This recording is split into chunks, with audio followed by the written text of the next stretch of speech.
Good morning, everyone. Let me welcome all of you to the Orange County Board of County Commission Budget Work Session or meeting for July the 15th, 2026.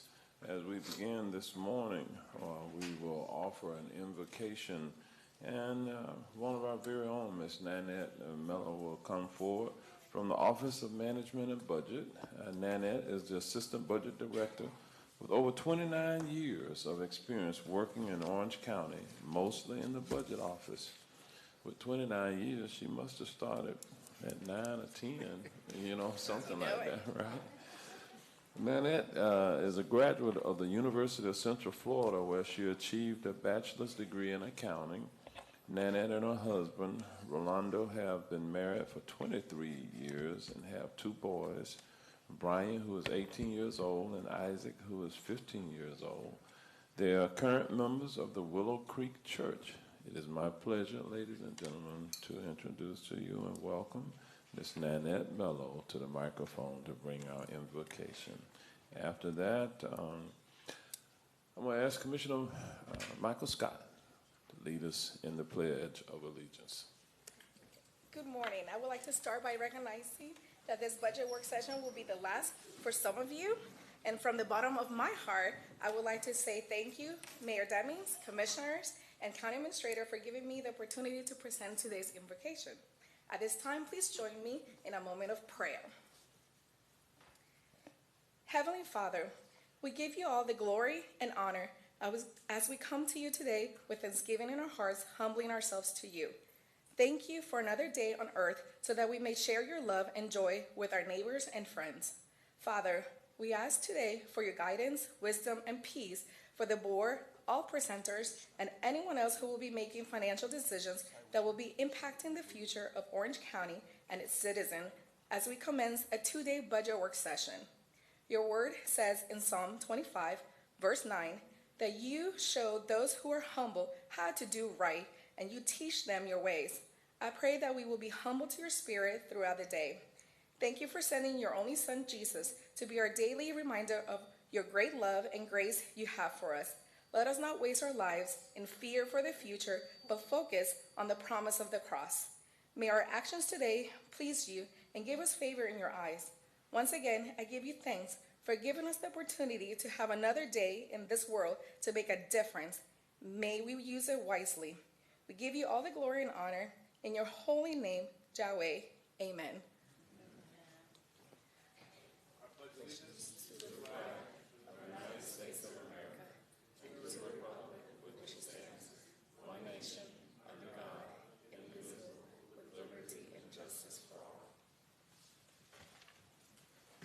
All right, thank you, Nanette. She did a fantastic job. We do have a full agenda today. The next item that we have on our agenda is the period of public comment. I am going to invite members of the public to come forward regarding topics of interest or concern that are within this board's authority. However, there are certain matters which are not appropriate for public discussion during the public comment period. These matters include pending procurement or land use issues or concerns that should be properly brought to another board. With that, Ms. Mello, are there any members of the public who wish to be heard at this time? Yes, Mayor, we have 6 speakers. I'm going to call 3 at a time, and if you can line up by the wall. The first speaker we have is Gerald Higgins. The second one is Kadra Bonami. And the next one is Linda Coffin. And if you can please give your name and address for the record, and you'll have 2 minutes to speak. All right.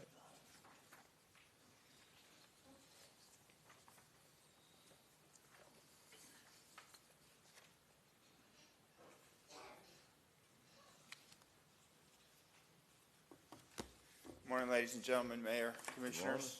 Some of I met, some I may not have met. Gerald Higgins, 13175 Sunny Retreat Lane, Winter Garden, Florida. I have 6 quick items. 1, Public Works, if they can improve on the material for striping, crosswalks, stop lines, stripes out on where I live out in Four Corners area. Hartsog Road is very bad. Can't even see the yellow line. Starting a development of a 311 program for county employees. If a county employee sees something, say something. Maybe pull over if you're in a county vehicle, hit your 4 ways, take a picture, maybe do an audio recording, and then when you get back to the office, they help file it. Maybe you can set up an incentive program for the most or the best. I understand I did the Mayor's Academy last year. The Corrections Department has a section that's been condemned. If it could be possibly transformed, knocked down for the homeless. I know you're discussing about a hotel around the corner. It would also be another area that could help out. They're not being held in custody, but possibly rehabilitated. and helped out through social services to get back on his feet. The Parks Department, we are installing a lot of new county parks in new areas of the county. We have some older parks. Some of them are more dense in the maybe Commissioner Scott's area, but need improvement. We're spending millions of dollars on these new parks for new communities. We have to keep our youth active and safe so they don't get into trouble. Lastly, law enforcement. I'm asking if possibly, I know the sheriff is a constitutional officer, work with the municipal police and probably do a pullover safety program when people have their headlights out. We are one of the biggest counties or largest counties with highest incidents with pedestrians and fatalities. And I'm asking if we could probably just save one life. That's all that counts. Thank you for your time, and have a great day, everyone. All right, thank you, Mr. Higgins. We'll move to the next speaker, please. Good morning, everyone. My name is Kadra Bonamy, address 2953 Mary Church Court, Orlando, Florida, 32811. Thank you all for giving me this opportunity to speak. I am a CNA. I've been a CNA for 21 years. I've worked at a handful of facilities here in the Orange County area.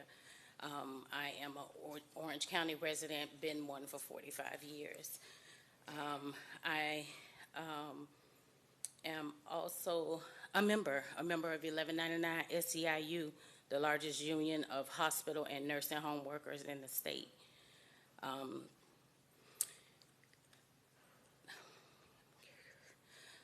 So I'm here to say healthcare workers don't want any of our county tax dollars, let alone $80 million spent on immigration policy, which really has become an intimidation policy, especially when so many other critical needs are not being met in our area. We're asking Orange County and the Sheriff's Department officials to find deserving and beneficial use of these funds. While most of us do it for little pay, we often spend our own money purchasing essential items like clothing, toiletries, and more for our patients when facilities are regularly short on supplies. We are nurturers by nature and are dedicated to our patients no matter how hard the job is. And so many of my fellow caregivers and are immigrants. A large percentage of our healthcare workers were born in different nations and have come to our country and serve in our communities with some of the most difficult and essential jobs. But now Trump's ICE subservient agencies are menacing. All right. Thank you. Thank you so much. All right. Sorry, Mayor, just a quick question. Were you talking about the sheriff's budget? Yes. Okay, thank you. All right, next speaker, please. Good morning, Mayor and Commissioners. Linda Coffin, 32810. I'm here to ask some questions about the Sheriff's increased budget request. What alternatives were considered before requesting this increase? Before requesting nearly 20% increase in the Sheriff's budget, what alternatives were considered to reduce costs or improve efficiency? Were options such as reallocating existing resources, delaying non-essential expenditures, seeking additional grant funding, or prioritizing core public safety service evaluated before asking taxpayers to fund such a significant increase? Second question, how much of the increase is attributed to inflation versus new initiatives? And the third question, has the Sheriff's Office conducted a cost-benefit analysis of immigration enforcement activities? Of the proposed budget increase, how much is necessary simply to keep pace with inflation, contractual salary and equipment, or initiatives? Can you guarantee that no portion of this budget increase, whether for personal equipment, training, technology, detention, transportation, or administrative costs, will be used directly or indirectly to support federal funded immigration enforcement activities? We do not want any of our taxpayer money to be used for federally funded immigration operations. Thank you. All right, thank you for your comments. Next speaker, please. So the next three speakers are Alejandro Cardoso, Erica Gomez Tejeda, and Dr. Jim Moyer.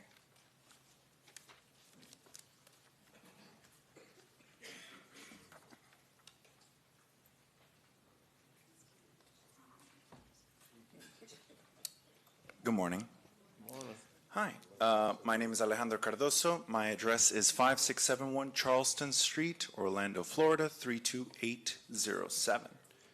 So I am here as an Orange County taxpayer that is concerned, again, for the $80 million budget increase. I don't think it's a bad thing, but I do want more transparency in it.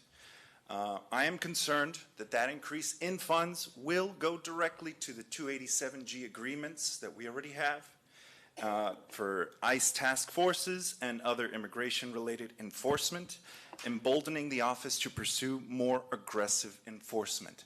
I am the son of a first-generation, immigrant family, and a lot of the times when I see everything that's happening, I imagine, how would I feel if this were happening to my parents? My mother's also a nurse. She's worked, she's almost at retirement age, so congratulations to her. But it's especially troubling in the wake of these last 3 deaths that have happened in the last 2 weeks for sometimes the wrong case. They pursue the wrong man. They shouldn't be gunning down anyone, but they gun down the wrong man, and that's even worse, right? So we as taxpayers should know exactly where our money is going. I think that's totally fair. And especially if it's going to causes that are not being used to respond to emergencies or to solve violent crimes, but to harass and deport hardworking immigrants trying to make their lives better in a peaceful way. I think there should be more avenues for legal immigration, and I just want to make sure that we are not funding more violence that will create more crime. Thank you for my time. All right, thank you. Next speaker, please.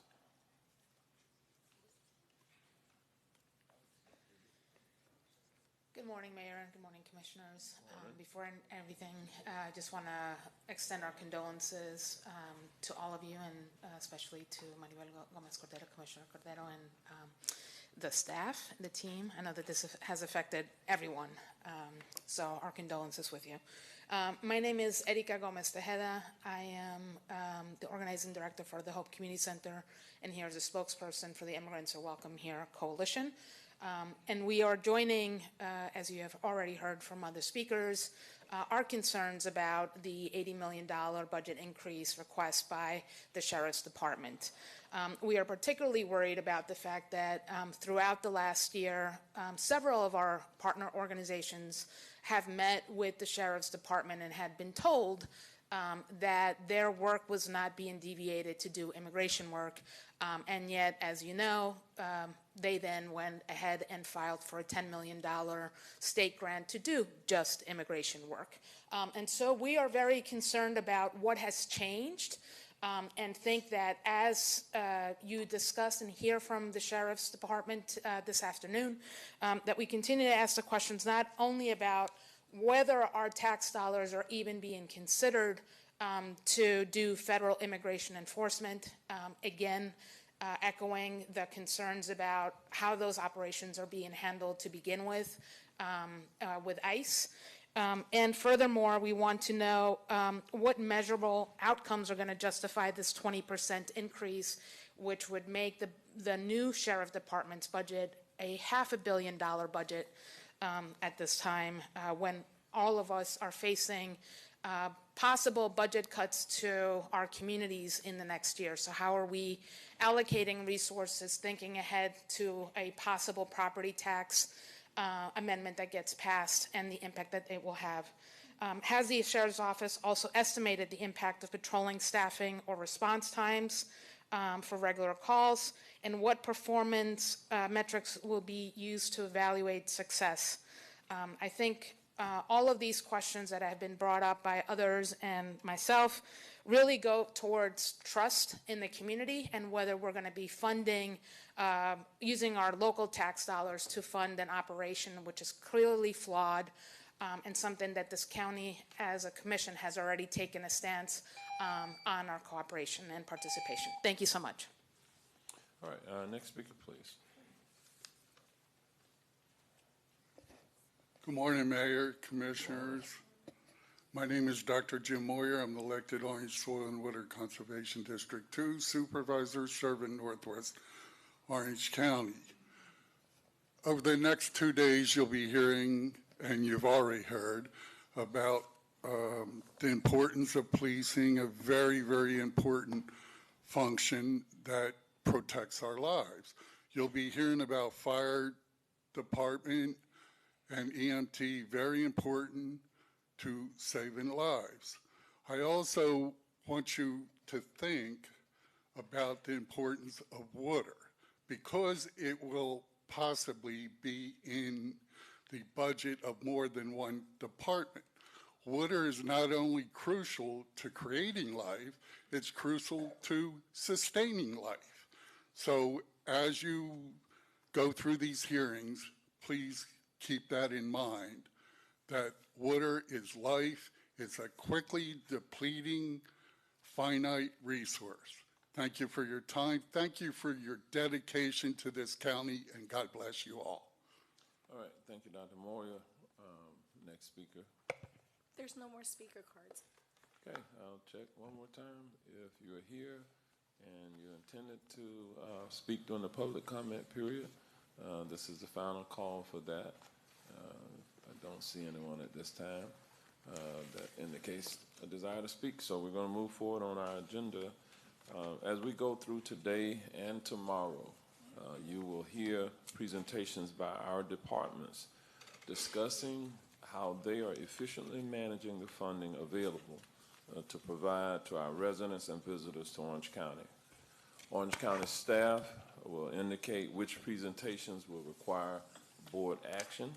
I ask that with the exception of these presentations, you hold any motions, commissioners, until Thursday afternoon, when we have time allocated for the board to discuss the budget and approve the tentative millages and budget. So with that, I'm going to call on Mr. Kurt Peterson, the Director of our Office of Management and Budget, to provide an overview of the proposed fiscal year 2027 budget. Of course, earlier this year, after the beginning of the year, I sent out budget guidelines to all those who, departments and divisions and constitutional officers who receive budget allocations through our budgeting process with some guidelines. It is my direction that they follow those guidelines in preparation for today's budget discussion and tomorrow's as we move forward. So with that, Mr. Peterson, again, the Director of our OMB, you're recognized at this time. Thank you, Mayor, and thank you, Board, for having us and the support throughout the budget process, because it is a lengthy process to go through to put together a county budget. And I also want to thank the many fiscal people behind the scenes that we work with throughout the year putting this budget together.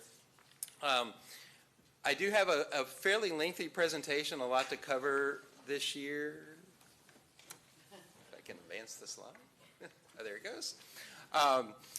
First off, I'll give you an overall county budget overview, and then I'm going to get into some revenue forecast details, talk about the expenditure budget, and then talk about the new legislation and the Constitutional Amendment 3, and then the timeline for the rest of today and tomorrow. So when we look at the county budget,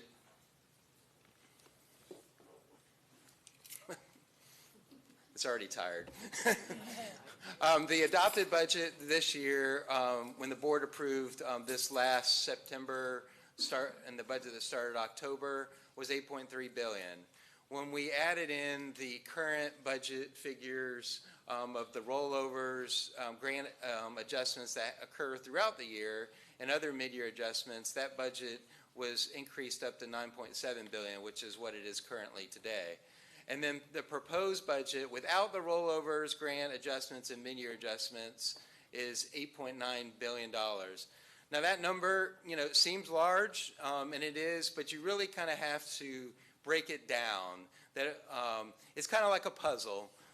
You got to put all the pieces together, and we have over 300. We have about 350 what I call bank account funds, puzzle pieces, whatever you want to call, that we have to put together to make it to be that total.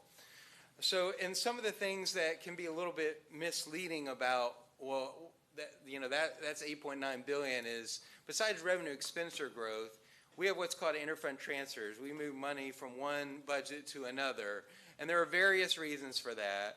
One example I have is the sheriff unincorporated MSDU. We move it into the general fund because the sheriff gets money from the general fund and other funds, and then we are able to make that draw to the sheriff. Well, that's double counting in the budget.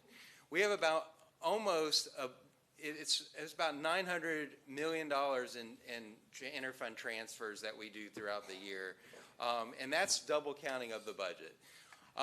Also, internal service funds, those are our funds, fleet, risk management, medical service benefits. Those are internal funds, and those we basically charge department for those costs. Well, that's again double budgeting because you're charging, it's budgeted in one place and you're charging those. Cash brought forward for future capital expenses, that often you have cash on hand to pay for future capital that that's in the plan that you're going to be using, but it's cash on hand right now. And then pass-through dollars, we have some that we're basically collecting the money and then using it for an external purpose, such as the hospital local provider participation fund. That's an assessment for the hospitals. They pay into us, they send it to the state and get matching funding. Well, that's $600 million. It's not used for county purposes specifically for us. School impact fees, we collect the impact fees, we send it to the school. So I just want to make sure that the board's aware that that 8.9 million is, when you break all of these pieces out, it's not all usable for all countywide needs. So when you do kind of break it down, looking at unrestricted funding, that's about $1.8 billion, and that's the general revenue. That's about 21%. The rest of it is restricted for some purpose, and that's about 79% of the budget. So breaking it down even farther, looking at the special revenue funds, those are like the fire MSTU, which is the unincorporated tax for fire services. The sheriff is also in that special revenues that we actually transfer to the general fund, as I mentioned earlier. Like the building fund that's collected through building permits, the transportation trust fund, state and federal grants, parks fund from the property taxes is in there. So there are 330 special revenue funds.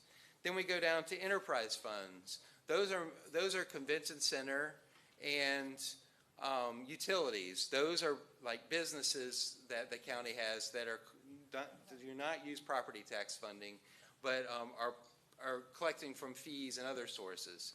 And then we have the general fund that can be used for countywide services. Then we have the debt service funds, which are predominantly our sales tax and public service tax collections, and those are used for debt, capital, and operating. And then we have our capital construction funds, and those are mainly impact fees used for capital. We also have some ad valorem capital construction funds in there. And then, as I mentioned earlier, the internal service funds is risk management, medical benefits, and our fleet management. Those are internal operations that act like a business. So looking at the expenses, this is kind of the expense breakdown. You'll see the largest portion is public safety and human services of the total pie, and then reserves. Now, reserves is used for a variety of needs. One is for unanticipated events that come up, natural disasters. We also use it for cash flow until property tax revenues come in at the beginning of the year. And then debt service reserves for, which is mostly convention center utilities that have debt outstanding. They're required to have reserves of a certain amount. Reserves for future capital. As I mentioned earlier, we set aside reserves because we know we have some capital expenses we're going to need to expend over the next 2 years. So reserves are set aside for that. And then we have like landfill closure reserves, and then reserves for those special funds, as I mentioned, like medical benefits, risk claims for insurance. So in total, that totals up to 25%, and we try to keep a minimum of 5% reserves in any of the operating accounts that we would have. Proposed expenditure by categories. This is just another way to look at it. A majority of the expenses is in operating, personnel, and capital improvements, and then of course, the 25% reserves countywide. Now, looking at the general fund overview of the revenue, you'll see ad valorem is the largest amount of revenue the general fund receives. It also receives service charges and fees, which is about 6%, and then interest another 3%. Then there's this another category called non-revenues. That's the transfers that come in for the sheriff. We transfer in sales tax and some other amounts to help balance the general fund. And then internal service charges and excess fees. We also receive, when the constitutional is at the end of the year, they have to return any excess fees they have. That goes into that amount that we account for in the budget. And then fund balance, which is cash on hand, that is $214 million. And that's really kind of offset for reserves. You have reserves you don't anticipate spending, and then on the revenue side, this is the cash set aside for that. So in total, the general fund revenue budget is $1.8 billion, and this is the revenue breakout of that. Now, looking at the expenses of the general fund, this is comparing it to the current year adopted budget compared to the proposed, and what that general fund, where those increases and decreases are. So you'll see the first item on the list is constitutional officers. That's probably the largest increase of the general fund budget is for that. Now, most of that is the sheriff budget. About $47 million of that increase is for the sheriff request there. And we'll go into the sheriff, and of course the sheriff's here this afternoon to talk about his budget. And then if you kind of go down, you'll see corrections. That's mainly to cover the salary increases. And then interfund transfers, that number's going up. You'll be like, well, why is that going up? Most of that has to do with the values of the iDrive CRA going up. That's increasing by about $5.9 million, 19%, and that has to do with the value of the CRA. The Affordable Housing Trust Fund transfer into the trust fund, we increased that by 10% to $19.5 million.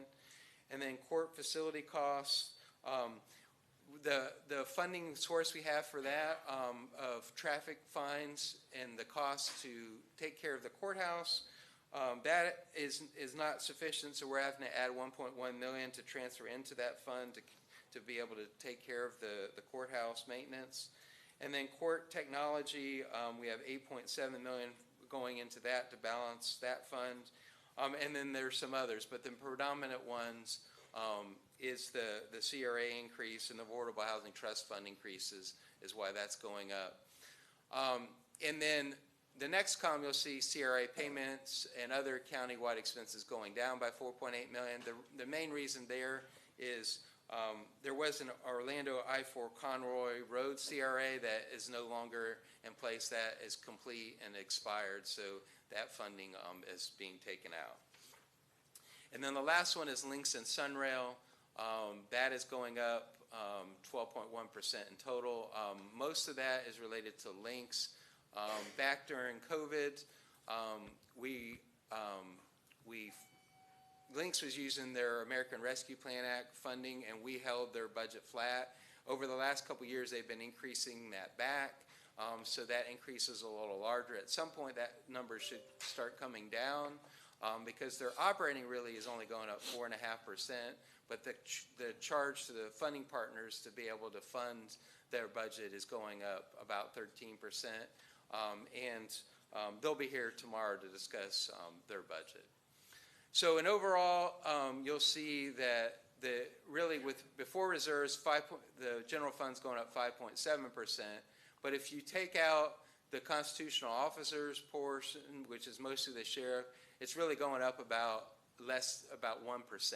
So really the county did a great job in trying to hold the line on expenses going up as much as possible, as the mayor put out his guidelines requesting that, and all the departments worked really hard to try to hold the line on their budgets. Kurt, for those listening who might not know, can you say who all is considered under the constitutional officers? Yes. So the constitutional offices, that includes the supervisor of elections, tax collector, sheriff, that includes the property appraiser, and it also includes, to a smaller extent, the court agencies that are also in there. And the board. And the comptroller, sorry.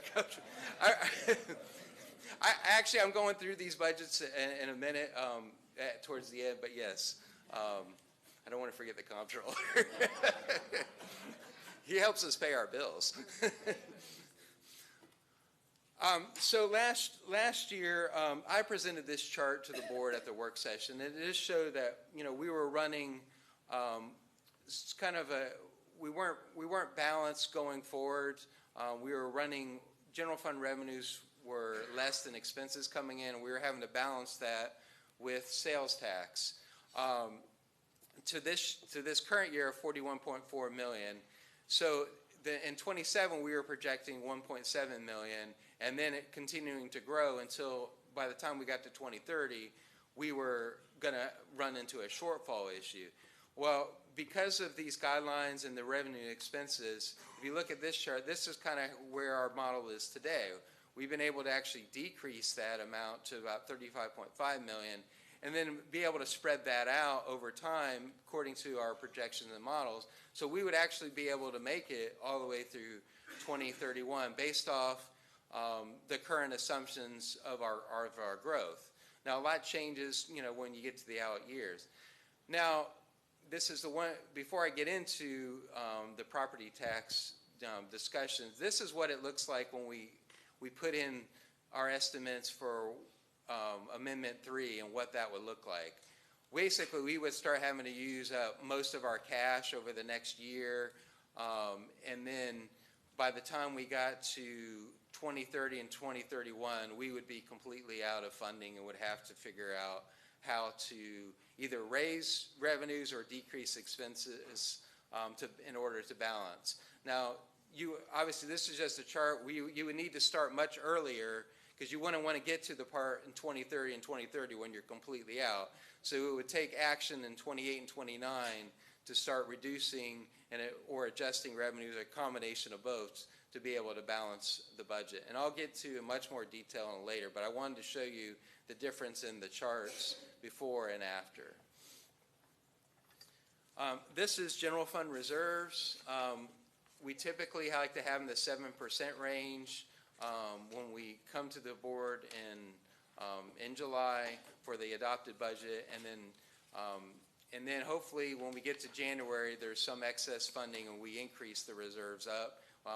Currently, we have about 8.4% of our general fund reserves, so hopefully this would go up to over 8 if we have any excess money at the end of this fiscal year. But reserves we have is a little bit higher than we have at 7.7%.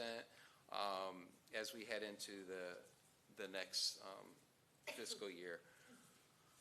Real quickly, just showing you transportation funding. These are the funding sources of transportation. Links and Sunrail is predominantly property tax, or it is property tax, 130 million that's being proposed. Public Works, most of their funding comes from the half-cent sales tax that we received and gas taxes. They do receive impact fees, partnership agreements for roadways, and then permit charges.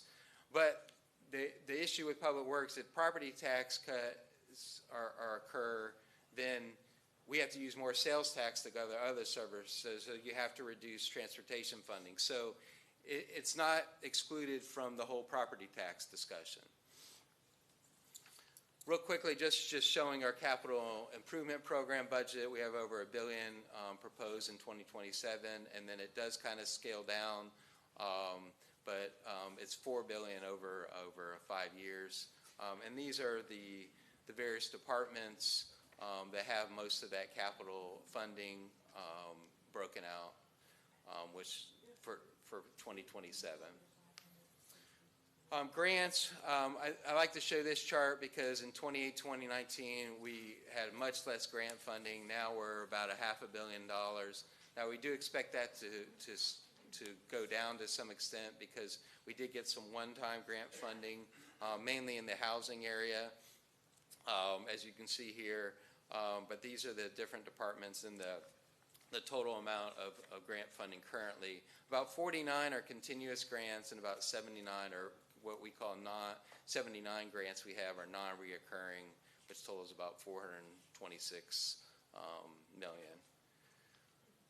And then looking at the proposed grant budget, it's about $99 million. That number will probably increase. Throughout the year, we'll come back when we get the actual grant awards, but these are budgets for continuous grants. I did want to point out, we do subsidize some of these grants. Head Start is one that we put in close to, we're budgeting close to $5 million from the general fund to help cover the cost of the teachers' salaries and all, because the federal government is not providing enough COLA money to cover the increases and the cost of those salaries for the Head Start teachers. And then there are some other supplements we also do for grants. Now moving on to revenue. So you may have seen some other counties have started to talk about, where their revenue comes from in cities. And you'll see here homestead property in Orange County makes up about 26%, which is a significant amount, but some counties and cities it's even much more. I saw Seminole County was at 40% of homestead, which that's a fairly large amount. And then you'll see, but the city of Orlando, I think they said they were around 19%. 26% homestead is fairly large, but the other portion is that residential non-homestead property that makes up about 32%. And those are your apartments, obviously those second homeowners, those that aren't homesteaded, that don't receive a homestead exemption. So there's about, actually I have that in my notes later on, I believe it's about estimated about, I'm trying to remember I'll get to it in a minute. I'll come back to that residential non-homestead property, but I have some statistics on the numbers of people that in Orange County that are estimated to be in that category. And then we have commercial property, and then some other classification like institution and agriculture. So these next couple of slides are a little more detail oriented, but I thought it was important to kind of discuss this with the board this year. This just shows you where our current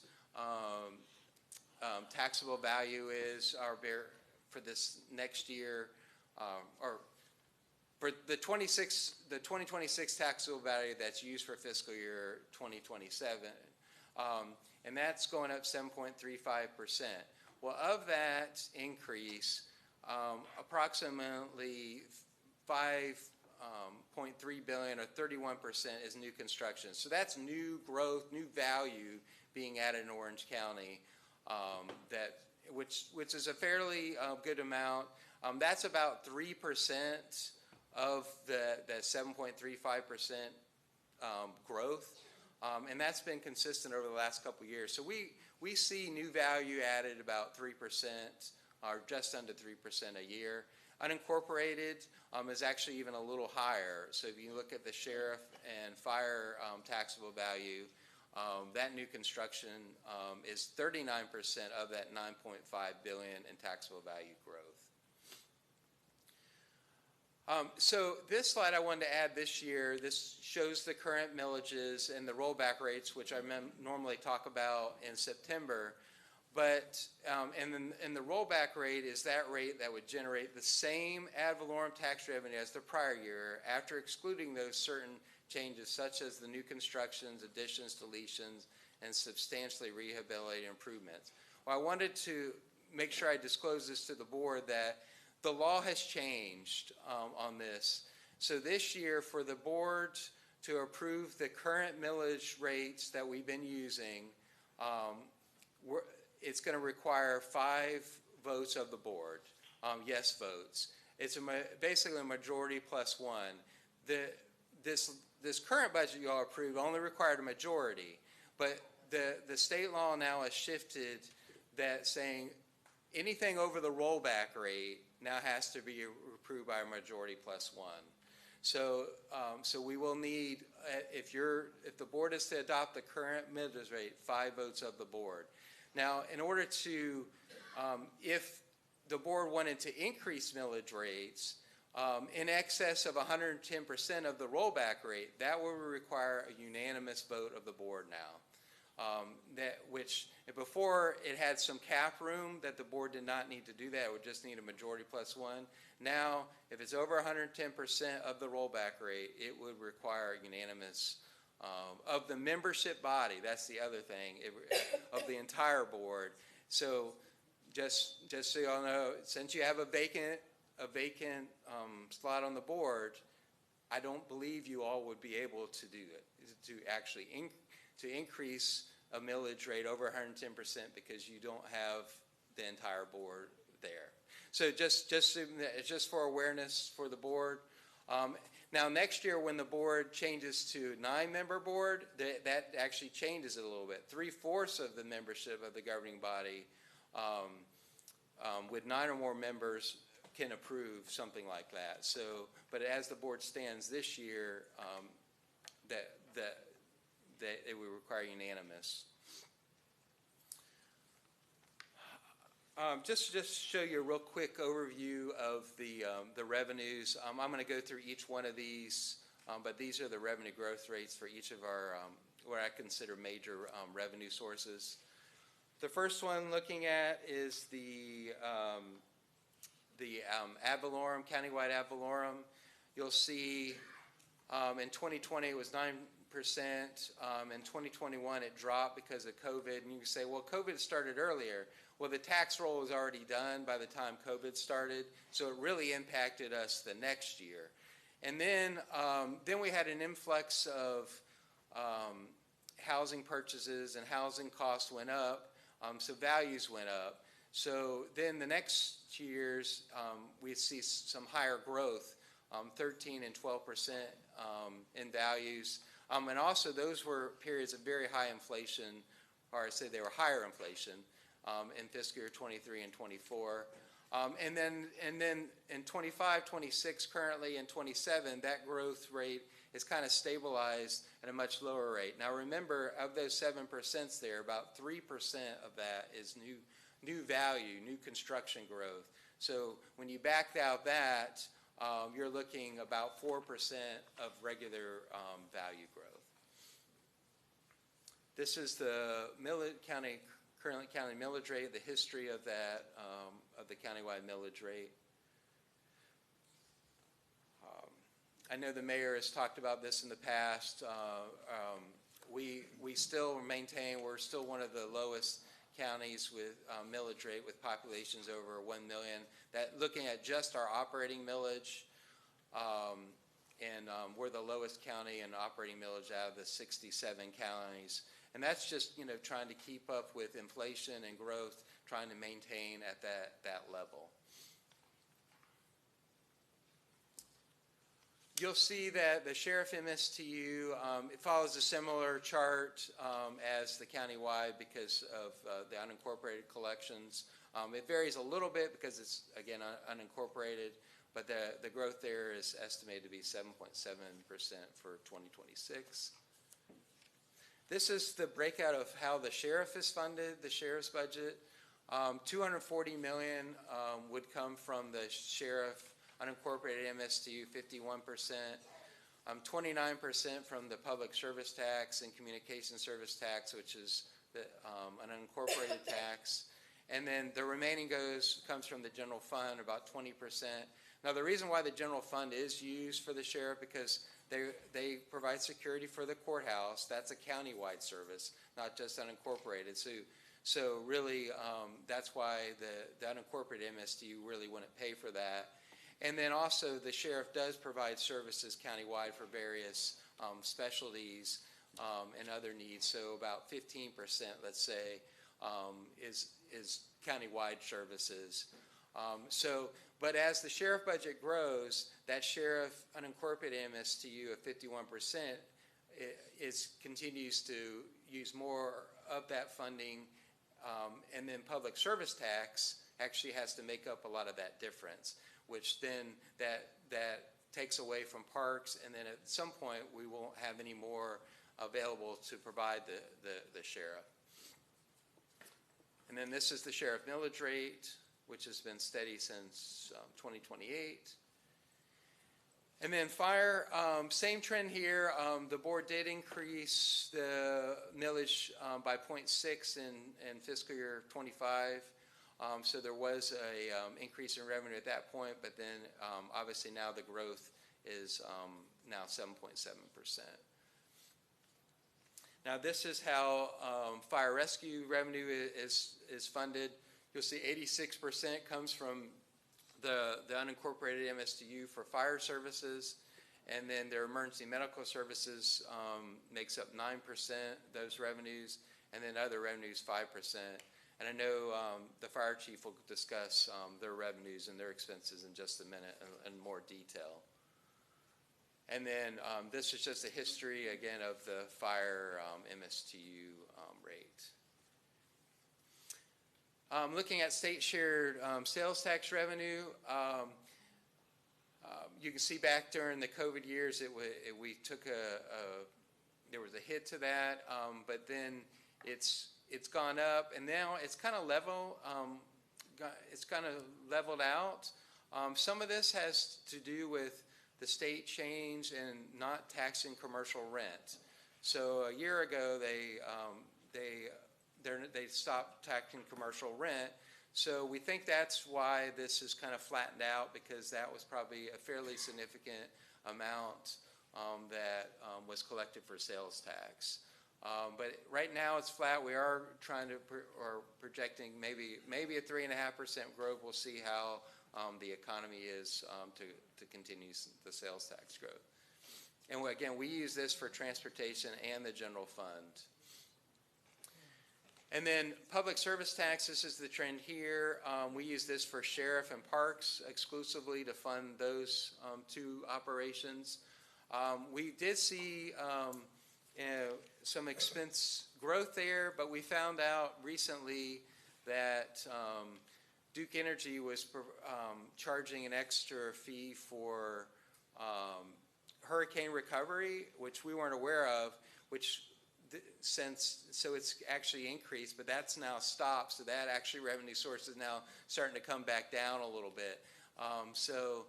That growth that we're showing of 120 million this year may occur, but that increase in revenue for 2027, we may have to reevaluate whether we'll end up getting quite that much in funding.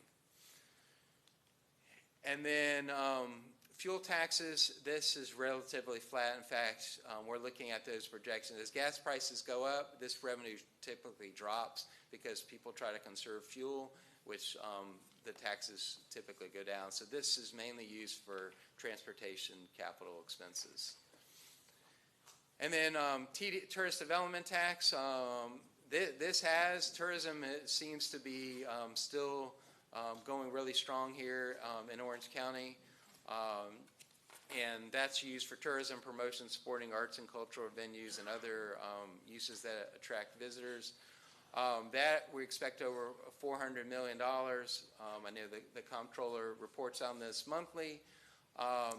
Right now we have the proposed budget at 400 million, but we may adjust that as we move forward, as we see how revenues occur.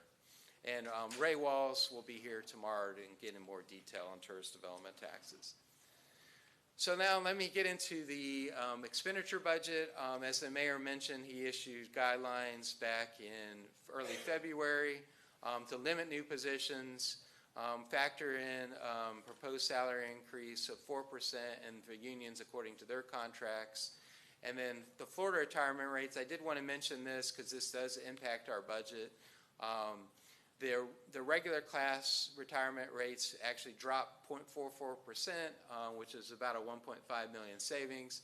But the special risk for those in the public safety, that increased 2.55%, which ended up with, including the sheriff, about $11.5 million impact, a fairly large impact that we're having to budget for, that obviously impacts how much funding we have for other things.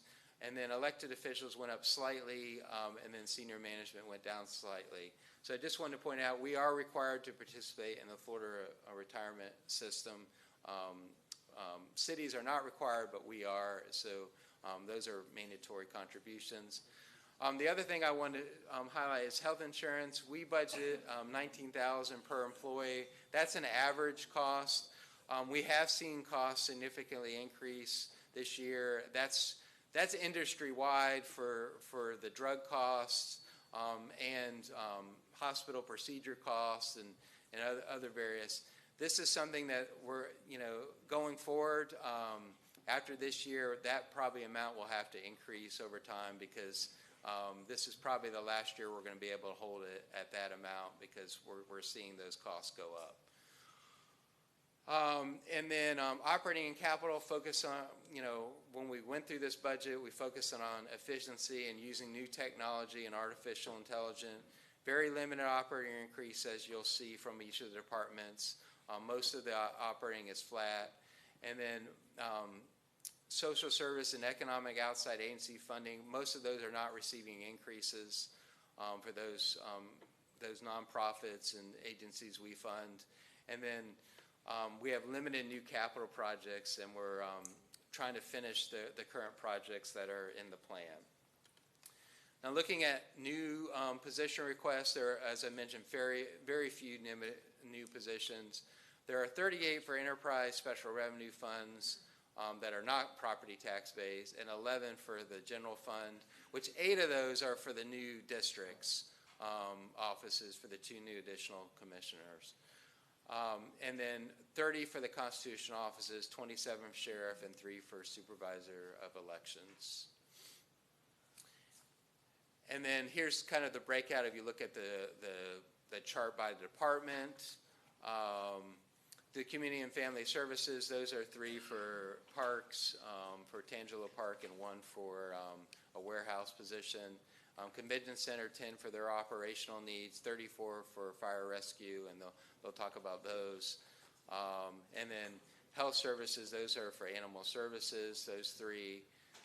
And PDS, this shows a -9 because there's 10 vacant positions that are being reduced under building,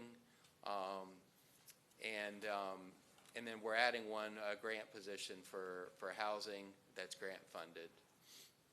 And then admin and fiscal, that's a transfer between the 2 offices there.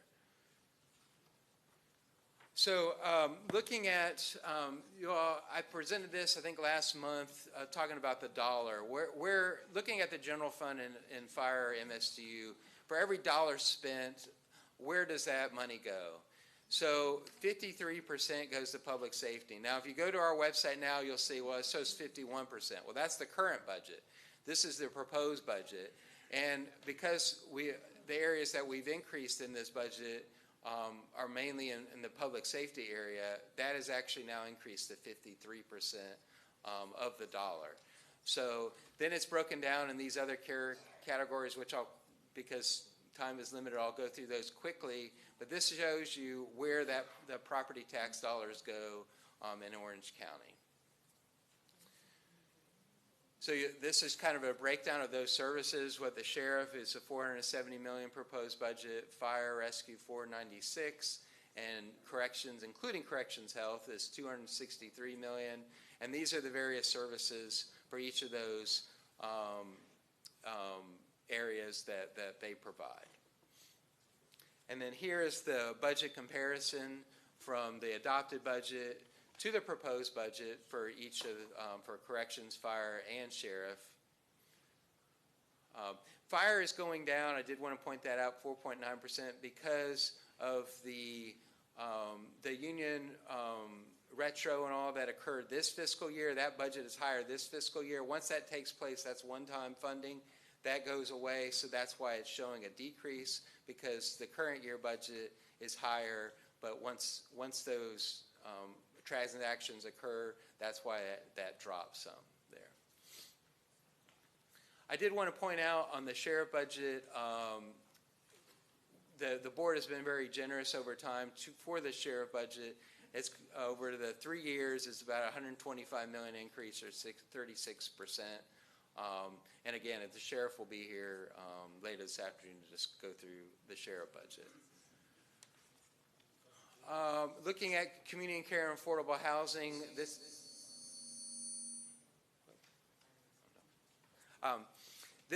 is just to show you the breakdown for health services, community and family services, and planning, environmental development, and housing, the amounts allocated there, and the various services that they provide under each of those categories.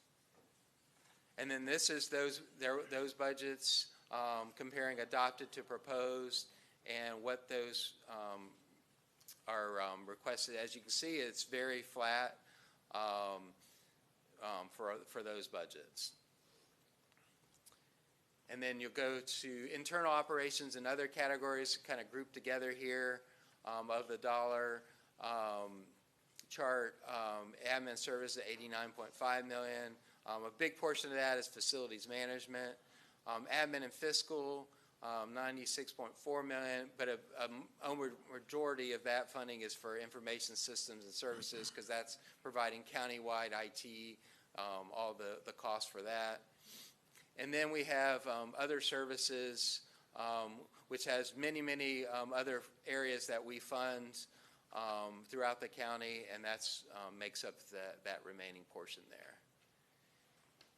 And then this is the breakdown of the increase from 26 to 27. As you can see, it's fairly flat for those areas also. And then the last portion of the dollar of the ad valorem is the constitutional officers, excluding the sheriff. And here are all the constitutional offices listed there that the county funds, and then transit for Lynx and Sunrail, $130.4 million, and then general fund reserves. So that makes up about a little over $2 billion of the ad valorem taxes that makes up that dollar chart. Oh, and here's just the comparisons from the proposed, or adopted to proposed. Again, the BC office, the reason why that's going up is because you're adding the 2 new districts. The comptroller's office is actually, the general fund is going down slightly for the comptroller. And then the mayor's office is flat. Property appraiser, they're increasing just for salaries. They have some legal costs that are going up. And then they also have some technology costs for their appraiser system that are going up, but a fairly flat budget there. Supervisor elections, they are requesting 3 voter assistant positions, and those are, and then some costs for this upcoming election, which is why that budget is going up a little higher because of that new election, or the upcoming election. And then the tax collector budget, which is really not, it's really a formula based. It's really not based off their budget. They actually don't submit their budget to the state until like August 1st. So this is just formula based off property values that we put in, and then whatever their budget they have left from what they spend returned to the county as excess fees. And then the court agencies, what I wanted to point out here, most of their operations are funded by the state, but we do provide about $15 million from the general fund that covers technology, facility costs, and local courts. Now that excludes the capital expenses, which cost even more. That facility costs up there are more, operating type costs than they are capital. And then again, Lynx and Sunrail, this is the comparison of those budgets there. Now I wanted to go through the new legislation and the constitutional amendment and what the potential impacts are moving forward with the Amendment 3. First, I want to talk about this new Transparency Accountability Act. Now, this really doesn't take effect until next budget cycle, but I did want to at least make the board aware of this. It increases the time frame we have to have our budget information on the web. Now, we already do this. We have the work session budget out there right now. So we already comply with this first item. We comply with the second one. Increases the period that the final adopted budget must be posted. Oh, that's the one. The first one has to do with the, the second one, we have to have 5 years of budgets. We have that out there right now. Various multi-year summary schedules. We have this on the website now. We have an interactive that you can look at revenue, expenses, reserves, and then we have, again, all our budget books with all the narratives with that in there. And then the last one on this is budget development calendar must be published to the county website by January 30th. We have our calendar in our budget book, but we're going to have to publish that separately, which we'll do that. We have that available. Here are some new items, though, regarding this bill that we will have to do next year that we don't currently do. One is it's requiring us to hold a budget workshop, which it can be during this workshop here, at least 14 days before the final adoption of the budget to perform a budget reduction exercise identifying a potential 10% reduction in the subsequent year's budget without affecting essential services. Again, it's just an exercise. They don't require the board to adopt it, but it has to be done every year going forward unless the law changes. So that's something. I'm going to kind of show you what a 10% would look like in a few minutes, but that's kind of a scenario what the board will probably be looking at as we move forward. The other thing that we're required to do that we have not done before is we're required to, starting in January, on the website, there'll be compensation of employees. The names, titles, and salaries must be posted in a downloadable format. So that's something that Human Resources and Payroll are going to need to do starting in January to put on our website. And then some other changes that, as far as advertisements for our budget public hearing, we have to, right now we have to do it within two to 5 days before.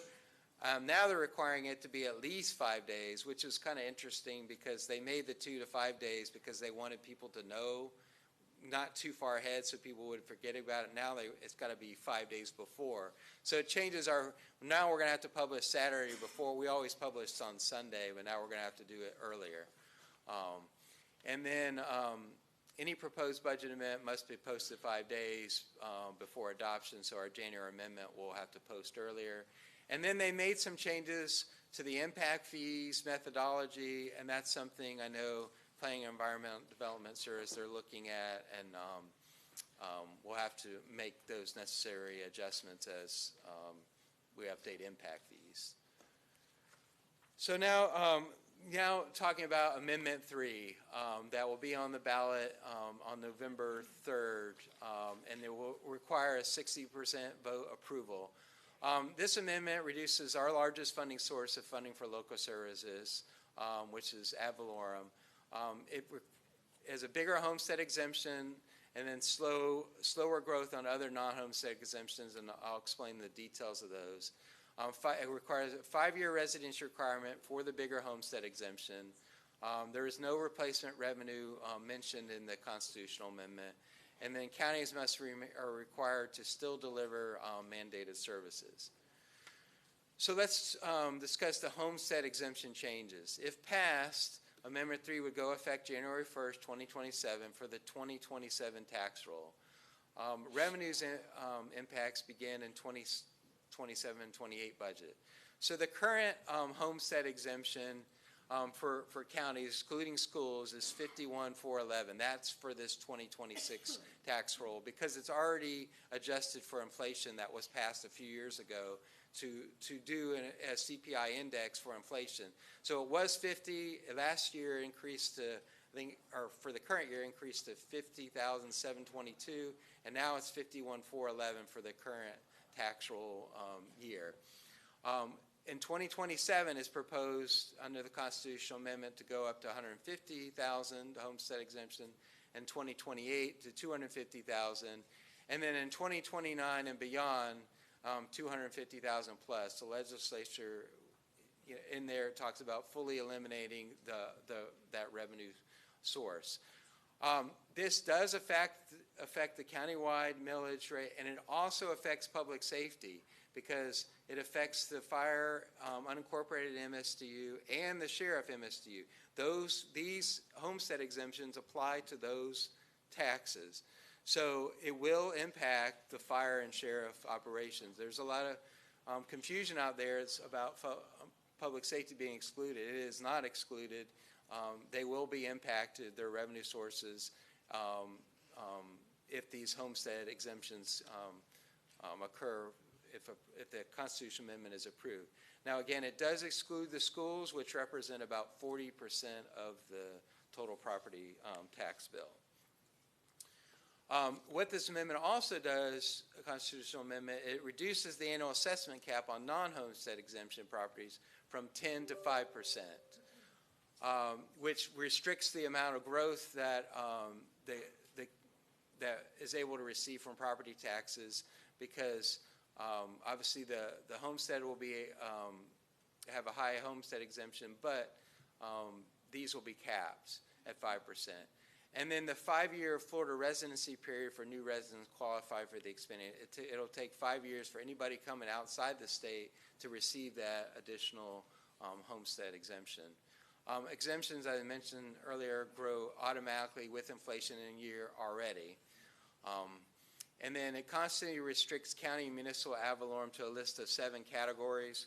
Now, those 7 categories, the legislature at the end added that the county commissioners can basically, as long as it's not prohibited by law, can expend on anything that's not prohibited by law. So it kind of opens it up, but it did originally specify it to very specific categories. Now, could the state come back and restrict it more? That's a possibility. We don't know that at this time. Now, some potential impacts that could occur, that will most likely occur if Amendment 3 passes. Local governments will need to evaluate reducing services, including public safety, increasing fees and assessments, and adjusting tax rates. So all those options would have to be looked at if this passes. Property tax burden shifts to renters, business owners, and other non-homestead properties that do not receive the homestead exemption. So those non-homestead property owners end up paying more for the government because for government service because the homestead properties will be paying less or not at all, depending on their respective property value. Now, I will say what I couldn't remember earlier is, based on the census information, multi-family housing containing 2 or more units is estimated to accommodate about 480,000 residents in Orange County, meaning roughly 31.4% of all Orange County residents live in multi-family housing. So those people that live in multi-family housing would not receive really a benefit from the homestead exemption because they don't get that. And then less government, and then the other point is the military families and others that may have moved out of the state of Florida for a period of time, they want to move back and buy a home, they're going to have to wait 5 years. So there are some probably consequences that maybe were not considered when some of this was proposed. Less government spending will reduce economic activity that supports local contractors, nonprofits, and small business community partners. The East Central Florida Regional Planning Council, they did an analysis on our 2025 expenses, and they estimated that based off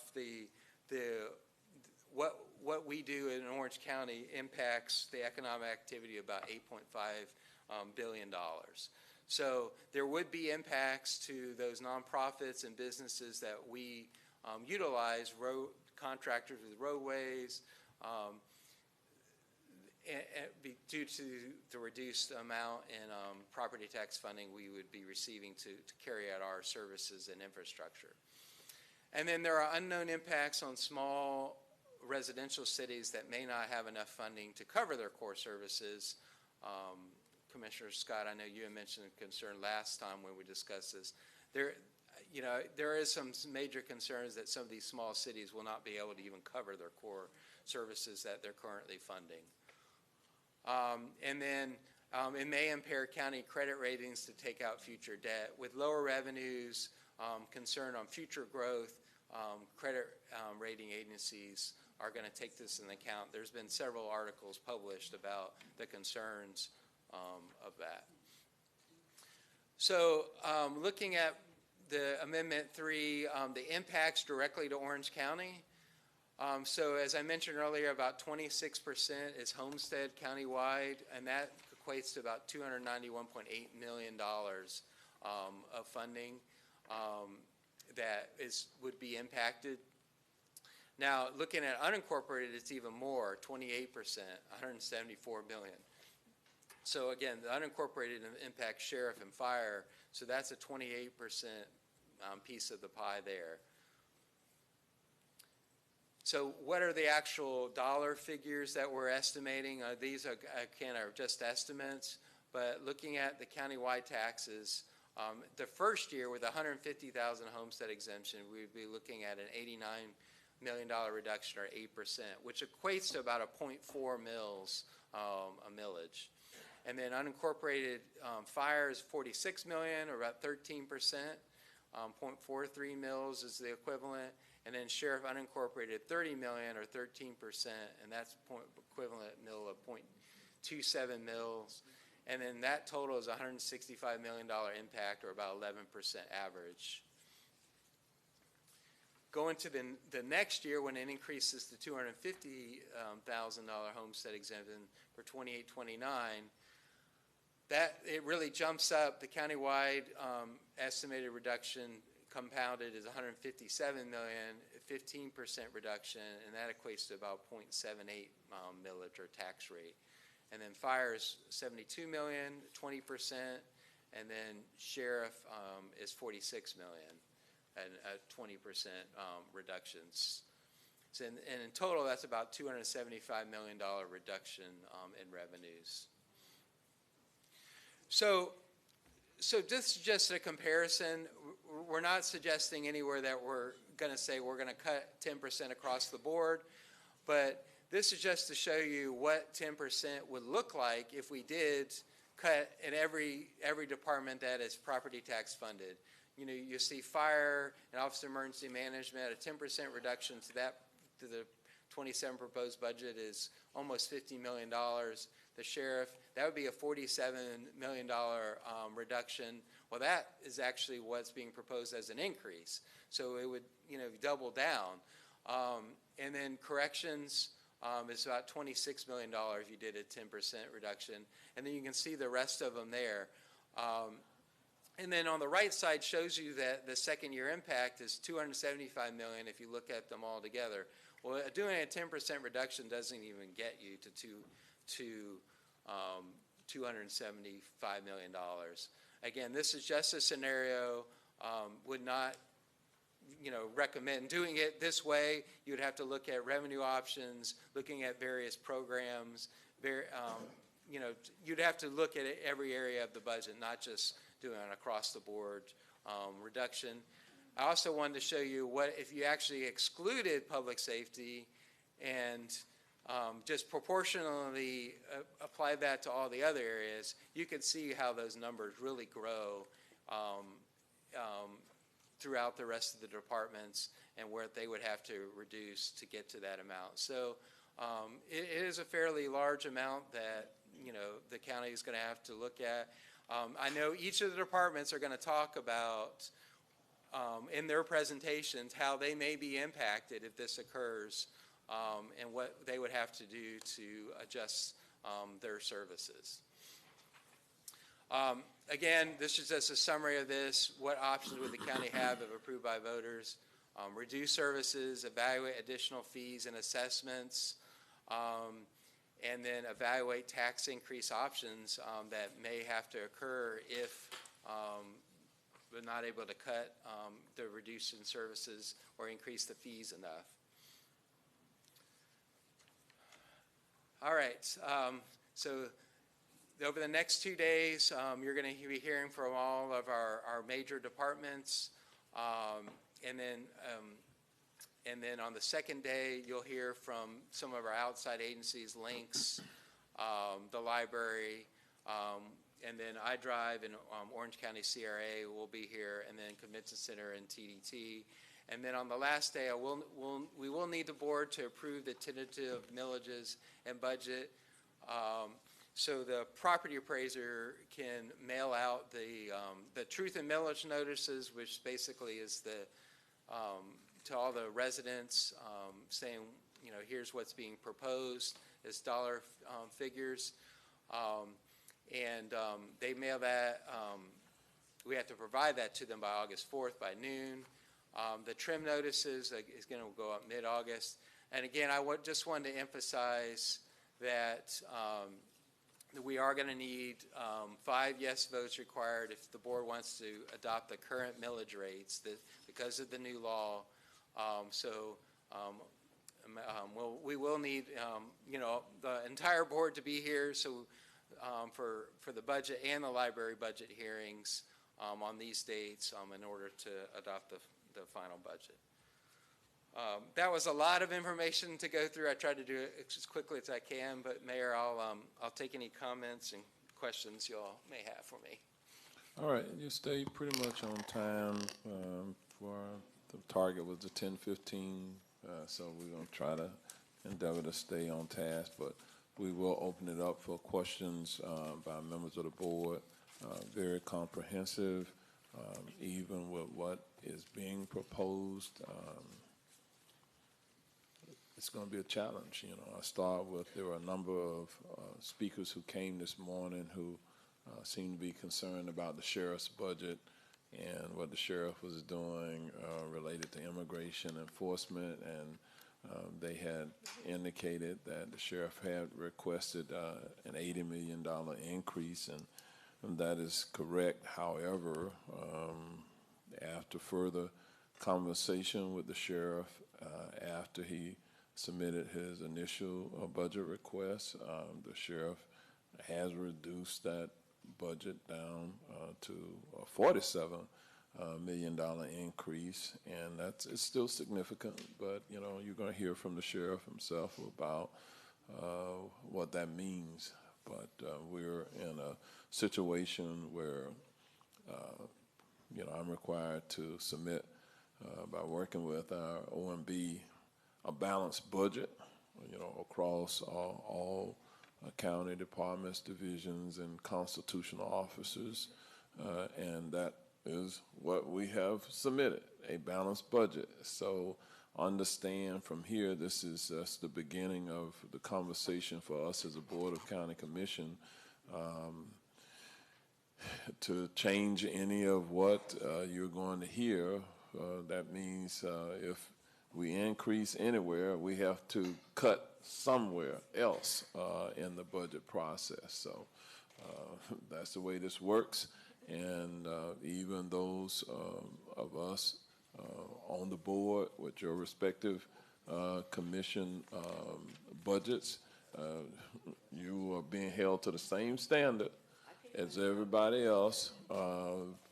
This is not the year to be requesting increases when we're being forced to make modifications and decreases overall. So with that, I'm going to open it up for any questions or comments to Kurt.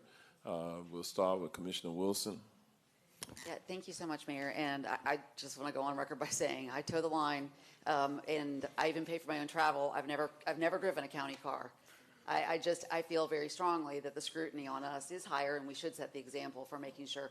I wish Blaze Angolia did the same thing. I think they estimated $30,000 just for his video crew for coming down here and the entire show. We don't get that, right? My video crew is like usually me holding out my phone or maybe one of my incredible staff members that I get to hold on to part-time sometimes. So we definitely hold the line, and I think it's important that we talk about even those details.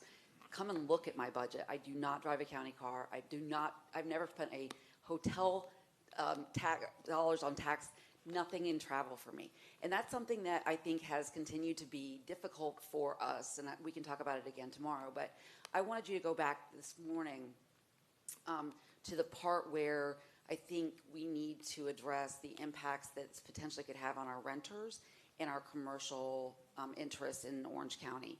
I feel like we're fortunate that we do have all of those, right? That we have that wide variety of interests here, including homestead properties, rental properties, and commercial. But if you could go back to that, because I couldn't remember what you said the number of potential. I know that was part of the Bieber report on the number of individuals that are renters in Orange County. So yeah, Commissioner, you were talking about, let me find my slide. I had mentioned it.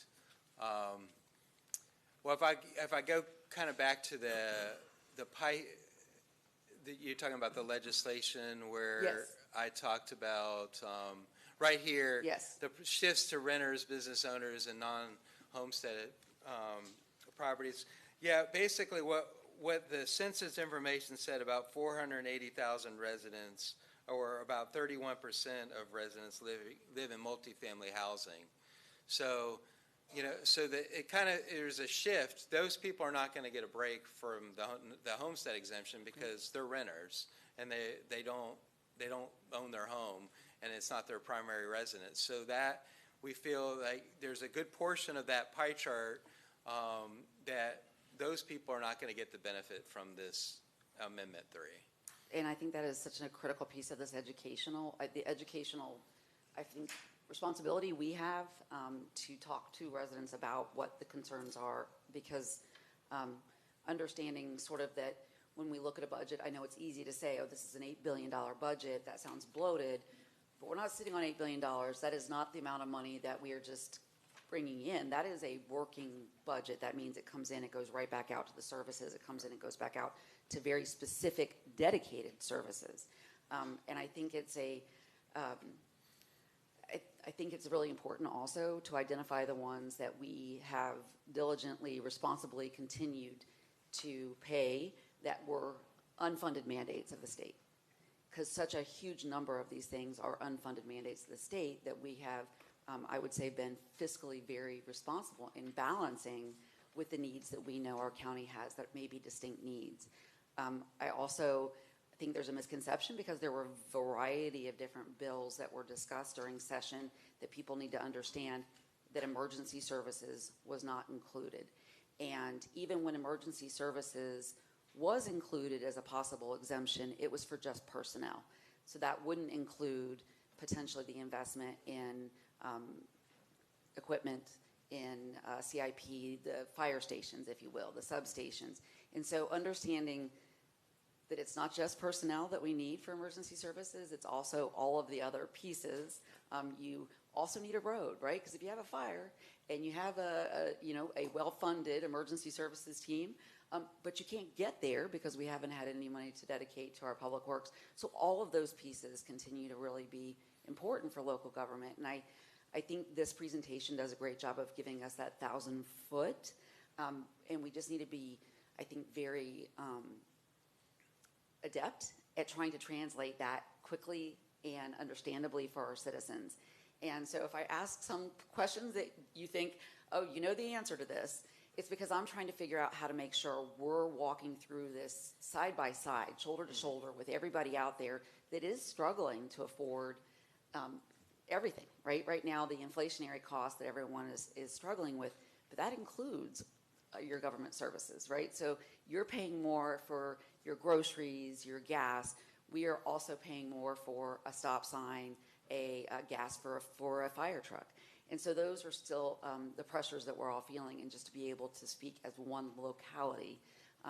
Thank you very much for going through it. I know we're going to probably have a lot of opportunities to kind of pick some of these apart in the coming days, but this was a really great presentation for to kick us off and to help us educate our constituents. Okay. Commissioner Uribe. Kurt, thank you very much. So I wanted to ask actually a couple questions, and you were so good that I had written questions and you were answering them like two slides later. So a lot of that was great. You know, I was looking at the communication funds, right? So I was aware that, I guess, under the previous administration, communication funds went from Public Works to general fund. But then I see it on the sheriff's budget that my understanding was because it was so much communication funds that were coming in. But can you share why, are those funds actually coming back to Public Works, or are they completely being deviated? Are any of those communication funds going back to Public Works? The communication service tax you're talking about, Yes. Commissioner? Yeah, so that, it's very static, that revenue source. It's about $17 million a year. You know, it's an unincorporated source of revenue, and it's just where we decided to use it. It's really unrestricted. I know there's been some talk at the state about, oh, you know, it should be reformatted or something, but right now, that 17 million, we just have it dedicated to provide the sheriff's sources. We could move it and provide the sheriff general fund and move it to Public Works, but it's $17 million we're using, and we decided just to allocate it to help fund the sheriff. Okay, no, I mean, that's very worrisome knowing how far behind we are in Public Works. Yeah. And when we were looking at a transportation impact fee of a $21 million revenue, and then we're putting 17 million general fund, it was actually originally allocated for Public Works. So I was trying to get some clarity on that. Secondly, when you looked at, it was on the bottom of one of your slides, you had 11,926 new positions. Now granted, constitutional officers, and then it came down to 8,300 for the county, which a big chunk was that, was corrections and sheriff's office. But what kind of new positions are we talking about here? I mean, still, even if I was quickly trying to do math, okay? So, because I was looking at that and you went through it pretty quickly. Yeah. I think Slide that internally 43. it was down to 3,500. Sorry, 41. Yeah. So you've got 8,300, but then I'm still, obviously, correction, fire, and police, right? Well, no, sheriff's office isn't even on here, so fire, correction, fire. So we still had a significant, probably at least another, 1,500 jobs that we're looking to add. No. Kurt, it was the other one that first prompted the question. Oh, this one?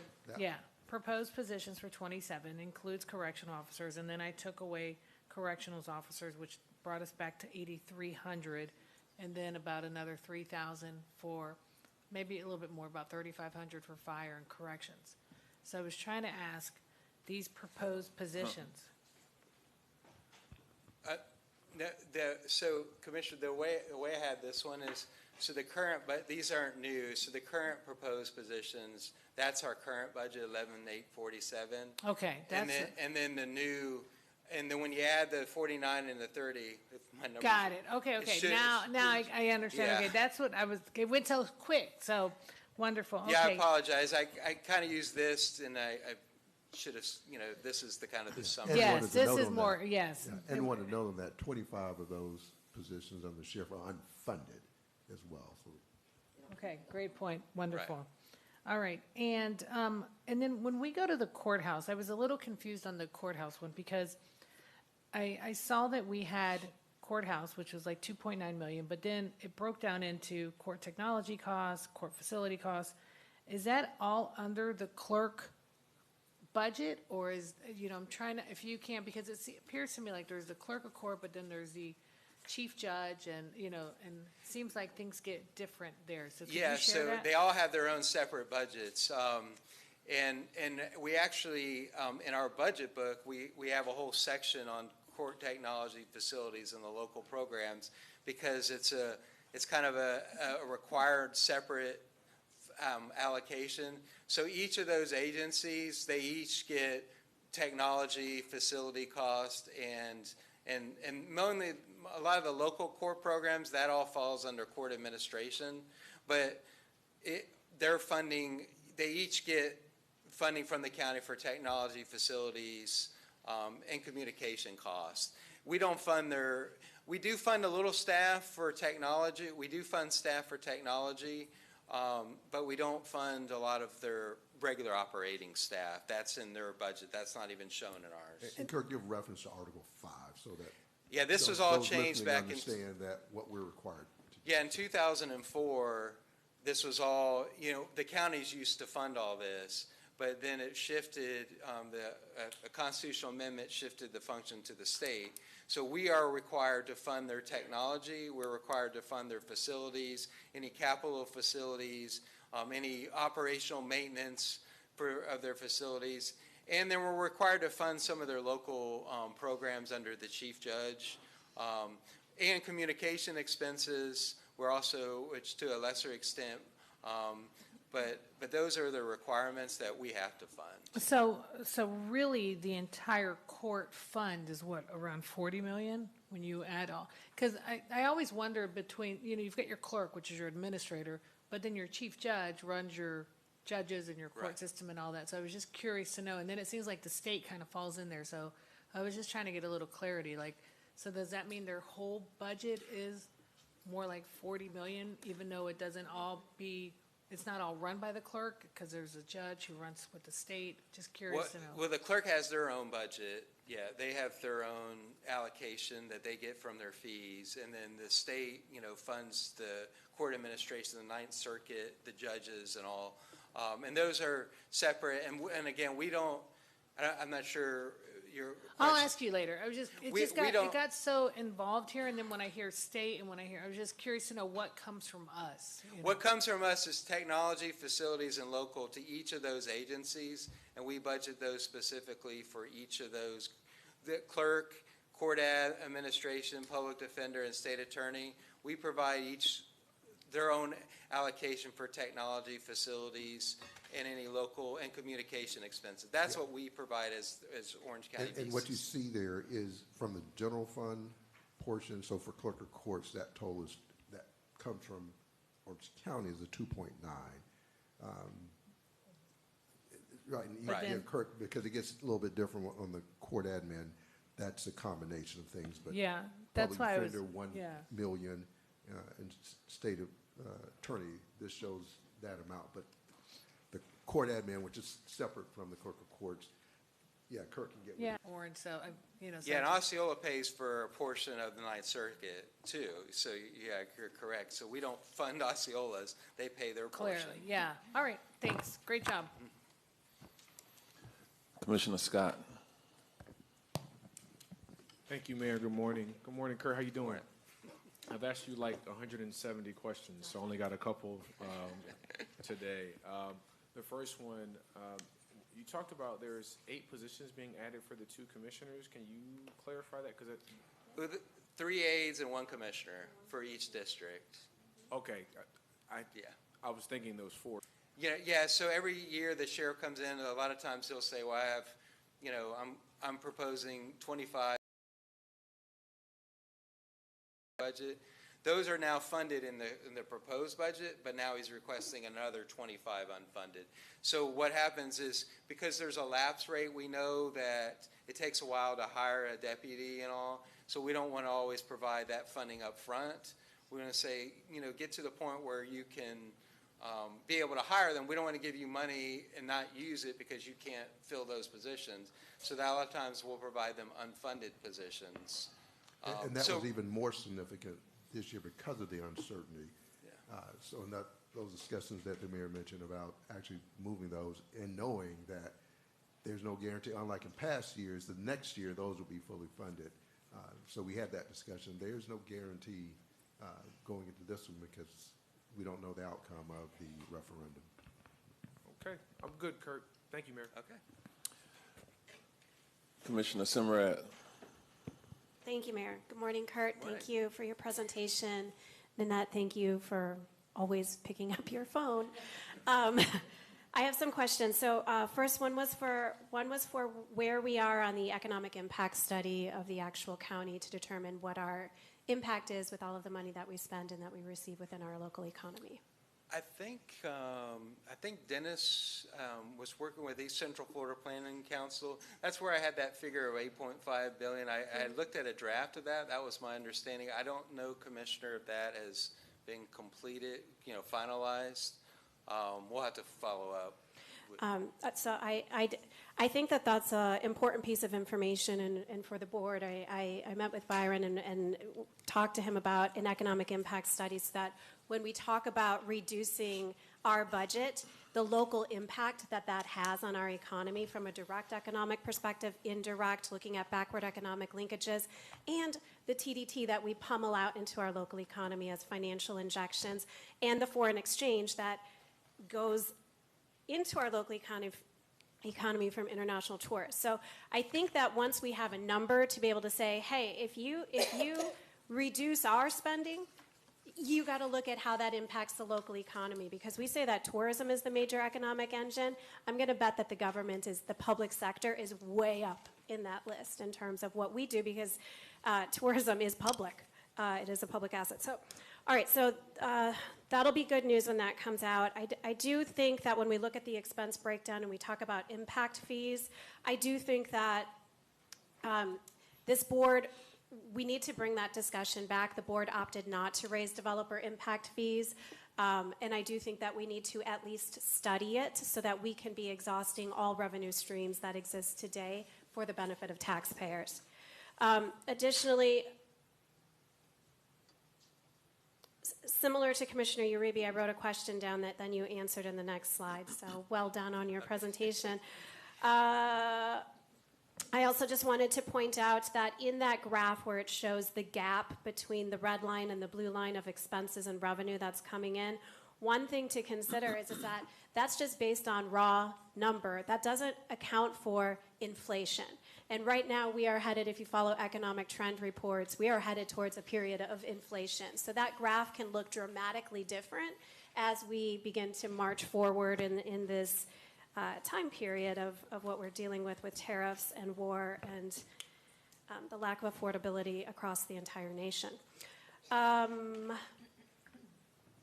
I just want to draw out that, I know we talk about public transportation and the funding source for that. That category is dramatically underfunded. I hear the other side of the argument where it's like, but it doesn't make money. It doesn't make money. Well, even the best used systems like New York's doesn't make money. Public transportation doesn't make money. What it does do is reduce the cost of living of the residents who live here, which is why it's so important that government finds ways and methods to support it. That category is way underfunded. I also just want to bring attention to our health category. One of the issues that we hear frequently in District 5, because our team is trying to work to improve conditions for families that are struggling to keep also a family member that is a pet. And Orange County Animal Services is exploding at the seams right now, and we've just heard that Pet Alliance had to drop their their stray cat neuter and spay program, which is going to reduce in hundreds of thousands of more cats being born that come through that system. So that is problematic there. I wanted to point out something that is just based on the numbers, and I know that you just did raw number assessment when you talked about the 10% reduction exercise that the state is going to require. And it's hard to explain this, and somehow we need to find a way that this connects with taxpayers, because right now what they hear in the property tax reform is a really juicy carrot that's being dangled in front of them that is a what's in it for me? Well, you get to save $2,500. So there's a quantified value that's there for them. There's also a quantified value that they accuse our top-line budget as being inflationary over time. But I just want to point out that there's a massive flaw in this new policy, in this new tax reform that people are going to vote on, is that when you go through the 10% exercise of a budget reduction that you have to do now by law every year, regardless of if we cut 10%, it doesn't make up for the revenue loss from the property tax reform. So even if you reduce our budget by 10%, over time, when you consider how much we lose from property tax reform, just in your numbers right there, there was a $36 million gap. That means that we have to go to the public and say, either you got to make up $36 million in fees or a sales tax increase, or we got to cut your services by $36 million. So pick what you don't want. And I don't know what is the best approach to use, because clearly it seems as though people are crying for financial relief. And I believe it. I believe that they are. But what I'm struggling, it's a save up front that costs you much more money later. So somehow we got to come up with a layman way of explaining that even with the 10% required budget cut or exercise, you still have a massive deficit that you have to cut services on or pay more for. This is such a terrible time for local government, because the narrative to spin when you have to argue numbers is very hard to connect to people. And I just wanted to remind, because when we were going through the budget and such, with the when we talk about the fire, I think it's important to explain that some of that was a restoration or an IOU that we gave to the when we had to take a portion of their millage. A portion of it was restored and a portion of it was increased, but it's not a full increase. It was a restoration as well. So I think that that's important. I'm looking forward to going through, Mayor, the individual budgets to award people for working so hard, but I will be expressing throughout this entire session that as our population increases and as we've gone through an incredible time period of increased cost on services, that we're dealing with more people with less money and being expected every day to do more because of the state's default of not providing the services or the national government not providing the services. So every day we're asked to do more. Every day our heroes that live amongst us with fire and police and emergency services are asked to do more with less. I think that we need to remember that, everything that we push forward right now is mandated by the state. Every gap is mandated by the state. Every lack of service is mandated by the state. And every funding deficit that we face in the future has been done by a mandate of the state. And I think it's important to emphasize it over and over and over again. Thank you. All right, we've fallen considerably behind. Okay, let's stay focused. We got a number of presentations we have to get through. Then we'll have all of the different esoteric types of conversations afterwards. But please let our staff get through the presentations. Commissioner Gomez-Cordero. Thank you, Mayor. You're lucky that I am very quick to the point. So thank you, Kurt, for your presentation and always being there for us. And also I have to say thank you to Nanette. Nanette is amazing. Thank you, Nanette, for all you do as well. And one of my questions was the 10% and the raw numbers. Thank you, Commissioner, for bringing it up. But I just wanted to ask you, in slide 24, you said the others and personal property, 8%. That include what? I think you said it, but I didn't got it. Institutionals? Pardon me, Commissioner, what was your... In slide 24, property tax breakdown in Orange County. The purple one, the 8%, what is that? Slide 24, 22. Is 24 here, but 22? It's slide 22. It's slide 22. Slide 22. Slide 22. Slide 22. Go back to it here. Page 12. Yeah, it's 251.5 billion. 22? Got my... That one. No. No, wait. Hold on. That one. This that one. Yes. Yes. So that, the purple, the other and personal property. Yeah, so you the said other that is what? personal property, that is, those are like agricultural lands, a smaller piece of the, I have the listing here, now my slides are out of order. It's a smaller portion of the taxes, oh, here it is. So that other portion is like agriculture, institutional, government. It's in miscellaneous taxes that are other categories that wouldn't be impacted by this legislation. That's other tax revenue that is received. Is received, okay. Yeah. Thank you. And then my other question is, in slide 61, it could be 61, but it's 63 here.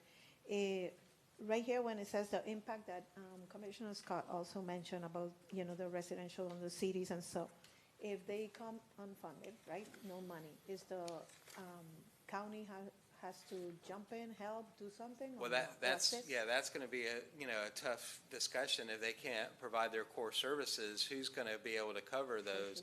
Because for like right now, and obviously I don't know their financial situations, but right now fire I know covers 4 of the cities' fire services. So if for some reason they are not able to pay, there's going to have to be some discussions between the city and the county on how that's going to be covered. So there's going to be a lot of those kind of discussions that take place if they're not able to cover some of their services that are absolutely needed. Okay, so thank you. Thank you, Mayor. All right, Kurt, I think that's the final question. We're going to move forward now to administrative services. We're going to call on Mr. Reed Knowlton to come forward, the fiscal manager from administrative services. We are probably 40, 45 minutes behind, so let's try to catch up where we can. Okay, thank you. Okay. Thank you, Mayor. Good morning, Mayor, Commissioners, Comptroller. I'm here to present this morning to present the FY 26-27 Administrative Service Budget presentation. To get started, I'll review, I'm controlling this. To get started, I'll review the presentation outline. We'll go over the organizational chart, proposed FY 26-27 budget. We'll look at operating budget highlights. We'll look at our capital improvement program. Then we'll move on to potential programs and services at risk and finish with a summary. Starting with our organizational chart for administrative services. As you can see, or as you know, Ann Kulikowski, our director, retired in May, so our director position is currently vacant. There are 7 divisions that report to administrative services. Sheena Ferguson, the manager of business development, handles the small business resources. Sarah Flynn Kramer is the manager of our capital projects division and is over facilities planning and construction.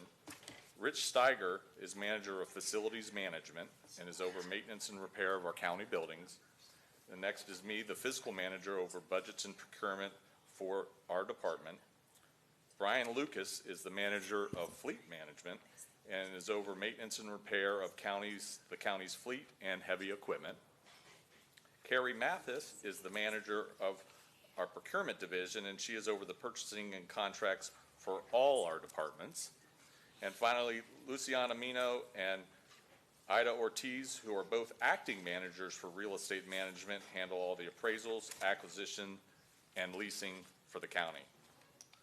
Moving on to our proposed budget. Our proposed operating budget includes a $1.1 million increase in personal services from $37.3 to $38.4 million.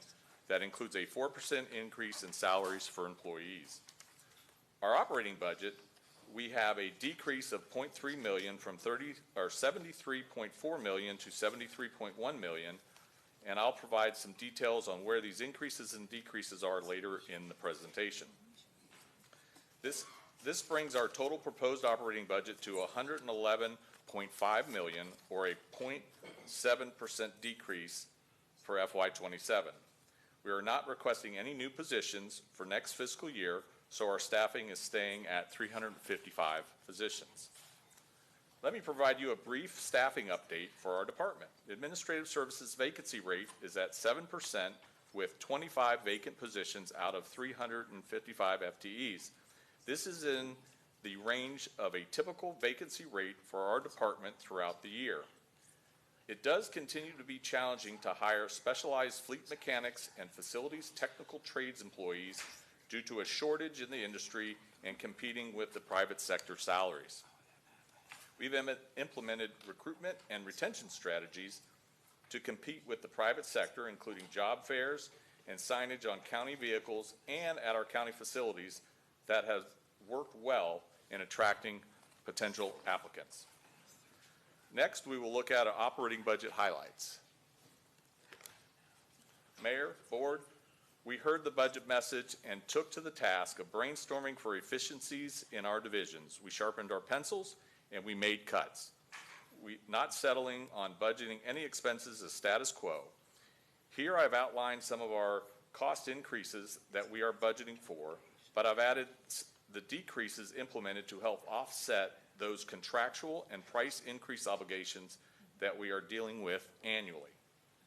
Real estate management oversees 24 leases equating to 772,000 square feet of space throughout the county.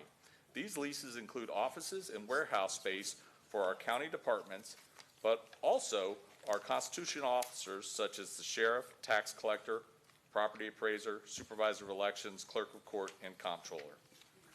The lease account budget is increasing by $108,000 to a total of $13.1 million for next fiscal year. These increases are for lease pass-throughs, taxes, property management costs for our leases. As you can see, $4.5 million is for county departments, and $8.6 million, or 66%, of this budget is to provide 592,000 square feet of lease space for the constitutional officers. The tenant improvement budget has a $578,000 increase for a total of $1.4 million due to a one-time tenant improvement for ISS that is relocating to another leased location. The temporary positions budget in real estate management is decreasing by $150,000 for a total of $930,000, and the temporary staff are used to support real estate management daily operations. The lease building maintenance budget is decreasing by $235,000 for a total of $672,000. Real estate management was able to schedule out HVAC replacements over multiple years at 2 lease facilities and reduce this annual request. Our facilities management division maintains 535 buildings across the county. Building repair and maintenance budget is increasing by $808,000 for a total of $15.9 million. This includes budgeting for consumer price index increases for our 40-plus annual term contracts with our vendors that average about 4%. These are contracts for HVAC, plumbing, elevator, roof, electrical, just to name a few. The facilities management research and studies budget is reducing by $240,000 for a total of $460,000. This is based on actual usage and is used to perform assessments on buildings and to determine the estimated cost and scope for capital improvement projects. Facilities management rolling stock is decreasing by $181,000 due to reducing the number of vehicle replacements budgeted for FY27. Fleet management maintains over 4,200 small vehicles and heavy equipment. Sublet services and parts budget is decreasing by $895,000 for a total of $8.7 million. Sublet services are outsourced services such as oil changes, towing, or transmission services. Fleet is projecting decreases due to newer vehicles and fewer vacancies at fleet management, allowing for more in-house work. We are decreasing our unleaded and diesel fuel budgets by $119,000 for a total of $5.5 million. This is based on total calculated usage for fuel for FY27.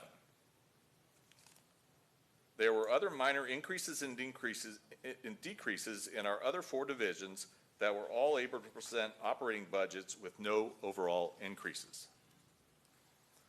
Moving on to some highlights from Fleet. Orange County Fleet has 3 term contracts to purchase fuel for our 11 county fuel sites.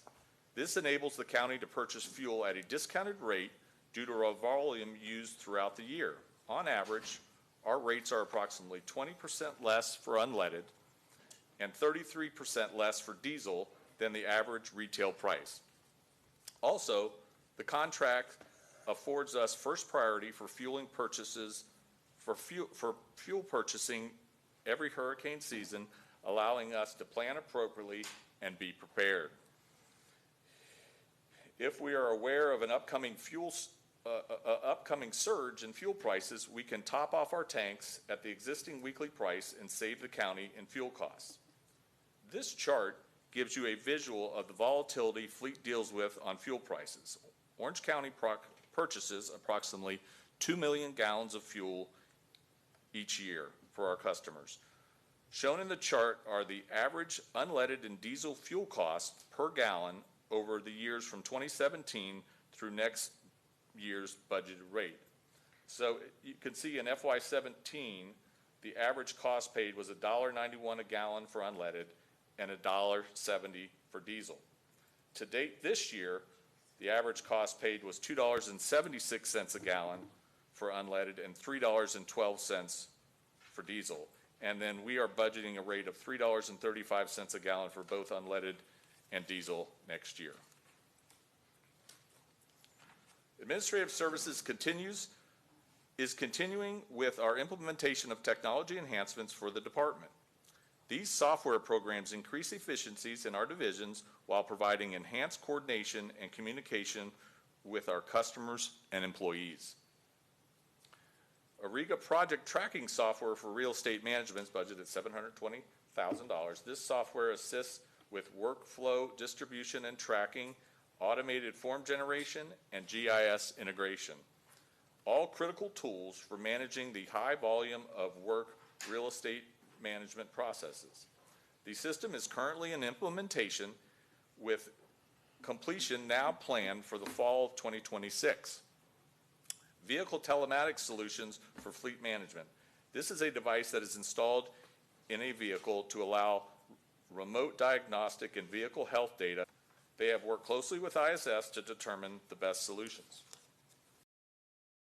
Modernization, sorry about that. Procurement modernization and technology. We are modernizing change order workflows and implementing electronic contract management for construction and professional services. AI to improve document development, review, and process efficiencies.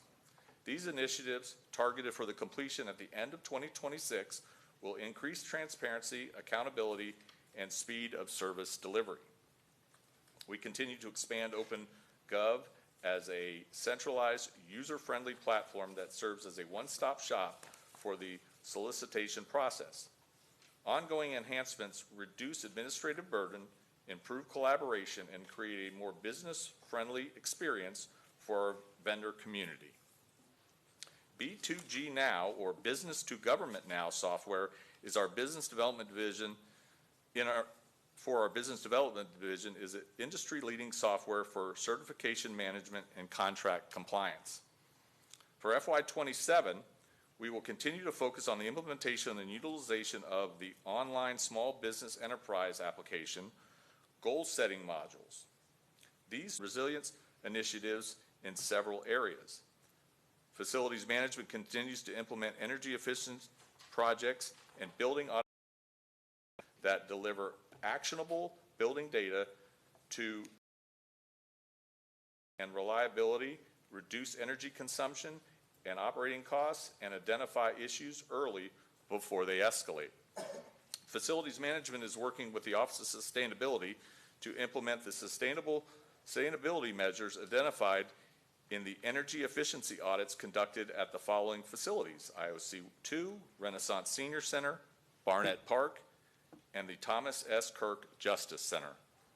Some energy efficiency recommendations include HVAC improvements to include data analytics, control modifications, and collaboration of sensors to reduce energy usage, smart water valves that monitor flow and stop leaks, lighting timers to reduce energy consumption, replacement of ceiling tiles with phase-changing material to help regulate temperature, and building envelope improvements such as weather stripping and window film for cooling and heating load reductions.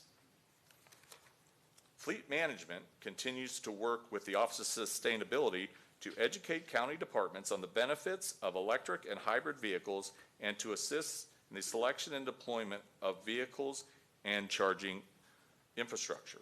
Brian and his team attend industry events to stay updated on electric hybrid vehicle technology and trends. Of the 95 vehicles approved by VRUC, or the Vehicle Replacement Utilization Committee for FY27, 42 are electric hybrid vehicles, or approximately 45%. To date, we now have 19 electric vehicles in the light-duty fleet, which are deployed in utilities, EPD, 311, fleet management, and parks and recreation. We also have 97 hybrid gasoline electric vehicles in the light-duty fleet. We continue to keep an eye on the development of medium and heavy-duty electric vehicles and their charging infrastructure requirements, as more than half of our county's fleet fall into this category. Now we'll move on to our capital improvement program. Our Capital Projects Division currently manages over 300 projects with project budgets totaling over $1 billion for our county departments and agencies. Our department's CIP proposed budget is $101.1 million next fiscal year. This is strictly the Administrative Services Department's portion of the county CIP and does not include projects we manage for other areas in the county, such as corrections, parks and recreation, and fire rescue. Our CIP includes facilities management's improvement to facilities, roof replacement, HVAC repair and replacement, energy conservation retrofits, and fleet management's 2 ongoing CIPs, as well as independent multi-year building improvement CIP projects. There are a total of 50 active independent projects in the Administrative Services CIP budget. Here's a list of the major multi-year funded projects with their total project costs. As you can see, most of the large projects we have are for the corrections campus and main courthouse. There are several other projects that address HVAC repair and replacement, lighting retrofits, life safety improvements, and roof replacements throughout the county. As a reminder, we are working with a limited CIP budget and are required to prioritize our projects each year.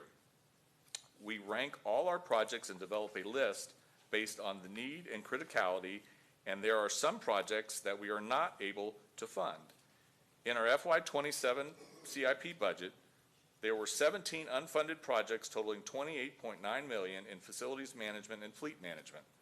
These projects will be prioritized and will be brought back in future years. Now I will go over some large-scale projects that we're managing for other departments. Construction started this year for the new $85 million animal services facility located in District 6. This will be a new, modern, fully air-conditioned, 123,419 square foot facility with 265 individual dog kennels and housing for 194 cats. This project will also include some intersection improvements funded by Public Works in alignment with their Vision Zero initiative. The project will take approximately 2 years to complete and is projected to open by the end of 2027. Construction is wrapping up for the new $3.9 million, 4,200 square foot neighborhood center for families located in District 5 in Bithlo. This long-awaited and much-needed facility is replacing outdated trailers and should be opened later this summer. Fire Station 31 is the picture on the left, and it is a new $13.4 million 3-bay, 2-story station located in District 1 that will be starting construction this fall. The design for this project was primarily funded with $750,000 of ARPA funding. Construction has just started on Fire Station 48, the picture in the top right, which is a new 11.9 million three-bay single-story station located in District 1. Design is underway for Fire Station 78, pictured in the bottom right, which is a new $12 million three-bay single-story station located in District 4. Located in District 3, this $26 million Goldenrod Village project will assist with providing services and temporary shelter for some of Orange County's unhoused population. The facility will include different levels of housing arrangements, common spaces, including a computer lab, library, living room, and associated support spaces, and a kennel area for that resident's pet that will not need to be surrendered. Design services are currently being procured for this project. We are working on 2 projects at the John H. Bridges Community Center located in District 6. The design is complete for the $1.2 million replacement of the outdated children's playground equipment and surfacing shown in the picture on the left. Also, construction will start this fall for the new $2.9 million modern Building E for community action and Head Start functions, and will include classrooms and offices for social work. This building will replace an old trailer that has already been demolished. This building will be built in the open space on the bottom of the picture on the right. $500,000 of this budget is being requested in the FY27 budget. Design is well underway for this new state-of-the-art $28 million addition to the District 9 Medical Examiner's Office located in District 3. $6 million of this funding has been provided by Osceola County that also utilizes this facility. Great care is being given to the design of this addition to ensure that it is both very high-tech and functional, while also being respectful and sensitive to the visitor's needs. This is anticipated that this project will be completed in 2028. Design is wrapping up for the new $17.4 million recreation center at Barber Park located in District 3. This new facility will include a welcoming atrium leading to basketball courts, gym equipment, and other workout equipment, activity rooms, and restrooms equipped with universal changing stations. This facility will also have offices and other areas to provide social services to the community. The project is scheduled to be open in the spring of 2028. Located in District 1, this $7 million Phase 1B park project is in the second phase of work in the existing Horizons West Regional Park that has an overall $22.9 million project budget. The first phase opened earlier this year, and the new work will include a splash pad to be located just above the playground shown here on the left, along with some additional asphalt and grass parking. Heading down to Lake Hartley, there will be a floating dock and a new walkway leading to an open lawn gathering area for events. Parks is requesting additional funding of $1.5 million in this upcoming budget to include a restroom and maintenance building that will also include a small work area for the sheriff's office. Construction started in June. It is anticipated to be completed at the beginning of next year. Design is underway for the new modern $21.4 million sheriff's substation located in District 1 on 5.7 acres of Lake Bryan Beach Boulevard near the intersection of 535 and World Center Drive. This new substation will replace an old leased space that is outdated and too small for Sector 5's needs. Now we'll move on to potential programs and services at risk. As Kurt mentioned in his presentation, on the November 3rd, 2026 ballot is a constitutional amendment to increase non-school homestead exemptions from the typical $50,000 to $250,000 over 2 years starting on January 1st, 2027, and capping non-homestead assessment increases at 5%, that are currently set at 10%. If approved by voters, property tax revenue will be significantly reduced for local government services starting in fiscal year 2028. It is estimated that the general fund will be facing a reduction of approximately 10% or greater. The Administrative Services Department is an internal service department and supports county operations. Looking at an approximate $9 million or 10% reduction to the budget, the following services could be impacted. There could be possible hiring freezes or staffing reductions that could impact the way we maintain our buildings, support county staff, and provide services to the public. In procurement, we could potentially see delays in processing contracts and issuing formal solicitations that could impact vendors and contractors doing business with the county and the services that they provide. In business development, we may see delays in managing our new small business enterprise program that could impact the ability to support our local vendors. In facilities management, there could be deferred maintenance that would impact operations and the budget. Deferred maintenance transfers costs from the present to the future, often increasing the total cost while elevating safety, operational, compliance, and liability risks. An example, the county could delay replacing an HVAC unit at the end of its life cycle. This may initially save $20,000. However, if the fan fails during summer, it could result in emergency replacement costs, employee discomfort, service disruptions to the public, and potential damage to other building systems, costing far more than the original repair. In addition, we could see reductions in guard services at county facilities, increasing screening times, and impacting the ability to support operations at county buildings.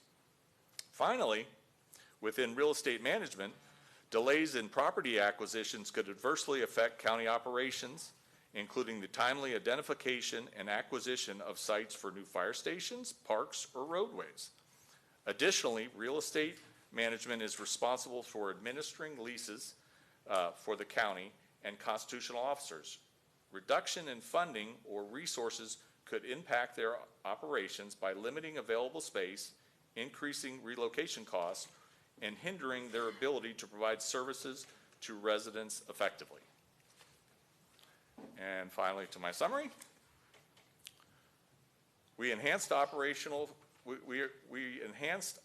efficiencies in order to trim budgets, yet continue to prioritize facilities maintenance and capital improvements to keep county facilities operational and safe for our employees and citizens. We are implementing technology enhancements with new innovative software to improve collaboration between staff and user agencies while increasing efficiencies and accountability. We continue to implement short and long-term sustainability projects and initiatives for our county facilities and fleet. That concludes my presentation. Do you have any questions? All right, Reed, good job. We're going to move quickly to our questions. We'll start with Commissioner Wilson, followed by Commissioner Gomez-Cordero. Excellent job. I know that this was a new thing, and not to see Ann up there, it feels weird, but you did a fantastic job. I think for anybody who doesn't understand government, local governments, impacts, to look at the Administrative Services Department and the depth and width of the amount, the things that you all do, it's an incredible department. I did have a quick question about kind of going back to the beginning of the presentation and some of the challenges with hiring skilled mechanics and maintenance.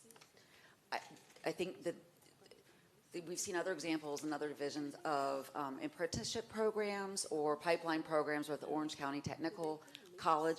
Are there any thoughts about that, or have you all implemented anything? They have. Both facilities and fleet management work with technical colleges and use trade interns. Facilities uses trade interns, and fleet management works with the technical colleges. And we do have success with hiring individuals from those programs. Yeah. I was going to say, graduations this year, so many of the kids that came through, they actually had a medal if they went through a technical program, and we got to ask. So I was like, what was yours? What was yours? And all I could think about was the opportunities that they have immediately, knowing the need, and there is a great need. So that's good news. And then the other one I wanted to ask about, And you said it at the end about the deferment of maintenance on the Yeah. facilities.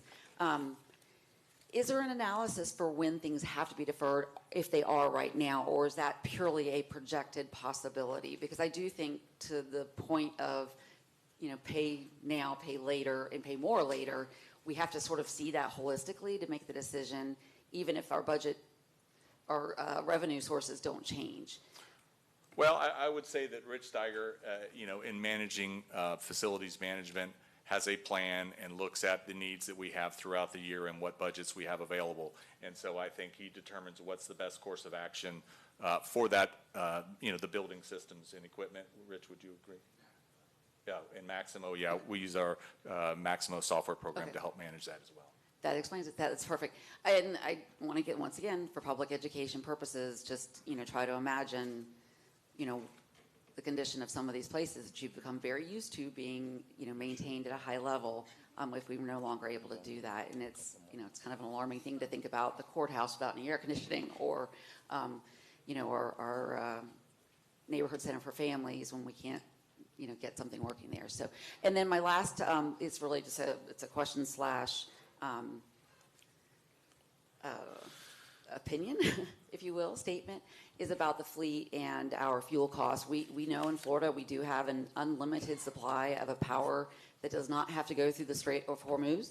I know right now it is not fashionable in Washington, D.C. or in Tallahassee to invest in things that will allow for additional power diversification. But any project where you're utilizing solar or alternative energy sources to be able to continue on that SORAP mission, you're doing a fantastic job, I think, with the goals that we implemented for our sustainability and resiliency plan.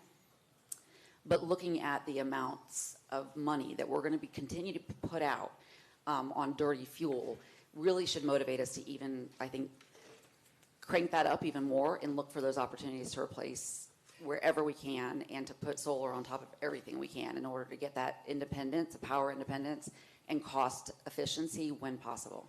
Well, Commissioner, I'll share with you, just yesterday we were looking, a question came up at Mosquito Control, the new facility we opened up in February, and they have solar on that building, and we're collecting solar credits for that.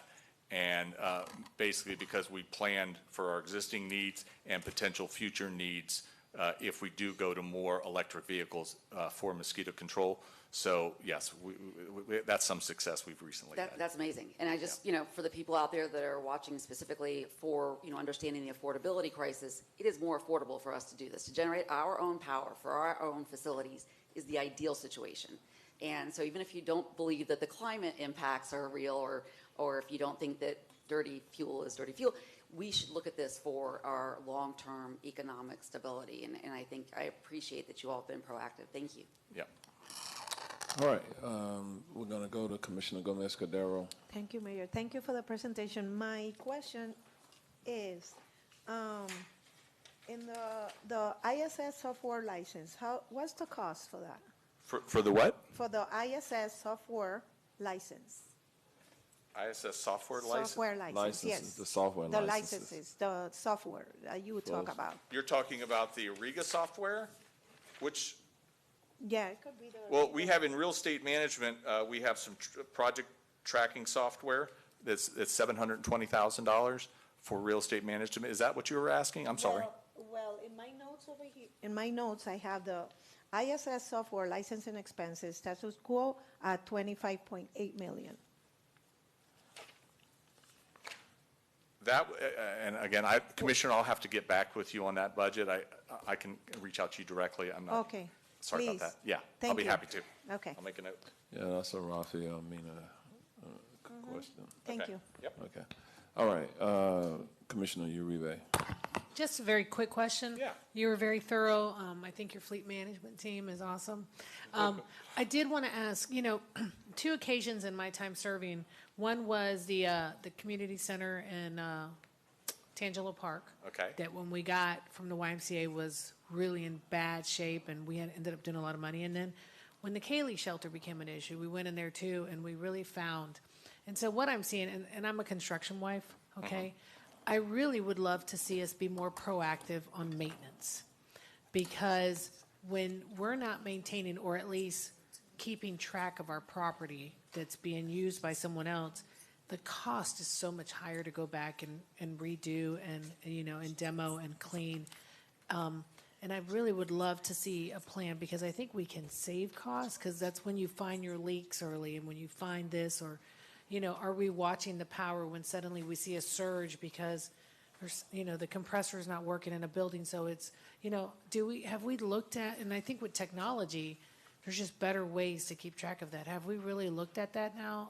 We have, and Rich mentioned Maximo, and we have some other software programs that he's implementing that help look at planning for preventative maintenance and future life cycle replacement needs at all of our facilities. If you're going to speak, you have to go to the mic. I'm sorry. I'd love to know more after Okay. that, because Okay. I've been on now multiple occasions where we just saw things, and you know how it is when something breaks and you fix it as opposed to maintain it, it costs us a whole lot more. And it seems like when they hear Orange County calling, they put a fee on it, Yeah. Okay, Well, great. we can get back to you, Commissioner, on that. You meet with her too, because the two examples the commissioner noted were kind of exceptions. We did make, with respect to that YMCA, that was there were certain after the board discussion, we made changes. in terms Yeah, of how we that's, I do brought it. that up. Yeah, especially Yeah. when we're So we allowing talked someone that. else And to then use our Kaylee, property. There was a decision made to take it out of service and not to do it, but they can cover all that. Yeah, I just think we can be proactive everywhere, It's like even when I notice something in our own building, we call right away as opposed to waiting it, just to go. Okay, thanks. Thanks, Commissioner. Reed, every year I've asked Ann Kulikowski how many different facilities we manage, and it typically has been around the 400 range. How many is it now? 535 buildings Okay. across the county. So just understand the magnitude of what we're talking about. You're talking about 535 different locations that they are managing. So thank you. Yeah. All right, Commissioner Simrad. Thank you, Mayor. I only have one question. Yeah. The facility, the Neighborhood Center for Families and Children, that is in Family Services, that's in Bithlo. Yeah. It's approximately 9 million. 3.9 million. That, those trailers were flooded originally, so in that financing, was part of that some type of flood insurance, or did we get something back from a grant of public buildings flooding? Commissioner, I'm not sure if we filed a claim or if the county did, but I can follow up with risk management and get back with you to see if that was part of the project. I'll be happy to follow up Okay, with that. great. Yeah, Thank you. I'm not aware of that. Yep. All right, thank you all very much, Reed. We're playing catch up here a bit, so we're going to move quickly to fire rescue. We're going to ask Chief Anthony Rios to come forward and present the budget for his department. All right, thank you, Chief.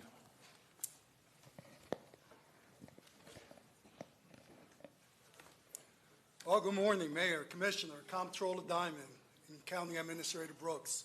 Thank you for the opportunity to present Fire Rescue's fiscal 27 budget. The budget before you this morning is built around 4 primary objectives. Number 1, maintaining service delivery. Number 2, improving firefighter health and safety. Number 3, preparing for future growth. And number 4, remaining fiscally responsible. This morning, I will present an overview of the fire department. I will then discuss the proposed budget and the department's strategic priorities. I will then highlight key operating budget initiatives, followed by our capital improvement program. Thereafter, I will finally discuss our feed update, potential future fiscal risk, and conclude with a summary of the department's planned direction. I want to take this opportunity to acknowledge my senior leadership team who are here in attendance today. No fire chief could have accomplished a mission alone, and I am fortunate to work alongside a dedicated and capable team that assists me daily in carrying out the core responsibilities of this fire department. Assisting me in my office is Mike Vita, Deputy Chief of Operations, John Westmoreland, Deputy Chief of Administration, and my divisional command staff consists of Kimberly Bufkin in Field Operations, Kimberly Stewart-Haran, Communications, Carlos Durden, Emergency Management, Alex Morales, Fiscal and Operational Support, Martis Mack in Logistics, William Farhat in Planning and Technical Services, and Scott Egan in our Training Division. The Orange County Fire Rescue is one of the highest performing metropolitan fire departments in the nation, operating out of 45 fire stations with a workforce of nearly 1,700. We respond to nearly 142,000 calls for service and transported over 80,000 patients last year. Our department is a multi-accredited fire department holding accreditations in 3 distinct areas: emergency dispatch, emergency management, and fire department operations. We have also successfully validated ourselves as an ISO Property Protection Class 1 fire department. Of special note, Orange County is one out of 4 county departments nationwide that serve a population of greater than 600,000 residents while maintaining both accreditation and its ISO Class 1 rating. To put that in perspective, there are nearly 30,000 fire departments in this nation. These recognitions serve as independent validation that our residents and businesses receive one of the highest levels of fire protection available anywhere in the nation. These accomplishments require continuous investments, commitment, and continuous evaluation. Before discussing today's budget, and I know Kirk covered this, so please afford me some grace, but I want to briefly review how fire rescue is funded. Unlike many other county departments that rely on general fund revenue, fire rescue operates primarily through a dedicated fire taxing unit, also recognized as the fire MSTU. That means this fire department is revenue restrictive, self-sustained department within county government. Approximately 86% of our annual revenue is generated through the fire MSTU. And the remaining of the revenue comes from EMS transports, fire marshal fees in the local agreements, and other revenue source like fees for service. That means that every firefighter we hire, every fire station that we build and perform maintenance on, every apparatus that we purchase, replace, and repair, and every piece of equipment and technology investment that we make, those commitments are funded primarily through these revenue streams, and we cannot rely on the general fund to fund our operations. As fire chief, my commitment to this board is to ensure that the fire department continues to live responsibly within the available MSTU funding we receive. This next slide illustrates how our revenues are invested to support the department's operations. I like to think of this chart as representing the value of a single dollar, or 100 pennies. As you can see, approximately 68 cents of every dollar, as seen in the blue shaded area, is invested in our people. That is to be expected because fire rescue is fundamentally a people-driven department. Every emergency begins with an EMT, with a paramedic, firefighter, dispatcher, inspector, mechanic, and the many other support professionals that keep this department operating around the clock. Next, in our operating category, shaded in green, approximately 17 pennies of every dollar support our daily operations.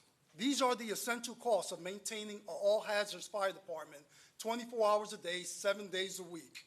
That includes fuel for nearly 500 vehicles, paying our utility bill, funding our vehicle maintenance program, purchasing cardiac and other life-saving medications, investing in our firefighters' protective apparel and equipment, and it also funds the daily maintenance of over 50 fire rescue department facilities, as well as paying our percentage of cost-sharing obligations to county-wide support services, as well as some of the constitutional offices. It also funds our risk management charges, and it funds the many other operating costs necessary to sustain a day in the life of one of the largest, one of the busiest, and one of the most technically capable fire departments in the nation. In our other category, capital outlay, as seen in the orange color, we invest about 3 cents of every dollar. Capital outlay is the funding that allows us to replace our aging fire trucks and the many other technical specialty assets that we are fortunate to have, which allows us to provide the world-class service that this community is known for. It is also where we purchase life-saving cardiac monitors, medical stretchers, and other critical equipment that our personnel rely on every single day to provide the services this community deserves and expects. Another 2 pennies of every dollar support our capital improvement program as seen in the tan color. This category of investment can span and build in value across several fiscal years, which allows us to fund the acquisition of land to build future fire stations, or to fund the replacement of aging fire stations, or to fund major infrastructure improvement projects that impact the working condition for our firefighters. It is also the funding that allows us the ability to complete significant projects that affect our critical infrastructure, such as our 911 Communications Center, our Emergency Operations Center, or our network of soon-to-be 46 community fire stations. An example of what those capital improvement dollars allows us to do beyond building fire stations is the replacement of a roof or a generator. It grants us funding to be able to take on some station-level security initiatives that are so critical to the work quality of our firefighters. It also allows us to start to address the elimination of some of our communal restrooms and the many other working conditions necessary to support our firefighters. Finally, as shown in the yellow color, approximately 10 pennies of every dollar is dedicated to our reserve budget. I believe it's important to view our reserves not as money being held back, but as an investment in the department's financial readiness. These reserve dollars are what provide this fire department stability during fiscal year transition and provides us the funding to respond to major hurricanes or a global pandemic, or allows us to fund unexpected expenses that arise throughout the year, like increases in our fuel prices because of a global conflict. As you can see, every penny in our budget has a purpose.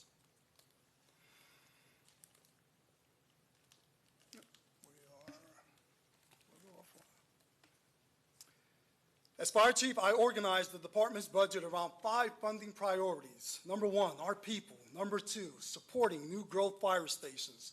Number 3, replacing aging fire stations. Number 4, maintaining reliable apparatus and equipment. And number 5, preserving a reserve position every year.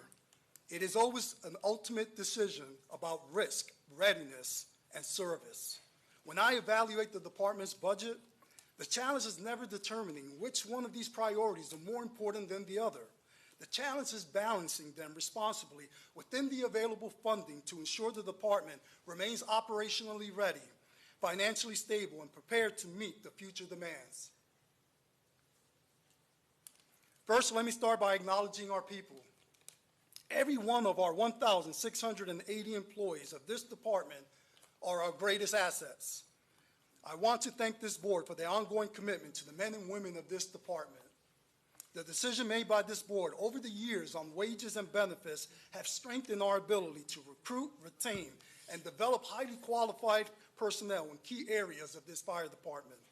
This is especially important in today's labor market where public safety agencies across the state are competing aggressively for the same talent. Today, we are witnessing stronger recruitment and improved retention rates. And in simple terms, our department is better positioned today because of this board's commitment to invest in our workforce. And as the fire chief, I am grateful for those policies and consider them a necessary investment in our employees and sustaining public safety within our community. The next, or the second area that I want to emphasize this morning is our reserve budget. As you heard Kurt speak about, reserves are often seen less or receive less attention than building a fire station, buying equipment, or staffing, but they are truly critical to the short and long-term health of this fire department. Reserves is what provides that financial stability for this fire department, especially when we transition from one year to another. An example of that, clearly, county government, our fiscal year begins in October. That means that this fire department needs to maintain the ability to pay its financial obligations for payroll and operating expenditures for at least 2 months before ad valorem revenue starts to trickle in to the county's financial system in late November and December. That is why having reserves is so critical for a self-sustaining MSTU department that does not rely on general fund to meet their financial obligations. And this cannot be more certain as we approach next year. With the continued rising fixed costs coupled with property tax uncertainty, it will become even more important for this fire department to maintain capacity in its reserve budget so that we can carry out our financial obligations in the short term.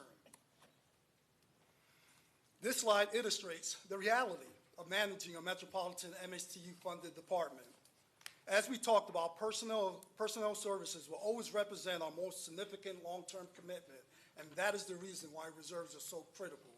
Other priorities, like the categories highlighted in red, such as building new growth fire stations or fire station replacement and investment in our apparatus and equipment, are equally as important to this department.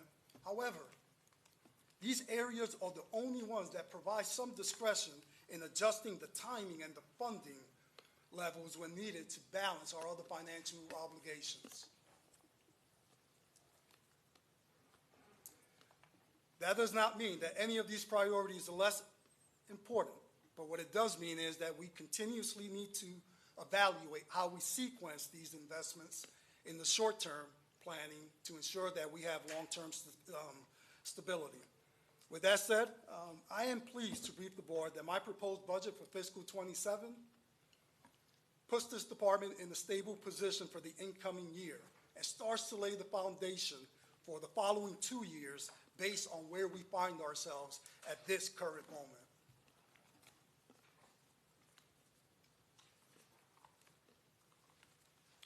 Mayor and Commissioner, the proposed budget for fire rescue is $433.5 million. While personnel expenditures increased by $9 million to adjust for operational growth and contractual wages, our operating expenses decreased by $10.8 million. Collectively, that resulted in an overall budget decrease of $1.8 million. This budget reflects a thoughtful fiscal plan and a deliberate effort to balance operational need, workforce investments, infrastructure need, and long-term sustainability. This budget also accounts for 34 new operational positions that are required to maintain service delivery in the southeastern portion of the county. The proposed 34 additional staffing positions that are being requested are to support the opening of a new growth fire station in the southeastern portion of the county. New Fire Station 78 will add 26 new firefighters, which are needed to staff all 3 shifts at that fire station. We are also adjusting the number of fire battalions that we have in our department to improve the span of control when responding to emergency incidents. 4 battalion chiefs and 4 captains will support the creation of an additional battalion.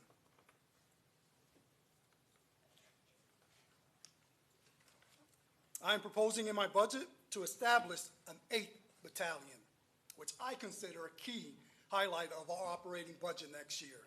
This organizational structure aims to better serve our community and enhance firefighter safety. The addition of 8 supervisory positions, 4 battalions, and 4 captains will allow this department to redesign the geographical boundaries of our current battalion assignment.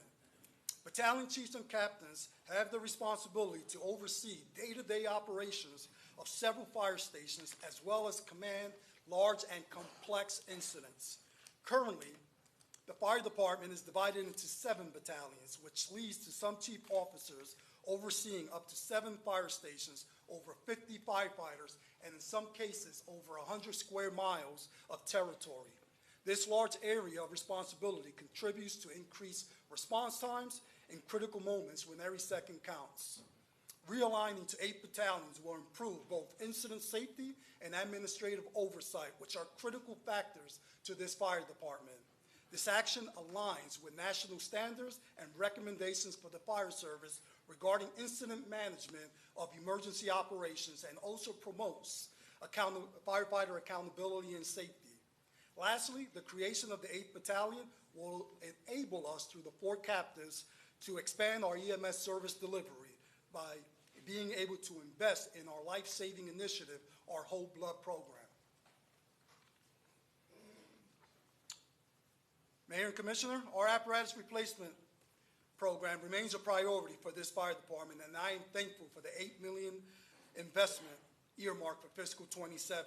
This slide also illustrates the balancing decisions I discussed earlier in my presentation. Next year's funding will continue to advance our vehicle replacement plan, but it will do so at a much measured pace compared to this fiscal year. With next year's budget, I look forward to replacing 8 emergency response vehicles, and this funding will assist the department in replacing vehicles, or a vehicle that is 25 years old, or another vehicle that has over 300,000 miles. Another budget highlight that I am pleased to announce today is an area where Orange County Fire Rescue continues to lead, and that is in the area of technology. At present, the fire service is experiencing one of the most significant transformations in its history. Technology is no longer optional in the fire service. It is becoming a critical component of how we protect our firefighters, improve decision-making, and save lives. Next year, we are moving forward with the in-servicing of handheld thermal imaging devices. This investment will allow us to equip every firefighter with this life-saving tool, rather than relying on our current practice of a single device for every 4 firefighters. This budget will also reinforce our commitment to studying the benefits of our helmet-mounted cameras. It utilizes augmented reality and gives our firefighter better clarity in conditions where visibility is often measured in inches. It can now be measured in feet. This department remains committed to building knowledge on how technology can save lives and protect our firefighters from some of the well-known dangers of the job. My philosophy as fire chief is simple.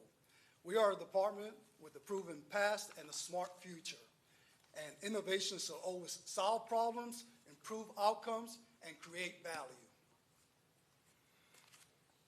These additional incentives demonstrate how we are further utilizing technology to safely perform some of our operational tasks. While traditional resources like fire trucks will always be critical to the fire service, there are specific and significant opportunities to improve our daily operations through the exploration of technology. This budget highlights our position to invest in drones and robotic systems that would enable us to gather intelligence, evaluate hazards, and support operations more effectively than ever before.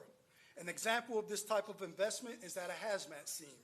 The future suggests that rather than sending a firefighter into a toxic or deadly environment, we may soon be able to operate indoor drones safely from the outside and monitor conditions inside of that building.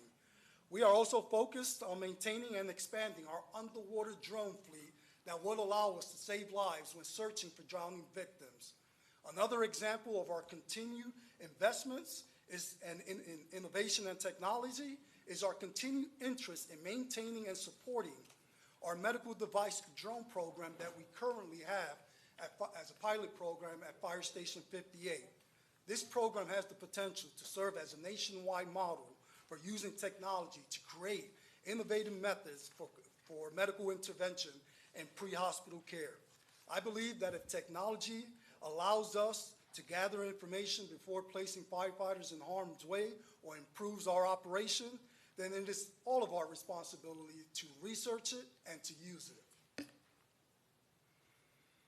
Land banking is one of the most financially responsible strategies available to this fire department. As real estate prices increase each year, the department prioritizes the acquisition of property now to avoid incurring significant higher costs in the future. Currently, we are actively searching for land to acquire for Fire Station 57 and Fire Station 73, which are existing fire stations that need to be rebuilt.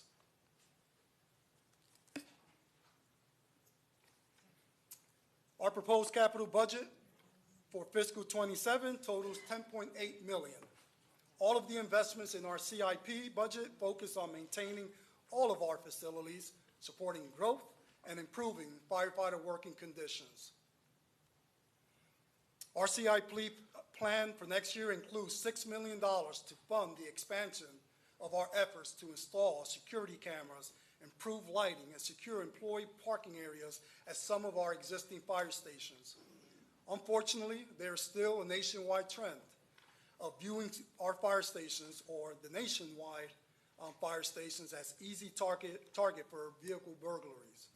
Over the last 2 years, we have made significant improvements in designing secure parking areas for our fire stations. And although we have made significant improvement, there's still work that needs to be done. Our capital improvement budget will also allow us to continue our efforts to eliminate communal restrooms. It would allow us to continue to tackle the renovation of operational workspaces that need to be modernized. And it will allow us to design and construct protective gear storage solutions to minimize contamination risk for our firefighters. You've heard about this, but I always like to highlight when we have the opportunity as the fire chief to build a new fire station. We are very pleased with the progress of this capital improvement program. Station 31, located in District Commission 1, is a significant investment aimed at replacing an existing leased facility with a modern station that focuses on firefighter health and safety and offers long-term operational benefits to the community. Station 31 was funded over two years as a CIP project. Next year, we will have funded fully this project for a total cost of $15.3 million, which includes land design and construction. Located at Dr. Phillips and Banyan Boulevard, the new station will create a lasting county-owned asset that will continue to serve the Dr. Phillips community for generations to come. This next project offers the county a new growth fire station in the southeastern portion of the county in District Commission 4. This new fire station project will reduce travel times and improve emergency response reliability for the Wyndham Lake community, which is currently experiencing extended travel times when they call 911. The new station is projected to improve travel time to that area by nearly 7 minutes. Let me place an emphasis on that. It would improve travel time to 911 emergencies by 7 minutes. New Fire Station 78 is also critical for improving the overall reliability and availability of our emergency response network that services the area of Boggy Creek and Meadowwoods extending up to the Osceola County line. This station is where the 26 new operational positions that we spoke about earlier will be assigned to. This station will be equipped with a fire truck, a medical transport unit, a wildland urban interface truck, and marine assets to effectively respond to the variety of emergencies in the southeastern portion of the county. Mayor and Commissioners, I added this slide to illustrate the important concept of network optimization in fire and EMS deployment models. With the opening of a new fire station, it goes beyond just the immediate community and the neighboring areas. We are discussing performance impact of an entire emergency response system. By adding an additional resource to the southeastern portion of the county, we are improving the reliability of an entire response network that transcends commission districts and zip codes. When Fire Station 78 opens, calls within that community will now be served by resources positioned much closer to them. That allows surrounding fire stations outside of that concentric circle to remain available for emergencies within their respective areas, leading to improved overall system performance. The results is faster response times to that region, projected at nearly 60% improvement in travel time. From a strategic perspective, this project is simply not just about a single fire station. It is about optimizing the overall performance of an integrated network model.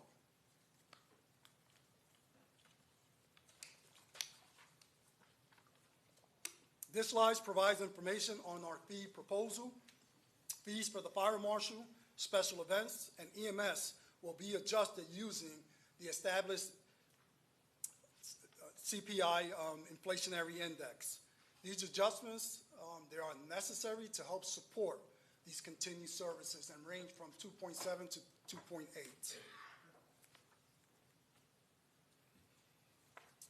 Potential programs and services at risk.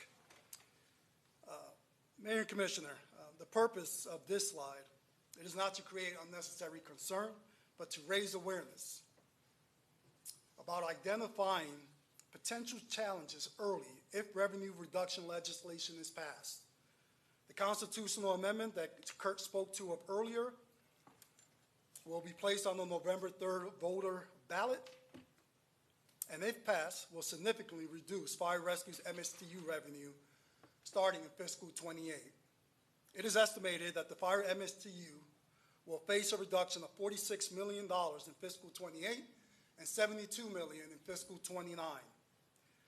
I want to affirm to this board that our budget for next year remains stable despite the changes that we spoke about.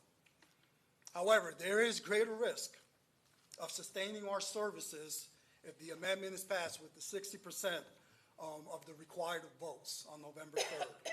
These changes in revenue will greatly impact the fire department's ability as we rely on property tax revenue as a self-supporting fire department.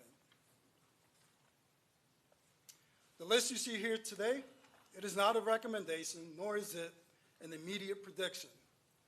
It represents an example of the type of operational decisions that could become necessary if significant revenue reduction occurs. I want to emphasize that every item on this list directly supports one or more of the funding priorities I discussed earlier in my presentation. For example, delaying new growth fire stations could impact the ability to maintain adequate response times to 911 emergencies. Postponing fire station replacement projects and improvements could affect work. Deferring apparatus replacement could negatively impact our reliability on our fleet, which would increase overall maintenance costs as our equipment continues to age. A reduction in revenue will also impact our ability to continue to have serious discussions on how Orange County can continue to lead the way in wages and benefits for our workforce. This is also especially true as we prepare to engage in constructive dialogue about reducing the work schedule for our firefighters next year. Also, reducing funding for equipment, training, and professional development could limit our ability to adapt to future service demand.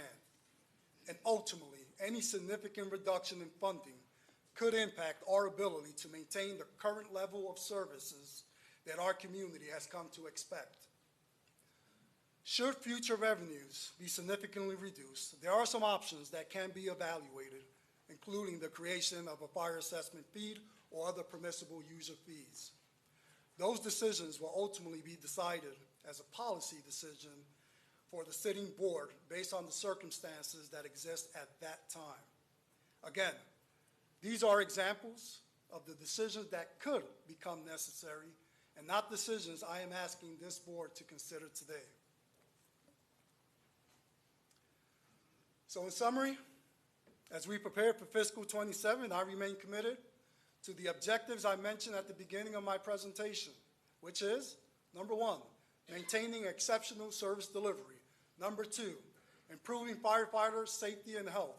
Number three, preparing for future growth. And number four, remaining fiscally responsible. This budget advances each of those objectives.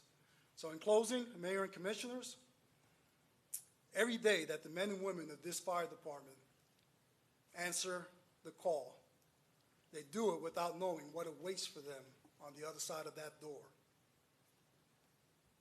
The focus of this year's budget is to make every effort that they have the equipment, the facility, and the stability to answer that call safely and effectively. As always, I appreciate this board, their continued commitment of our fire department, and for the trust you have placed in me as the fire chief. Thank you, and that concludes my presentation. All right, so, Chief, great job. Chief, let me ask you a few questions. How many years of experience do you have in the fire service? Greater than 26. Okay. And with that, in preparation for this budget, you work closely with your senior leadership team here to prepare this budget. correct? That is correct. And what you have indicated is that after your assessment, you believe that if Amendment 3 passed, it could have a fiscal impact on your budget of, I'm going to say, approximately $120 million. That's pretty substantial, right? It is of great magnitude. Okay. And, you know, I can tell you that this board and prior boards, we have invested heavily in our public safety in Orange County. That's the primary reason that government really exists. We've invested in capital assets. We've invested in our pay for your personnel, historic high. We work with the IAF union and others to get us to a point where we're highly competitive in the market space. And so I remain somewhat concerned about the potential for reductions. And so we have an obligation to make certain that we talk to our community about the potential implications, not to put fear in them, but to certainly sprinkle a dose of reality into what could happen if we lose substantial funding. And I know you're concerned. I can hear it in your voice. I can see it in the faces of your staff that's sitting out there. I can see it in some of the faces of members of the public who are here kind of listening to what you just said. So I just want our community to keep all that in mind when they make a decision, you know, about whether they're going to support the amendment or not support it. But are you committed to doing what you can with your team to reduce those critical impacts where you can? Absolutely. Let me just go back and reaffirm what you mentioned, because I will be remiss if I did not. What this board has done for this fire department over the years is unparalleled to anything that I've seen. And this fire department is better served today because of the investments made by this board. As fire chief, I want to personally thank each one of you for that continued commitment to the men and women of this fire department. It doesn't go unnoticed. As it relates to some of the observations that I brought up, in my professional judgment, a reduction in revenue of $72 million by fiscal 29 and compounded year after year will not be sustainable for this fire department to maintain the current composition of services that this diverse community depends on. My intent is always to inform, to be objective, and to allow the data to tell the story. And that is my commitment. And my commitment is always to preserve the core services of what the fire department's mission is. It is to have the capability of producing highly trained firefighters and have the ability to respond to the next 911 call, no matter what the emergency is. And when I talk about diverse emergencies, we are an all-hazards fire department. That means that we go to fire-related calls. We go to medical calls. We take care of technical calls, which is unique for our community. We're very privileged to be the epicenter of tourism. I believe public safety is part of the infrastructure of tourism. And it is absolutely critical that we maintain the diversity, the skill, and the talent, and the technical capabilities to be able to continue to provide the full breadth of services that we provide our community today. All right. We're falling a little behind, so let's catch up. I'm going to open it up for questions by members of the board. Commissioner Uribe. Hi, Chief. Obviously, you know, I think we're all big fans of the fire department. I did have a question. I was looking at this, and I've noticed some new trucks and some new fleet, but I don't see fleet in here. Can you share where some fleet purchases besides fire trucks are in your budget and where you have that?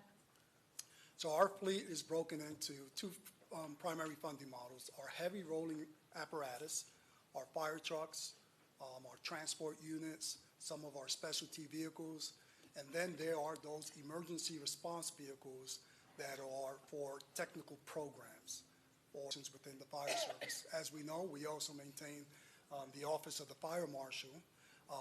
That budget comes out of our operating expenditures. So you do, like, didn't you have, don't you have a new car too? I do not. Okay, I I'm thought there, still I saw driving. somebody had new ones. I don't know where I saw it, so I'm just trying to see where actual fleet purchases are in your budget. So And I'd to like- answer the question, we do replace vehicles as needed. There's Yeah, I'm not saying you don't. I'm just trying to ask you, where is it in here?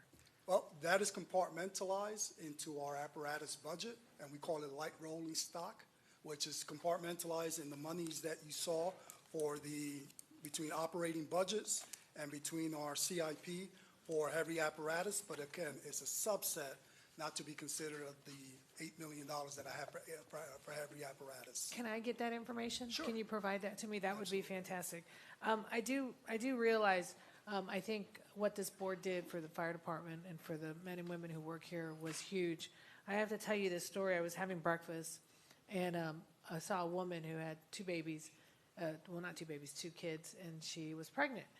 And so she just walked past me, and then she comes back and she goes, "Are you Myra Uribe?" And I said, "Oh, yes." You know, I never know. That's a loaded question. So she goes, "Thank you for what you did. Because of the vote you guys did, we were able to get a minivan for our expanding family." And those are the real stories of the men and women who are finally getting those wages that they've longed for. I have two questions. I know that when Kurt presented, he said next year's budget is reduced because all the back pay that is owed to the firefighters is going through. Do we have an idea when they're going to get paid? Our team, and in coordination with Human Resources and Payroll in the Comptroller's Office, as a matter of fact, I just had a conversation about this just this week. They are working diligently to reconcile the retro pay. Let me back up a little bit. Clearly, the base wages that the adjustments the board That's made. gone that's into been effect. settled in. Yes. So every single one of those that were part of the impasse hearing that ultimately you made a decision, and it was, you know, to go ahead and provide the increases, that went in, I believe it was May? In May. Now they're working diligently to go ahead, and my understanding is that in the next several weeks, clearly no later than September, the retros should be paid out. Okay. And I just, by the way, I just saw your social media post with a bunch of new inducted firefighters, and that was a very cool trend you did with the pictures and their phones. Who came up with that? That was actually really smart. Was it Danny Banks? We have a very, I am so pleased, and she is not here at the moment, but we have a very capable and professional PIO team. So they always work to go ahead and market. That and it was brand the great, fire and department. they put it to one of my favorite artists, Taylor Swift. So that was even That bonus. doesn't happen by accident. Bonus, yeah. So my last question is: in those new firefighters that came in, they're getting the new updated wages, right? They are, yes. So does that mean any firefighter that's already currently working is making more than the ones that just came in? Like no one should be making less than what these new firemen and women have been come on board? Because I mean that was part of what we discussed. There's three parts to that question. Number one, when someone is hired, they go through a 10-week orientation. They come in at a starting rate. At the conclusion of the 10-week orientation program, they move from a step 1 firefighter to a step 2 firefighter. We are in the process of having a discussion at this moment on a selected group of individuals that we're going to have to make an adjustment to them to ensure that what you described does not occur, which is the inversion of pay. So our commitment is to ensure that inversion of pay doesn't occur. Okay. So does that mean we actually have current staffed firefighters who are making less than the ones that just came on board? Full disclosure, when we graduated that class, because of the condition of the contract specifically spelled out, effective this date, when you finish orientation, you go to a step 2. Anyone that was hired before that that language did not exist. So if you were a step one firefighter, right now there's a small group of about 34 that were impacted because of that.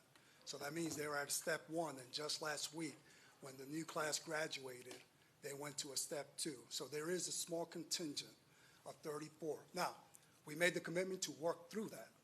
Okay, because yeah, we because don't it believe doesn't in seem fair. inversion. So a new hire is making more money than a current firefighter, 34 firefighters working right now. And Commissioner, let me just say this. That was the condition of a contract, so we have to Yeah, work through that's that. the I know, but I mean, condition of but the you contract. gotta, you gotta imagine, a new hire is making more than, They understand, they're working on it. Yeah. so That- we're that gonna is be the- fixing that. Let's be clear where that came from. Yeah, that's a byproduct of the language of the contract that both parties agreed to.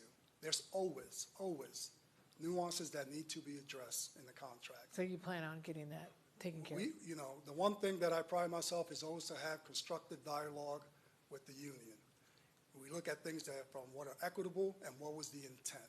And that's where we start our decision-making. Okay, all right, look forward to seeing that come through. Thanks. Commissioner Wilson. Thank you so much. Thank you to your whole team. I am incredibly grateful for all the things you laid out in here. I do think that I'd be remiss by not saying that there's an inherent educational component, that the fire, each one of those fire stations participates in local events, local open houses, that I know it's just built into the structure, but the value to the community, I would love to put a price tag on it to be able to express the importance of it. God forbid it goes away. And shame on the lawmakers who rely on your services, who thought it was okay for you to lose $200 million over the next 4 years. Like, that is so scary, because they also have homes, and they have children, and they have parents. And what are they going to do when they call 911? Those lawmakers need to, I beg of you, walk into your closest fire station and explain your decision to the people that will be impacted right there. I think for anybody that's considering voting for this relief, I understand that we are in an affordability crisis. But I do think that there will be consequences that will pinch people on another side. So we look at the certifications that come with a premier fire service, Orange County Fire Rescue. Those are considered when homeowners insurance applies to come into a specific area. And my understanding is that the homeowners insurance crisis, where people's homeowners insurance it's gone up and up and up, could be negatively impacted by the lack of those types of services. Have you heard anything about that within those sort of the certification processes? Within the space of ISO 1, the catalyst for us taking great pride in being an ISO Class 1 fire department, it is because of those community benefits to our residents and to our businesses. Anything that will call into peril our ability to continue to support the investments we made to become one of 4 counties nationwide to have an ISO 1 with the benefit of insurance rates for our residents and our commercial businesses.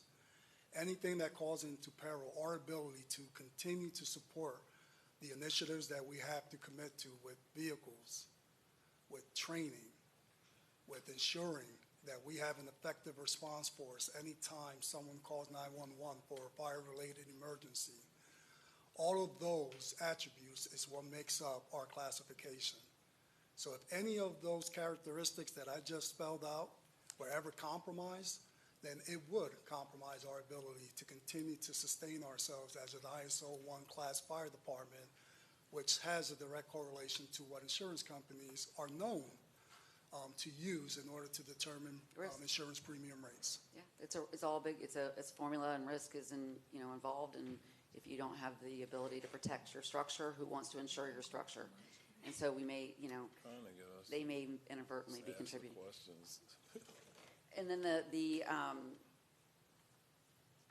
follow-up to that is, because I want to just be super clear for the public, the infrastructure of tourism you made mention, because you all do spend a great deal of time making sure that our tourism, our people who are visiting are safe, that those assets are also not, encountering some kind of an emergency. Do you have any revenue sources that come from tourist tax revenue, tourist development tax revenue? Now, Commissioner, what we spoke about is our total revenue stream, which is primarily MSTU and some of the other service fees associated with providing our service. And just so everybody's on the same page, They're not MSTU TDT is funded. property, No. right, property-based taxes. Correct. Thank you so much. Ad valorem. No. Commissioner Simrad. Thank you, Mayor. Thank you, Chief Rios, for the comprehensive presentation. I had a similar question to Commissioner Uribe. One was is that I think I attended the IAF Hobnob, and I think that there's a complication in the retro being activated from the contract that was ratified, in addition to, I think it was that you time barred or threw the grievance out on that retro or the compression funds that should have been paid to, I think, about 130 firefighters, not 35, regarding the most recent, those that were hired before the contract was ratified. I'm having a hard time piecing together the info you shared with that piece of info. Two parts. There was a question about inversion. Inversion is 34 firefighters. I think what you were referring to is compression. Compression is the standalone issue. The grievance process is spelled out contractually. I don't throw out grievances based on being time barred. So, as I understand Mayor, it, if you would prefer we handle matters concerning labor in a separate matter versus a budget discussion, certainly Chief can follow up and talk about personnel matters and contract matters at another time today. Yeah, I think in fairness to the chief and to the county, you know, we have gone through a long, protracted contract negotiation process. And there's give and take both ways. That's the way that works. We ended up with the contract that we have, and by the way, it's an excellent contract. It's a historic contract. So I think it's a bit unfair to try to poke holes on one side and not be fair about the full discussion that got us to this point, okay? I And totally agree. I think we should resist doing that in fairness to the chief, because it's just not right. Okay. So Chief, we will follow up, let's- District 5 will follow up with you, and I hear you, Mayor. Okay, I always welcome the opportunity. okay. So But can I just I ask do one want thing? us to get, yeah. Yes, I Let's just- get to our questions, because Okay. we've fallen way behind, and if Okay, got it. at some So point we're gonna need a break. an important piece of information, when I was at the IAFF Hobnob, the language on the ballot pertaining to the tax reform, I think is misleading, and I think that, you know, fire has a good opportunity to educate people, because the way that this reads is that the ballot language that says it requires local governments to use remaining property taxes solely for core public needs, including public safety, education, and schools infrastructure and natural resources. So it sounds like we're losing the fluffy government spending, which if you look at the budget, there is not fluff, but we're losing that, but that public safety will still be provided for. I think that the language is misleading to voters when they go in and vote, and I think it's an opportunity for public safety to really educate and say, hey, it says that, but we're still getting cut, and that directly impacts our ability to save your life when you call us for help. I just think that the language and the wording is terrible on that amendment. The good news, Commissioner, is we're not alone. I think the states, counties, municipalities, and townships are all unified around this issue, and there will be various educational opportunities that will happen here and across the state to kind of address that. Great. You know. That's good news. Thank you, Mayor. The other one was, I also believe with Commissioner Wilson that public safety is an important infrastructure of tourism. And I do think that I think it's important that when we talk about tourism and providing the calls and the response to the tourists that call and use all of your team, is that the TDT should provide for some form of public safety infrastructure. So I invite you to join the movement on requesting diversification of TDT to support the men and women who serve us so well. Also, I just would like to ask, in your slide where you listed potential programs that were at risk, I'm assuming that those are affiliated with the annual 10% reduction exercise. Is that what that list is on that slide where it said potential programs at risk? They're predicated on the 46 million in fiscal year, which could be Okay. even greater than, and 72 the following year. And because we are a self-restricted, self-sustaining fire department, every year thereafter.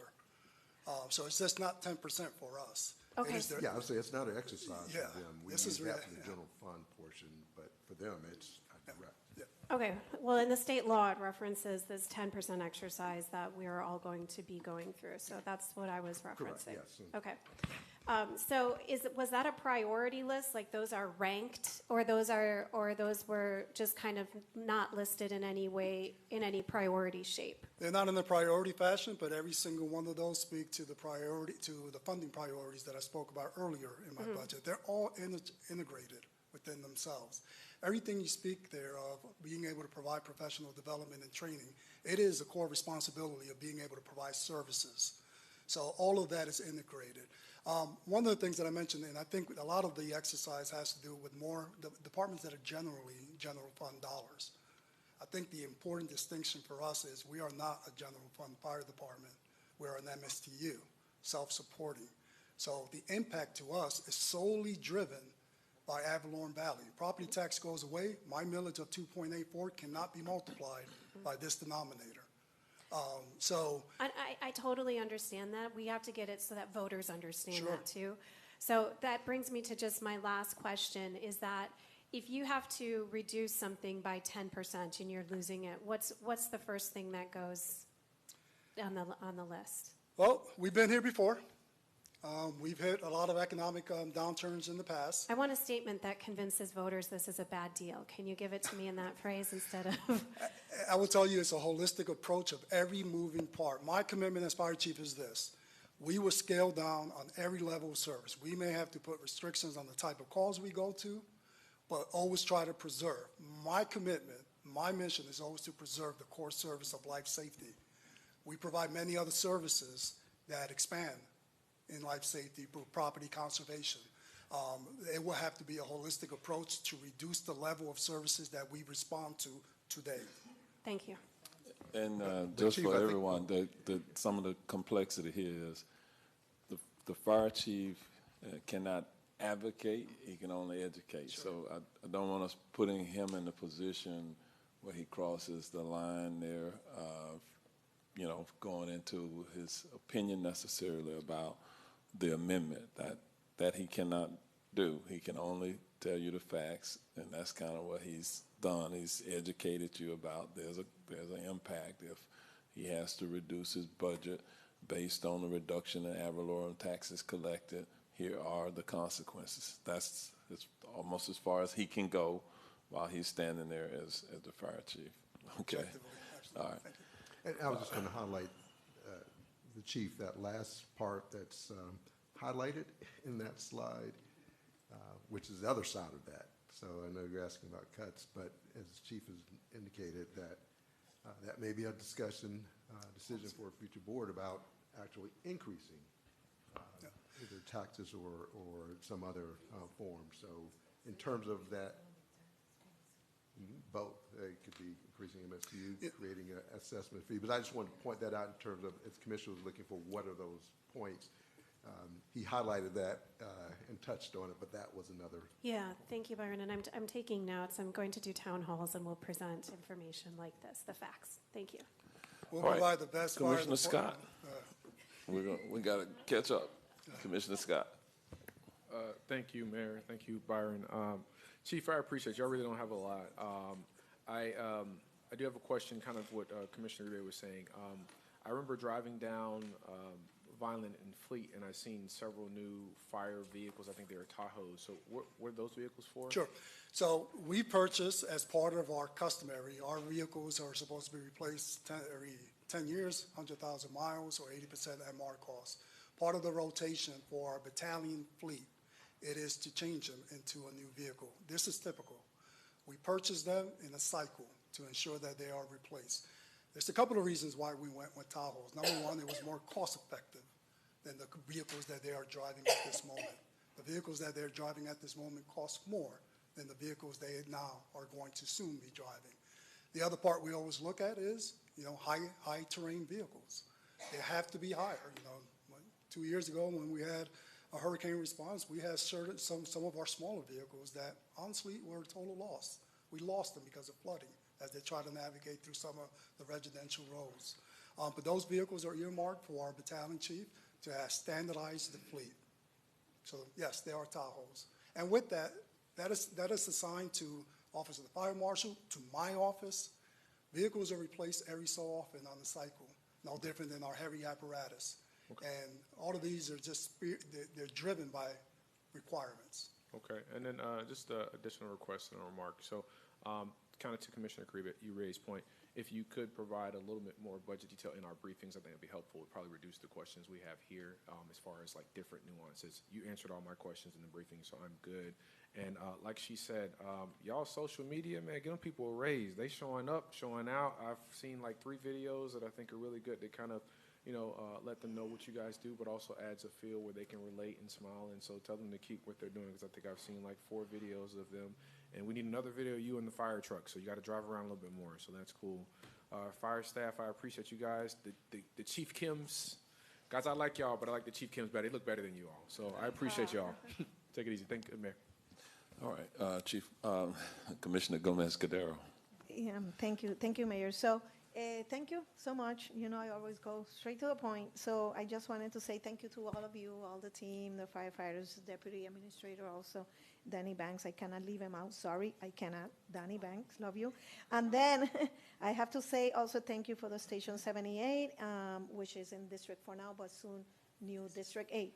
I just wanted to ask you, in the potential program, Services at Risk, you said right here, increased response time. Can you please clarify that, what that means? Sure. As we develop communities, we spoke about Fire Station 78. That was a community that experienced extended and elongated travel times. That was the need to open up a new fire station. We still have other needs within the county for new growth fire stations that we need to address. We have them out in the west side of the county. We have them out in the east side of the county. As development, as road networks continue to increase, so does the need to build new service fire stations. I could think of 3 of them that we need to build.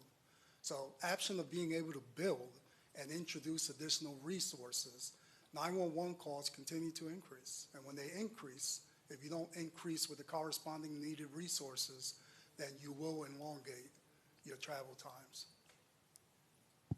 Thank you, Jefe. All right, thank you, Chief. Thank you to the whole team. We're going to transition quickly to corrections. Chief Quinones, we're going to try to get this done in 30 minutes. So be forewarned.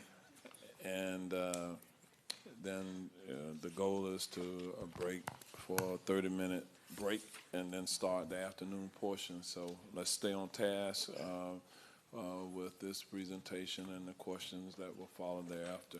Chief Quinones. All right. So good morning, good afternoon, Mayor Demings, Commissioners, County Administrator Brooks, and Comptroller Diamond. We're here to discuss the Orange County Corrections FY27 budget. So our outline, as you're familiar with, is we'll go over the organizational chart, our proposed FY27 highlights, capital improvement program, potential programs and service that are at risk, and conclude with a brief summary. So our organizational chart. So Orange County Corrections has a total of 7 divisions. All of the positions are currently filled. To the right, you can see that there's Correction Health Services. They don't report directly to me, but they work very closely, and DC Watts is the liaison to Correction Health Services. I have numerous members of the executive team here. I want to personally thank this executive team for their continued support and assistance in operating the Orange County Jail. We are the 4th largest jail in the state of Florida, and working with them makes it much easier to operate our large facility. The proposed FY27 budget. So corrections total FY27 proposed operating overall budget is $228.2 million. That's broken up into two parts. The FY27 proposed personal service budget reflects a $8.5 million increase, and that is mainly due to the salaries and FRS increases. The next one is the proposed operating budget, which reflects a $2.2 million increase, and that is mainly due to the increase in miscellaneous operating supplies. This reflects a net change of $10.7 million, and our proposed FY27 budget, once again, is $228.2 million. This is a 5% increase compared to the FY26 adopted budget. Our current staffing level has not changed. It remains at 1,620. We are not seeking any new positions. Our vacancies have significantly decreased. If you look on the bottom right-hand corner, you will see as of June 2026, we have 193 department vacancy positions, of which 129 are certified positions. That's approximately 100 positions less than we had last year. Many of these newly hired individuals are waiting to be certified. They are either attending the academy or they will begin the academy in September. So, let me go back here. We continue to utilize social media to enhance recruitment and retention efforts and promote the corrections profession. We continuously talk about the corrections professionals being the hidden heroes in our criminal justice system. The new hires that we have gotten are increasing the size of our academy. And with that, we want to make sure that the success rate from the academy is also increased. So what we've done is we've implemented a 2-week pre-academy program, which focuses on study techniques, weapon proficiencies, and we also created a mentorship program. That pre-academy program has resulted in excellent results. Within the last year, we've seen a 14% increase from the previous year. I'd like to take this opportunity to publicly thank Public Safety Director Mr. Banks, Administrator Brooks, Mayor Demings, for your assistance in providing staff with a competitive wage package. And I also want to thank the commissioners and Mayor Demings for approving the collective bargaining agreement.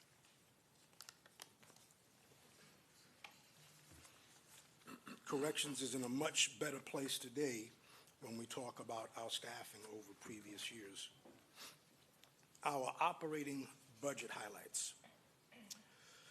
Though we are focusing on filling our vacancies, we continue to maintain and excel at operational excellence.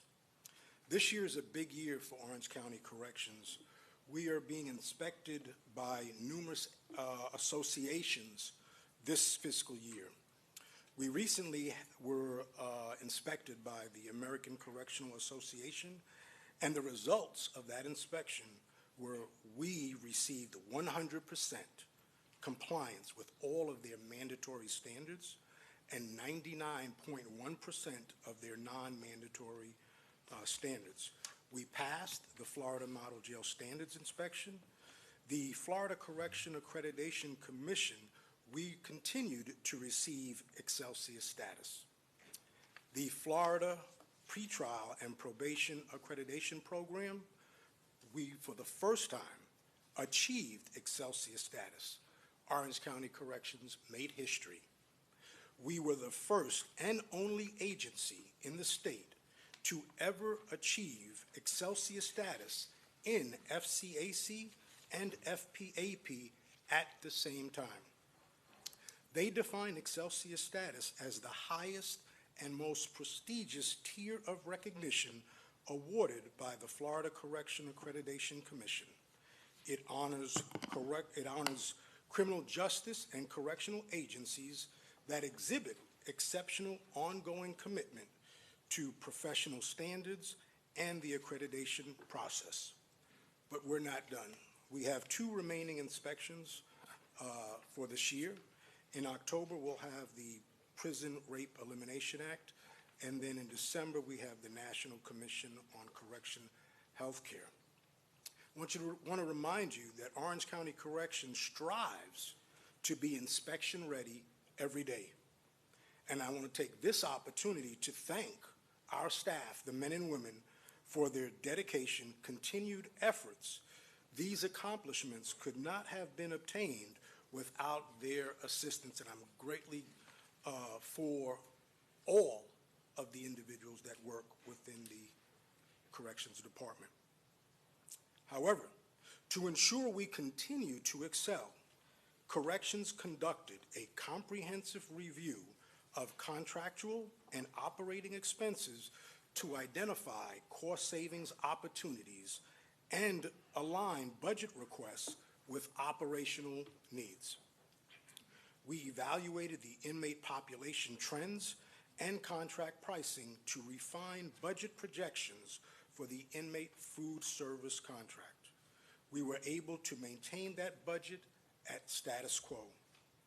We reviewed contract staffing requirements and reduced the number of temporary staff without negatively impacting operational efficiencies.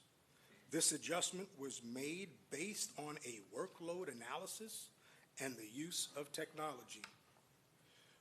And then finally, we analyzed prior year's expense patterns and adjusted budget requests to align with historical spending and reallocating resources to areas such as our training and education.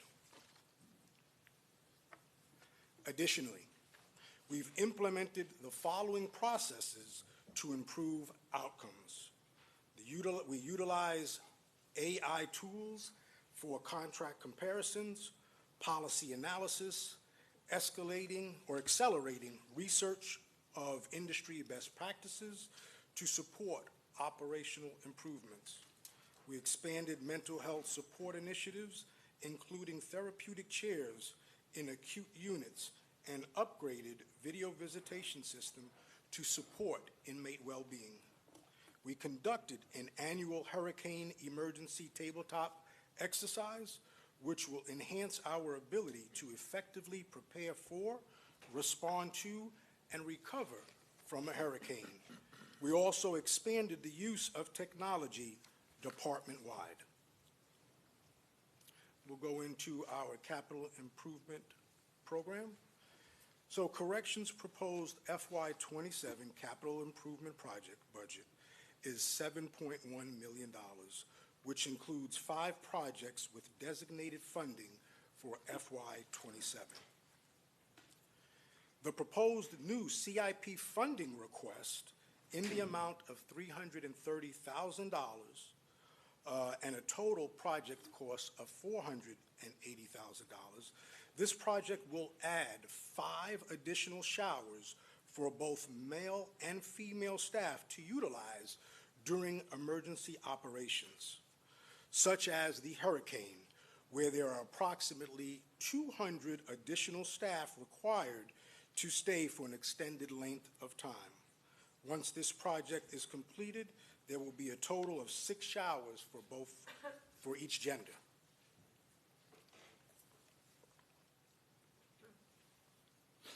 There are 4 existing CIP projects for FY27.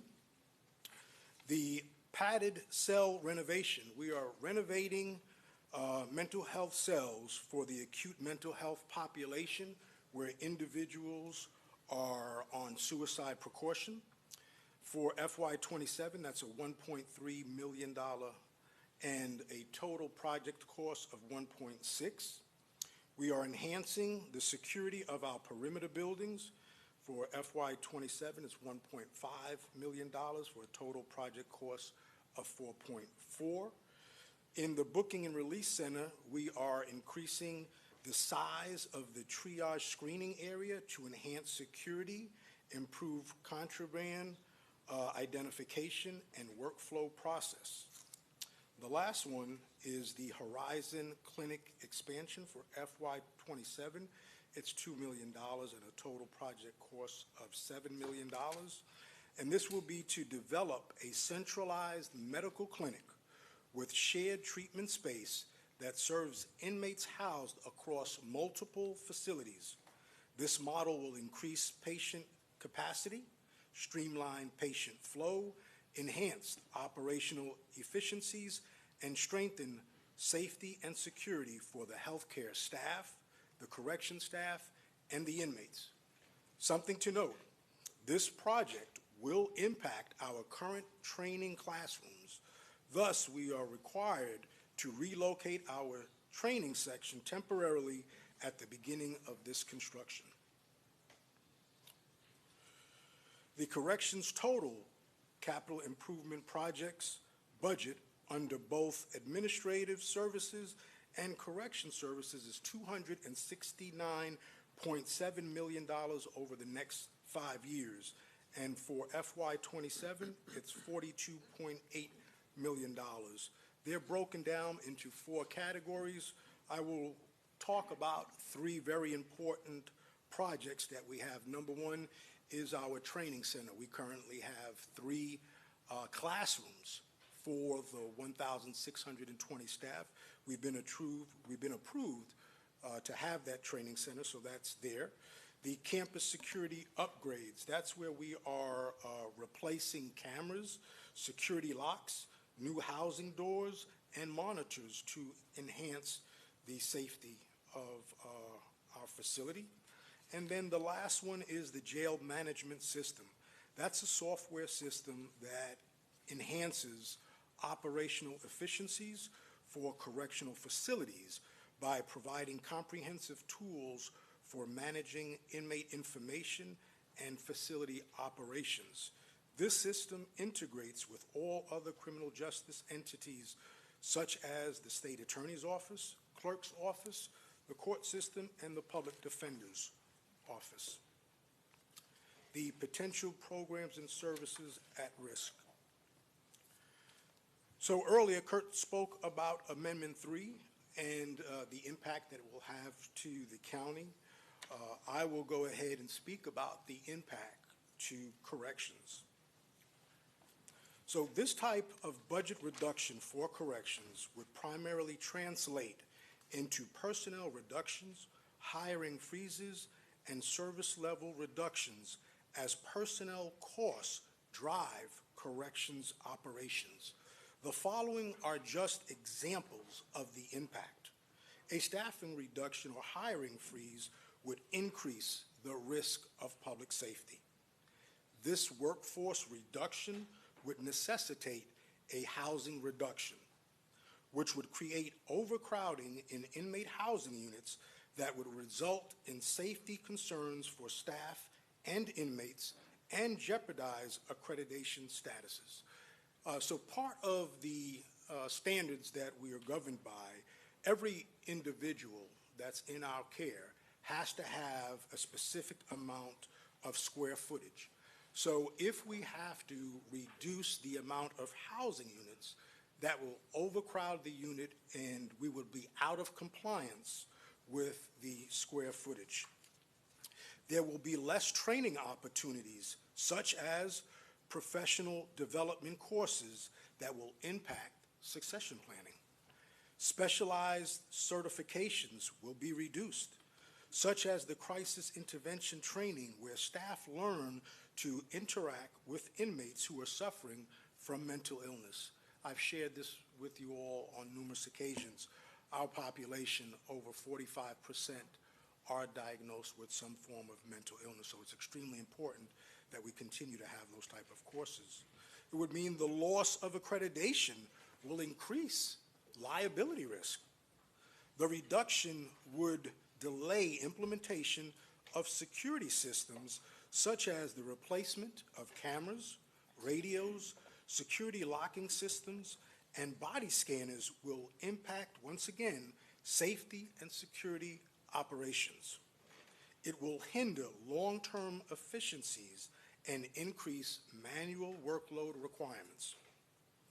The Orange County Corrections Department is a critical public safety agency that operates within a highly regulated environment under state and federal mandates. The department's budget is largely comprised of fixed costs necessary to maintain a corrections operations, ensure safety and security of staff, inmates, and the public. As a result, reductions to staffing, programs, or services are unlikely to yield significant long-term savings. Instead, it will increase liability risk. Such reductions would diminish the department's operational capacity, negatively affect employee and inmate safety, and reduce the level of public safety and correctional services the citizens of Orange County expect. Next, we'll go over a brief summary. So, we will continue enhancing our public safety by maintaining the highest level of care, custody, and control, and advancing recruitment and retention initiatives while preparing for potential future fiscal challenges. Operating in excellence by maintaining premier accreditation status, including the Excelsior status in both FCAC and FPAP, while continuing to meet state and national correctional standards. I want to take this time to thank the board for their continued support for Orange County over the years. We have received numerous items, and it's because of this board that their support has helped Orange County be the very best that it can be. So thank you guys very much. Greatly appreciated. And that concludes the Corrections FY27 budget presentation. All right, Chief, great. We're going to move to Commissioner Uribe. Well, she's not here. All right, we'll move to Commissioner Wilson, then Commissioner Scott, then Commissioner Simrad. Thank you so much. Great detailed presentation. Doesn't have to be right now. I would love to know those certifications, the important things that you've been recognized for. I think it's important that we illustrate for the community what those are tied to, because those things effectively are part of a decision-making and investment. It's not a luck of the draw that you've been awarded those accreditations. It's because of training, or because of the conditions provided, or because of the way that your processes provide for the greatest safety. Those are things that I would love to see for that criteria, so that we can explain the importance of appropriately funding our corrections department. I think a poorly funded jail is tantamount to cruel and unusual punishment. And I think you said it in a much more delicate way. But if people out there don't understand that that's part of our emergency services, we've got to do more of that educational piece. So if I could just, anytime that you have an opportunity, get that to us so that we can share that with our constituency, those accreditations. And then additionally, anything else you feel like really illustrates the outcomes, right? I'm always very proud of the work that Orange County Corrections does in rehabilitation and community outreach. Those are the things, like to see the gap closing on your open positions tells me everything about the way you're running things. So no questions there, just a quick ask. And then my last but quick question, how much does the federal government still owe Orange County Corrections for the required detainee arrangement that was required of us under state law? So state required us to do it, federal government owes us money. How much do they still owe us? So I can get back with you on that. We're running those figures. I have our fiscal manager that is working with them to go ahead and come up with that number. That number has not been solidified yet. And just to make sure that everybody understands, so that number, because you have received some payment, are we sort of completely without payment? Are we looking at?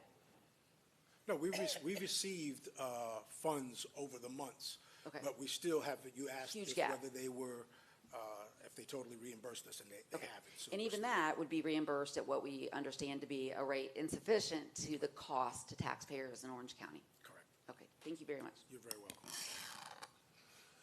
All right, Commissioner Scott? Thank you, Mayor. Chief, I don't have no questions for you, just thank you. Budget briefing was good. I made my acting debut with your team in purple. The purple team, I think, was BRC. So me and the mayor, I got him at the law enforcement work. So we made our debut. So thank you for allowing us to be co-stars in your employee appreciation video. I think it's good and it helps with morale of the team. But you guys are doing a great job. I appreciate you. Just keep it up. Thank you for your support, sir. Commissioner Simrad? Thank you, Mayor. Hey, Chief, how are you? All right, how are you? Thank you for the presentation. So I also wanted to ask you, do all of the potential programs that you listed at risk, do they all decrease community safety if we lose them? Absolutely, in one way or the other, because the programs that we put together, let's say for like inmate population, that's to improve the success rate of those individuals going back out into the community and being successful. So if we have to cut back some of those programs, if we cut back programs to educate our staff to deal with individuals that are suffering with mental illness, yes, that's going to have an impact on the community. Do you have any type of statistic that would indicate those that don't receive programs to help reduce recidivism, how much that costs community? Because what's the rate, like if somebody doesn't get intervention to help, what's the rate of arrest of them coming back in again? Our statistician could provide that information that we have. Okay, that would be a great statistic to have, because it's going to impact not only community safety, but long-term expense as well, because the likelihood of somebody committing the same crime or an alternative crime without intervention, I think, is statistically significant and has a long-term cost to taxpayers. Well, if I may, Yeah. if we pull back programs that, like you're asking for the inmate population, then Orange County becomes something that I said it will never be, and that is warehousing individuals. And that's not what we do in Orange County. We provide those services because we know 97% of our inmate population goes right back out into the community. Thank you for that, Chief. And I still remember the day when I came and toured the jail, because you said one of the most impactful statements that I've ever heard a professional in public safety make, when you said, I see people on their worst day, and my job and my team's job is to get them to a better place. Absolutely. And so I value that a lot. And lastly, I had one other. Oh, do you have an estimated, and it doesn't have to be today, but could you get us an estimated cost on when you said that a reduction of these programs could result in an increase in the cost on liability risks? Could you get us that number on the anticipated cost increase on liability risk? Thank you, Chief. Thank you for all you do, too. Thank you very much, ma'am. Commissioner Gomez Cordero? Thank you. Thank you, Chief. And my question is very, very, very simple. With the increase of the agreement that we did with the marshal, now the increase, is daily more money. Will that help, or can this, be something that we can maybe consider for these services at risk? So what I can say is that additional funds up to $125, that helps, that assists, but it's still below the daily rate to house an individual, which we have shared with you, is $180. So the $125 is a lot better than the $88. And as you all know, I've shared with you monthly that the number of the ICE population has gone down. I think last month I shared with you it's at 10. Thank you. All right, Chief, is there anything else you'd like to add at this time? No, sir, unless you have something in mind. Well, we do appreciate the work for your entire team there at Orange County Corrections. As you know, I look at the numbers every single day, and our jail population is pretty stable. less than, I believe, what we likely would have anticipated for this time of the year. And some of that is probably related to some of the modifications in our local immigration and customs enforcement and the bookings associated with that. We've seen a decline in those numbers. But overall, things are looking well, and congratulations on those recognitions with the Excelsior Award for your reaccreditation. You know, that's a testament to all of the men and women who work there, who are doing the job and the preparation and the leadership to make sure that you got that done. So it's not lost on me about your leadership in that regard. So, all right. With that, everyone, we're going to take a 35-minute break. We'll return at 1:30 p.m. All right. Thank you all very much.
right, good afternoon, everyone. Let me welcome all of you back to the Orange County Board of County Commission Budget Work Session of July the 15th, 2026.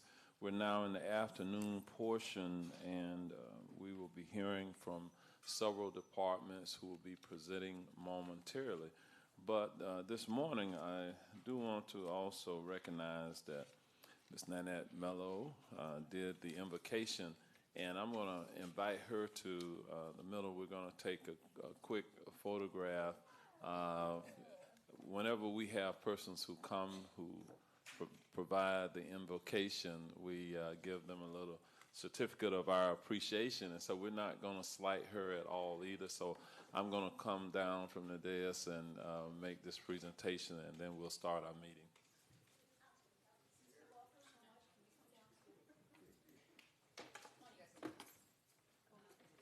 No, here. Why? You don't want to go down there. No. We here. Whatever you want us to do. You want us to go? I want to come down. Oh. Okay.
All right, thank you all for indulging us for just a moment. We're going to move forward now to our Health Services Department.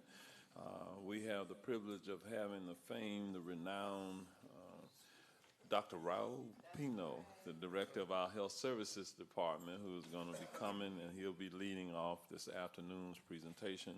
With that, Dr. Pino, you're recognized, sir. Thank you, Mayor, Commissioners, Byron, and the Controller. Thank you very much for this opportunity to present our budget. As you know, we will go through our organizational charge, our operating budget, the proposed capital improvement plans, potential programs and services at risk, as well offer you a summary at the end. In our organizational charge, we have not seen changes, but I want to thank our executive team for the work that they do every day. Diane Summers from Animal Services. It probably doesn't go a day or a week that you don't get an email regarding OCAS. Correctional Health Services with Monique Mullen, increasing quality of the services that we provide at corrections. The District 9 Medical Examiner, who has been with us for over 10 years now, Dr. Joshua Stephanie. The drug-free community with Dr. Hall, very instrumental to the design of the justice-involved individual opioid prevention program that we have developed. Dr. Sugar from the Office of the Medical Director for EMS Services, increasing quality and county services through EMS. Our medical clinic with Jessica Rodriguez, and the whole program that we offer to our community for early detection and treatment and prevention for individuals who don't have the ability to pay or don't have insurance. Our mosquito control program with Steve Harrison, they just moved to a new facility. Thank you on your support for that. And also the prevention of mosquito disease-borne diseases. And Claudia, our fiscal and operation manager support, who always is our right hand. And not least for last, to John Goodrich. The mayor said that he has the best county administrator. I do have the best deputy director in the county. Okay. For the proposed budget,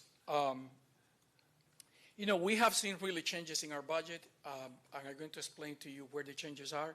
In general, we have seen a 4% increase, and for personal services, our changes are about 3.8 million. That have to do, you know, with our salaries and benefits and other elements that are in there is going to come up to $58.5 million. Our operating budget has increased by 1.3 million to 72.7, and our total budget is increasing by $5.1 million to 131.2. Now, we have seen a significant increase in our grants, which is about 24% increase, and I will explain that to you into details, but that's also a big portion of that 4% that we see in our general budget. Our staffing remains very flat, only three new positions that are required by law since we did the changes to the Animal Services Ordinance. We are adding some staff.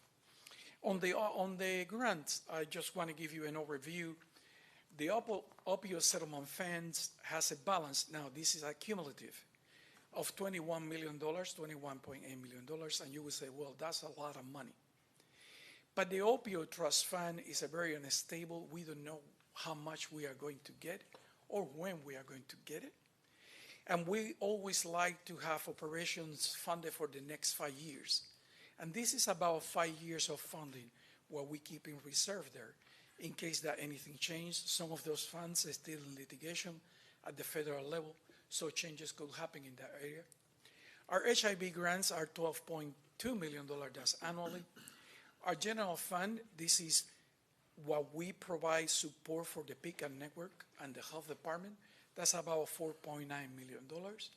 And our animal services trust fund is about $300,000.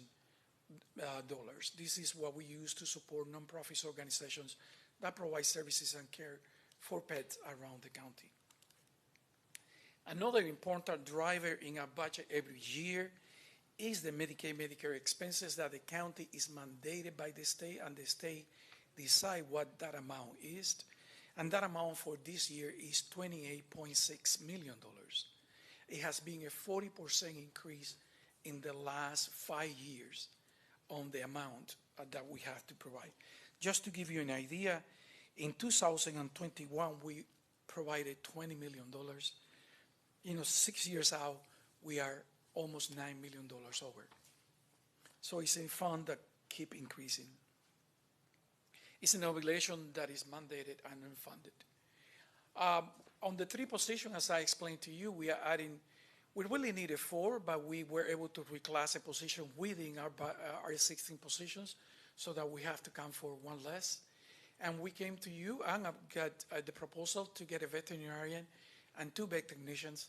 This is to deal with increased services that we foresee coming with the new shelter that thankfully we'll have in a year.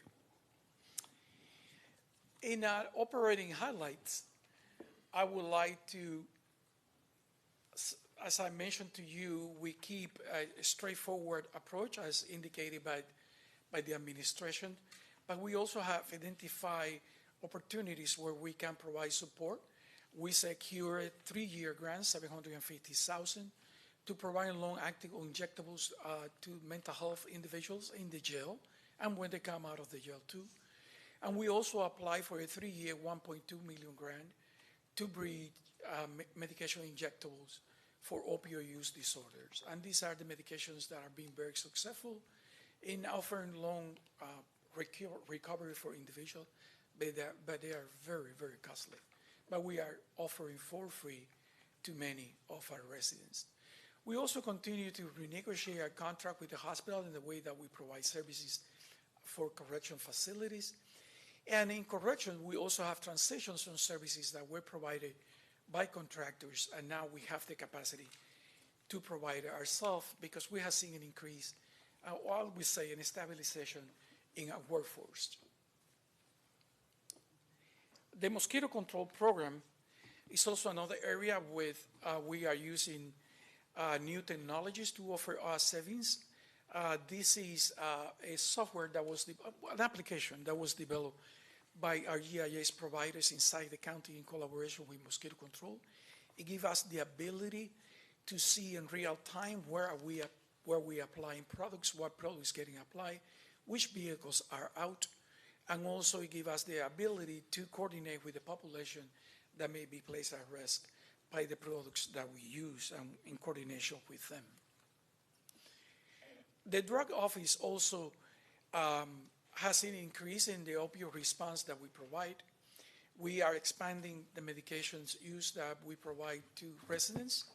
We have strengthening a partnership with different providers around the county, and those are receiving funds from the Opioid Trust Fund. And we are offering 10 case management for individuals connected through the jail system and local emergency departments. We also are in the process of creating a new service at the East Side Clinic. The project is called in general the living room, but we probably will call it something else when it gets completed. We are going through a renovation process.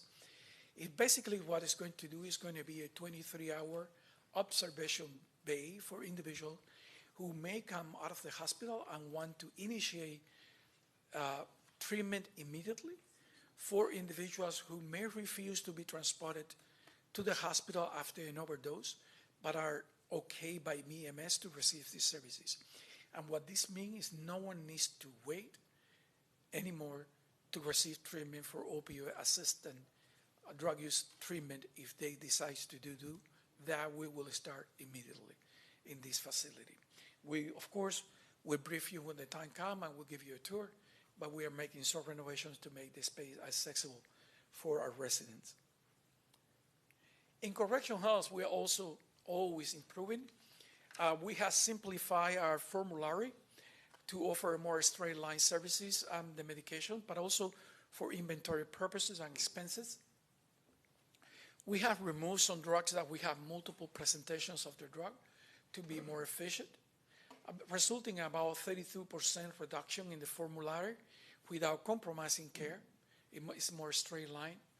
And these has helped us to decrease the number of weekly prescription by 6%, from 41,000 to about 39,000. Believe it or not, in a week, we give about 39,000 medications in the jail.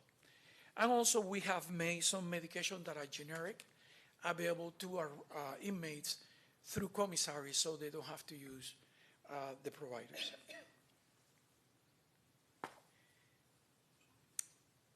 We foresee some risk coming to our grants, especially as you heard in the news a few weeks back, there was issue with the AIDA program of the state. That has been reinstated, at least for a year. We don't know what the future is. We have prepared contingency plans to be able to respond and where we have to without compromising the most essential services to the people that are HIV affected in our community. And as I mentioned to you, our medication costs, Medicaid state mandated costs continue to increase. It will continue to increase, so that will continue to affect our budget. In our capital improvement plan, you are very familiar with two projects that we are involved, the medical examiner's office, as well as the new shelter, the new animal shelter. For this year, we are asking for $39 million in CIP. And with the animal services facility, we have been keeping you updated as much as we can. They are moving a lot of that around. It looks like nothing is happening, but this is preparing all the essential services, sewage, water, electricity. So it will be done by the fall in 2027. The new facility will be about 123,000 square footage. That's the square footage. And right now the allocation is about $85 million. After some consideration, $10 million were backed to the capital improvement fund because they were not necessary for this project, as the cost has come below what was initially calculated. And it will have capacity for 265 dogs, that single kennel, and about 200 cats. The medical examiner is a project that total about $28 million. It basically is going to duplicate the capacity that the medical examiner has. We are preparing for the future as the population growth in our county. And remember that we also service Osceola County, which is all growing. Osceola County already provided 21% of the cost to Orange County, and that has been fully paid and is with Orange County right now. As you know, there are potential issues coming along for not for this year, for the year after, with the initiative in the November 3rd, 2026 ballot for the constitutional amendment on the homestead issue. And if approved by taxpayers, we could see some challenges to our budget in 2028. It is estimated by county government that it could affect about 10% of our budget. And these are the areas that more likely could be affected as they are not in code, meaning these areas are not either in county, federal, or state law. It's basically the primary care access network. These include services that we provide to our clinic, secondary services, and the support that the county offers to all the community health centers. But in secondary care, this is also another important area. This is the work that we do with people who do not have health insurance. And just to give you an example, negotiating with the hospital at Coast, we were able to provide chemotherapy for a female last year that didn't have the funding, and that was a safe measure that we provide the services and no increased cost, just the medication cost in negotiation with Advent Health. That was something that we always able to do, and it's a great service to our community. In public health, we support the Department of Health with about $1.3 million a year. That goes essential services that are provided to our community on STDs, tuberculosis, and other infectious diseases. And also our mosquito control program is not in code. And not for no reason this county was called Mosquito County. Before it was called Orange County. This is an essential service to our community, not only for the prevention of disease, mosquito-borne diseases, which are many, and increasing as the temperature change. We have seen an increase of the number of species that are living in our area, but also our visitors and the business of this county, the main business, which is tourism. For summary, our department has implemented a number of measures to try to control cost and reduce the expenses, or at least limiting the rising of healthcare costs, reducing hospitalization and enhancing on-site care for correctional health services. We have expanded services at our correctional facility while lowering the cost per inmate, and we potential state and federal impacts that we could see in the future. Those are some of the challenges and the opportunities that we have ahead of us. Thank you. All right, Dr. Pino, I have one question. On one of the slides, the earlier slides, you talked about the Medicaid expenditures that the county is paying, and they seem to be going up and up and up. But let me ask you a question. If the state of Florida participated in the federal Medicaid expansion programs and expanded it here in the state, would that have any impact on closing the gap in what we're spending and on Medicaid expenditures? It's your answer is yes. Okay. All right. So I thought so. More people will be covered. Less will be needed for those who are not. Okay. All right. With that, I'm going to open it up for questions or comments by members of the board. Commissioner Wilson. I can't tell if I'm hitting my button or not, so just assume I am. Okay. They're going to replace it, I Yeah, assume, it which is good because we're all operating, I think, on one power outlet up here. Sometimes it works, sometimes it doesn't.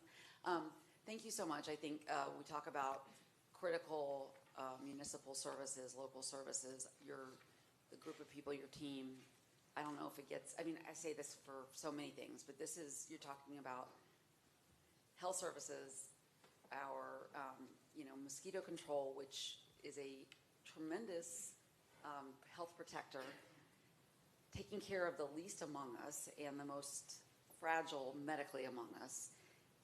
And then you combine that with things that are mandated by the state. And so what that means is, should we meet a budget shortfall, the state mandated things presumably would require us to satisfy those first. And so it begs the question, I saw the programs at risk, and I just want to make sure people understand. I had a conversation over the weekend with somebody about mosquito control because they thought it was about convenience. And they were like, well, just buy your own off. And I'm like, you have to understand, mosquito-borne illness has killed more people in the history of mankind than almost anything else. And, understanding that is an investment in keeping people alive. You said that this is also for people who visit here. We have more people that visit this area than anywhere else in the world. Are there any revenue possibilities for you all to use that come from that revenue stream, tourist revenue stream, versus the things that we know are at risk right now because of this proposed legislation? So there are ways that we could codify the mosquito control program in county code that could protect the program, because it will allow you, as the amendment goes as it is, would allow you to invest with the revenue that you may generate. That's a possibility. But to your point, and another mosquito control program is not just about mosquito biting you and having less nuisance in that sense.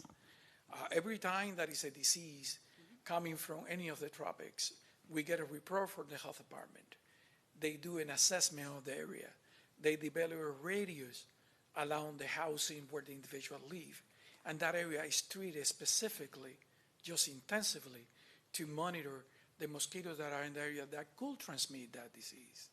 And recently we have seen, we heard about Zika 5 years ago, but chikungunya was here last year. Otopuche was here last year. Those are new tropical diseases that are coming up as the temperatures elevate. That's right, climate and yeah.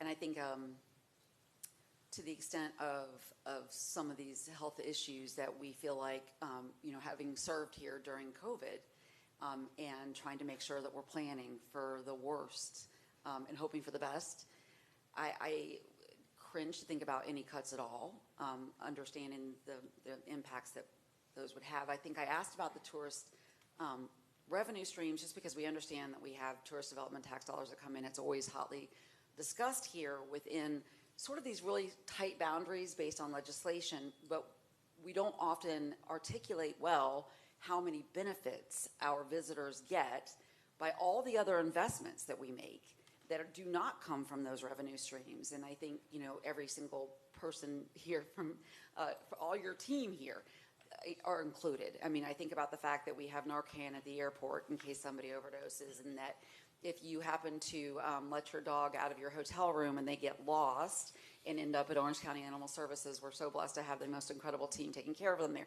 Those are all benefits to visitors here that go very rarely described and certainly not funded by the dollars that are channeled into those the efforts to promote tourism. So I'm trying so hard to make these connections because we're going to have to get creative, and we're going to have to really be able to also explain our current investments and the importance of those in keeping people alive and keeping people safe.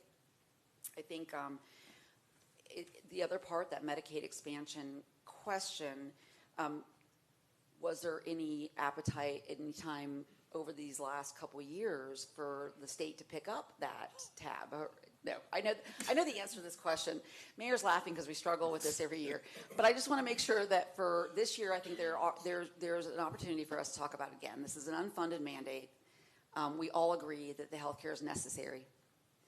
But if we don't have state assistance with state mandates, and then they take away the one revenue source that is stable, I'm not sure how, and they don't have a plan. There was no plan. They didn't study it. They didn't have any idea of how to make sure we're taking care of folks who need assistance. And I believe government, we're here for that health, safety, welfare piece, right? And that is our primary duty is to make sure that we're keeping people healthy and safe, and you do a fantastic job of it. So thank you. I don't really have any other questions other than, I think I do want to do a hard hat tour when we're at that place for the animal services, and I would love to see, I think you said there was another, the 24-hour program. Yes. I would love to hear more about that also. It's brilliant. As somebody who has looked at some of that research about that first 24 hours out, it's the most dangerous time. So thank you for always continuing to look for those opportunities to save people. I appreciate it. Thank you. All right, Commissioner Simrat. Thank you, Mayor. Thank you, Dr. Pino, for the presentation. You're one department that I will always advocate for to get more money for, because you're in the business of, you are taking care of the people who, without the care, can end up without a life. I have some specific questions very quickly. I know that District 9 of the medical examiner includes Osceola. Does Osceola cover 100% of their costs, so none of those costs are picked up by Orange County taxpayers? That is correct. They cover the percentage of the total budget, which is about, we see 21% of our case volume comes from Osceola. They cover 21% of our budget. Okay, thank you. If it goes up or goes down, it moves with that. Thank you. There was some concerning legislation that was in Tallahassee this year regarding the state taking over essentially animal services. So that was concerning legislation. I think it may come back if we start talking about the property tax reform passing. And I wanted to make sure, because one thing that tourists don't like seeing running around streets is stray dogs and stray cats. And we have an organization that was receiving TNR, which is the spaying and neutering of stray cats, where they're called Catapalooza. They have reduced our stray cat population in Orange County by hundreds and hundreds and hundreds of thousands of cats, because they trap the feral cats, they get them neutered, they get them spayed. Animals that run the streets, they can spread disease to other healthy animals as well as to people. They do impact tourism. I know that their funding is about $2,500 a month that they were receiving through Pet Alliance. But I wanted to put it on your radar because they're providing an important service, and their service is for free to us. They're just trying to recoup the funds for getting those stray cats spay and neutered so that they don't contribute to the continued increase of stray cat population. I'm more than willing to talk to today about the possibility of including them in the future if we have the resources. We do have a TNR program. As you know, we have two variances. We have one animal services. We have done this year about 400 surgery of those. And we also work with another organization, CARE, Feline. We provide about $5,700 a month, and that covers for about 95 another spay neutering operations at the East Side Clinic that is operated. And that's the one that they were using, was the East Side Clinic through Pet Alliance, when Pet Alliance would rent out the facility. They don't rent, they get it for free. We provide, for free. Okay, it's our facility. Thank you for doing that. So, and I think that group is spaying and neutering 10 cats a week, so 40 cats a month. It's a significant population. When you talk about having cages for the 200 in your new facility, that will fill up very fast if we're losing our TNR funding. So, and we'll send some more information to you on it. More than willing to support the activity if we have the resources, and I think we could do something about it. Thank you, Dr. Pino. And then I just wanted to bring up, so when we talk about on slide 23, when it talks about the impact to people, just so that, we have factual narrative that can be used. If you could go to slide 23, those were the potential programs that would be at risk with a reduction in services. And what I just wanted to, when you see these, what is, for example, that primary care access network? Are you guys providing life-saving services to people that access that care? Yes, we provide preventive services for people who have no other sources of health insurance. So if we lose that program, then are we talking about then increasing I mean, families seeing an increase in the loss of family members to death because yeah. they're untreated? For sure. Not only us, also supports all the community health centers. It support with the space, with the rental, with some of the services that we provide. It's also a coordinated approach to services. What we cannot provide, someone else can provide it. So it's a whole network of services that we provide to people who don't have insurance. Thank you. And then, of course, that secondary one with providing access to care for people who are experiencing diseases like cancer. Surgeries, cancer, you name it. And then in that third one regarding public health and just talking about some vaccinations, is tuberculosis still active in our society? Very much so, and coming up. And Increase. and I have seen that in the news, the tuberculosis rates are increasing. And is tuberculosis a lethal disease? Untreated, yes. Yes. And then with mosquito-borne, I've had chikungunya when I was in the Caribbean. It was one of the most painful life experiences I've had in your joints. But are there diseases that can be spread by mosquitoes that could result in the death of humans? Yes, just one that is always here, dengue. So 100% of the potential programs and services that could be at risk for reduction in revenue or program cuts are actually life-saving programs in our community. Absolutely, that's why they are funded. Thank you, Dr. Pino. Thank you. Okay.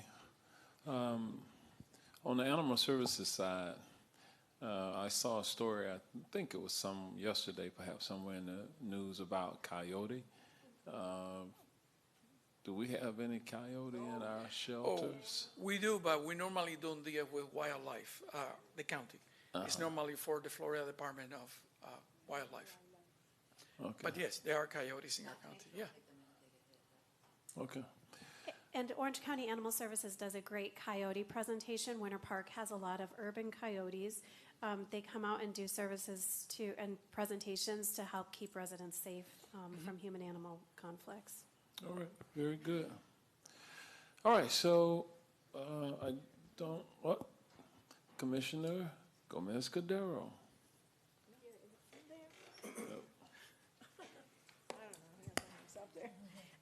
Thank you, Dr. Pino, for the presentation and so on. Thank you for always being accessible to us and to my office. I just wanted to follow up with what Commissioner Sembra was looking into on the secondary care. You said here that, all of these services are critical services, right? Oncology, the cardio, and so where does these services are provided? So the services are provided as part of the PICA network, depending who has the specialization. Okay. It could be Advent Health, it could be Orlando Health. Okay. It could be whatever the person may decide to go or whatever the service is. We also coordinate with the providers, and whatever we can get at the cheapest, we also go there. But yeah, normally it's a negotiated approach. Whatever the client may want to go. Okay, so that means like if they don't have no insurance, they could still participate in the PCAN in medical services, and then from there, which they will receive the basic, Yeah. and then they can be. The PCAN is more about primary care, Primary they care, yearly approach to health. And then the secondary care is more if they need hospitalization, if they need a surgery, if they need physical therapy, whatever the necessity may be. Oh, okay, that's good. Thank you. Thank you, Dr. Pino, for everything. Okay, so I'll have to pay. All right, Dr. Pino, thank you, sir. Can I ask Great job. Can I just say one thing? Yes. I've already looked at your report. Thank you for all you do. Thank you for what you do with the Project Opioid, Father, Dr. Tim, everybody, because it's really making an impact, and I know every dollar you do, it's going to the fullest amount. So, and your team treats the people with medical services with such dignity that they just absolutely love it. I hear nothing but great things from people who get health services from you all. Thank you. Yeah. Mayor, if you allow me a minute, as our government is about to change, I would like to thank the commissioners for all the support that you have provided to health services. This may be the last time that we see each other in this kind of environment for some. And also to to Byron and Danny for their support and guidance, and to you, Mayor, for your trust. It has been great to work with you and for you. All right, thank you. All right, we're going to move forward to the one and only Joseph Conkle from our Public Works. Well, thank you, Joe? Mayor. You're up. Good afternoon, Mayor and Commissioners. I'm here to present the Public Works budget for fiscal year 26-27, and I have a large part of my Public Works team here with me for support.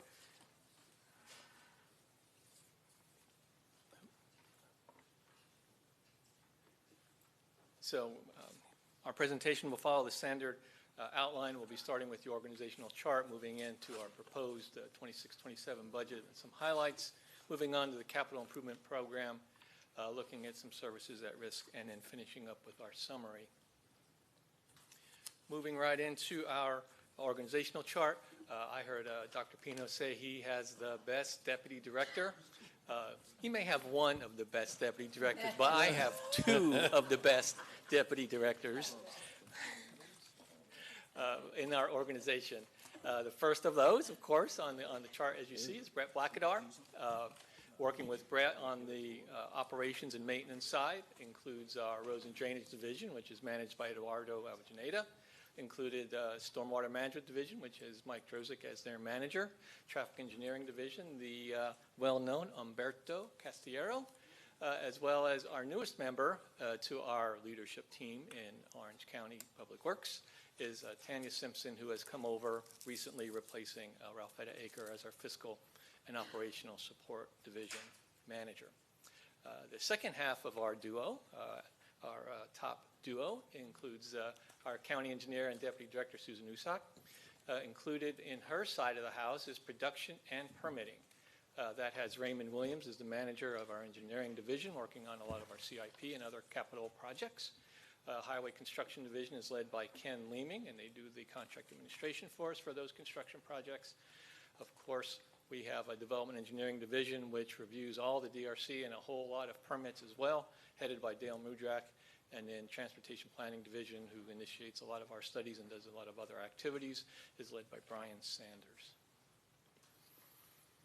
At Public Works, we work together to pursue and complete, plan, design, construct, operate, and maintain safe transportation and stormwater infrastructure. We're pretty proud of being able to do all those things on an annual basis for the Orange County residents. And I think it goes without saying that, you know, we work 24/7, 365, all year, all day, all weekend, and nighttime. That can be something as simple as attending community meetings and public get-togethers, as well as inspection of projects that go into the nighttime or are required to do nighttime inspections, as well as things such as the sinkhole that occurred in Maitland. Somewhere around 2 a.m., our staff got a call about a sinkhole occurring in the city of Maitland on a county-owned facility, and we responded and went out in the middle of the night to work on that issue. Also, one of the other items that is a 24/7 activity is our traffic signal operations. Regardless of the time of day, our traffic signal technicians will respond to a down signal. Day or night, after storm, they'll respond, so any time of day they'll go out and work on signals and signal operations. And then you may not be as aware of is that we collaborate with a number of different divisions and departments across the county. For example, Fire Rescue has an Opticon system that's attached to our signalization. When there's regular maintenance and activities that are required for that Opticon system, of course, our traffic signal ops folks go out and work on those repairs. And likewise, we have a number of design, contract administration, and construction administration contracts that we do for other departments as well, including Parks and Rec for their trails, EPD for their water quality projects, as well as Community Development Block Grant Program projects. We work on all those. And Public Works at a glance. Amazingly enough, over 27,000 311 inquiries come into Public Works every year. That is over 500 per week, over 100 per day. Now, most of those calls do go to roads and drainage, and a lot of them also then go to traffic engineering, but then they get responded to by other divisions. We still have almost 6,000 lane miles of pavement that we need to maintain, over 2,000 retention ponds, and we're approaching 700 signals that are our responsibility. Our development engineering group reviews a number of permits, as I mentioned, and as of the first part of June, they had reviewed 4,500 permits. They're on pace for 6,000 this fiscal year. So moving on to our proposed budget for fiscal year 26-27. Our funding sources have remained pretty much the same. We still get a good share of our operations. Almost all of our operations monies come from the state shared sales tax. You can see that up on the right, $186 million. And then our capital program, CIP, we use gas tax, impact fees, miscellaneous construction funds, and then some CRA funding as well goes into our capital program. As for our proposed budget, we are seeing a slight increase or an increase for our personal services in line with the direction that we were provided. And we are making up for that additional costs in the personal services through our operating budget, so that we are resulting in a 0.1% change for our budget this year, and our staffing will remain the same at 577.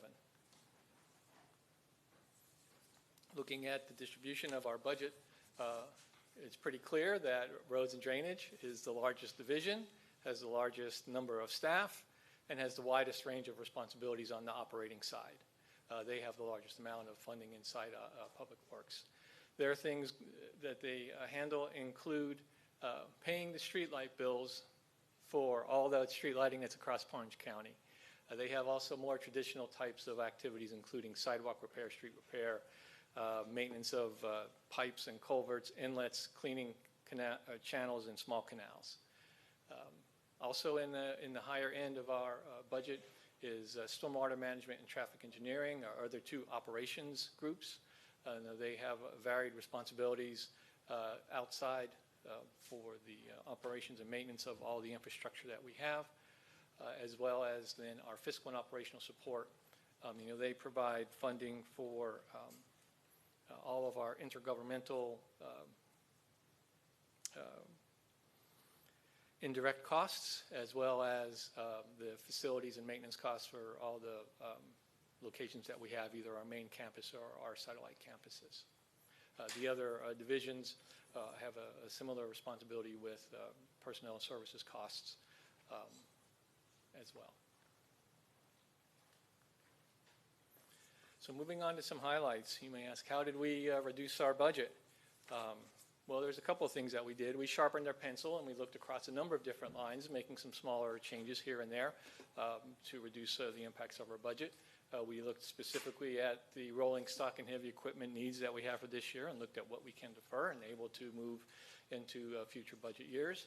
We looked real closely at the historical expenditures on our overtime, and in some scenarios we were able to reduce the budgeted overtime.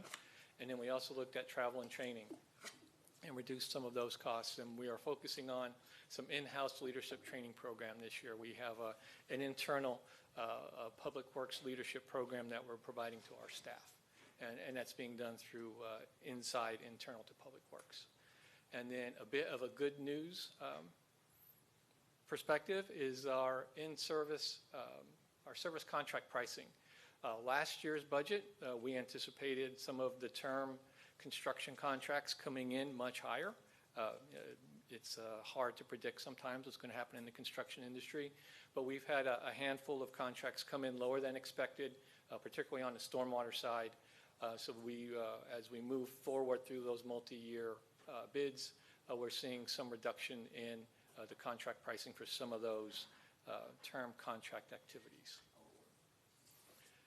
Also, we were able to utilize our in-house operations, in-house paving operations. This is a plus. It's a partnership between our operating side and our capital side. We used in-house paving to do some of the smaller paving projects last year. It relieved some funding from our capital program, and it saved us about $2.5 million of being able to use our crew as opposed to going out under the contract price. A second bonus this year is that we're going to be using our in-house paving crew to pave the parking lot in our main complex, and that should result in some savings to that capital expense on the facility side. You may also have heard about this modular roundabout that we installed recently in Wyndham Lakes at Roderick Circle. It is the largest in Florida, and it is the second one in the state of Florida. It went in about 3 weeks as opposed to multiple months for installation. So the installation time was much shorter. The total costs were about half compared to a regular construction of a roundabout. There is some time for fabrication, but once it's installed, it gets installed very quickly. And that quick installation reduces the amount of disruption for the neighborhood when the roundabout is installed. So we were proud of this approach and innovative idea. Something else that we've done recently is that we've combined projects. As part of a road resurfacing program, we went in last year and did a road diet design and installed some of the other items associated with the road diet, including access control and pedestrian crossings, and then used the resurfacing to finish off the project. So we combined two projects into one for some significant efficiencies with that Rio Grande project. And we continue to look at those types of activities in our division and department. Lastly, we also want to highlight, if you will, the funding challenges that are still there. We recently got a FEMA grant. We were notified, it was over a year ago, that we were going to get some funding for our Bonnybrook subdivision pump station. It took quite a while for that funding to come forward. So FEMA funding is still unpredictable. But we will continue to look for opportunities to apply for those types of grants. Additionally, we've applied for some Safe Streets for All and some other transportation and safety grants, and those have become extremely competitive. We thought we had a very good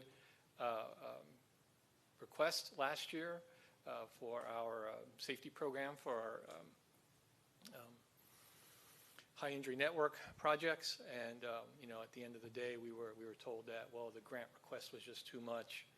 There's too many requests going around. You need to look at applying for smaller grants, which we did this year, and we'll see how that turns out.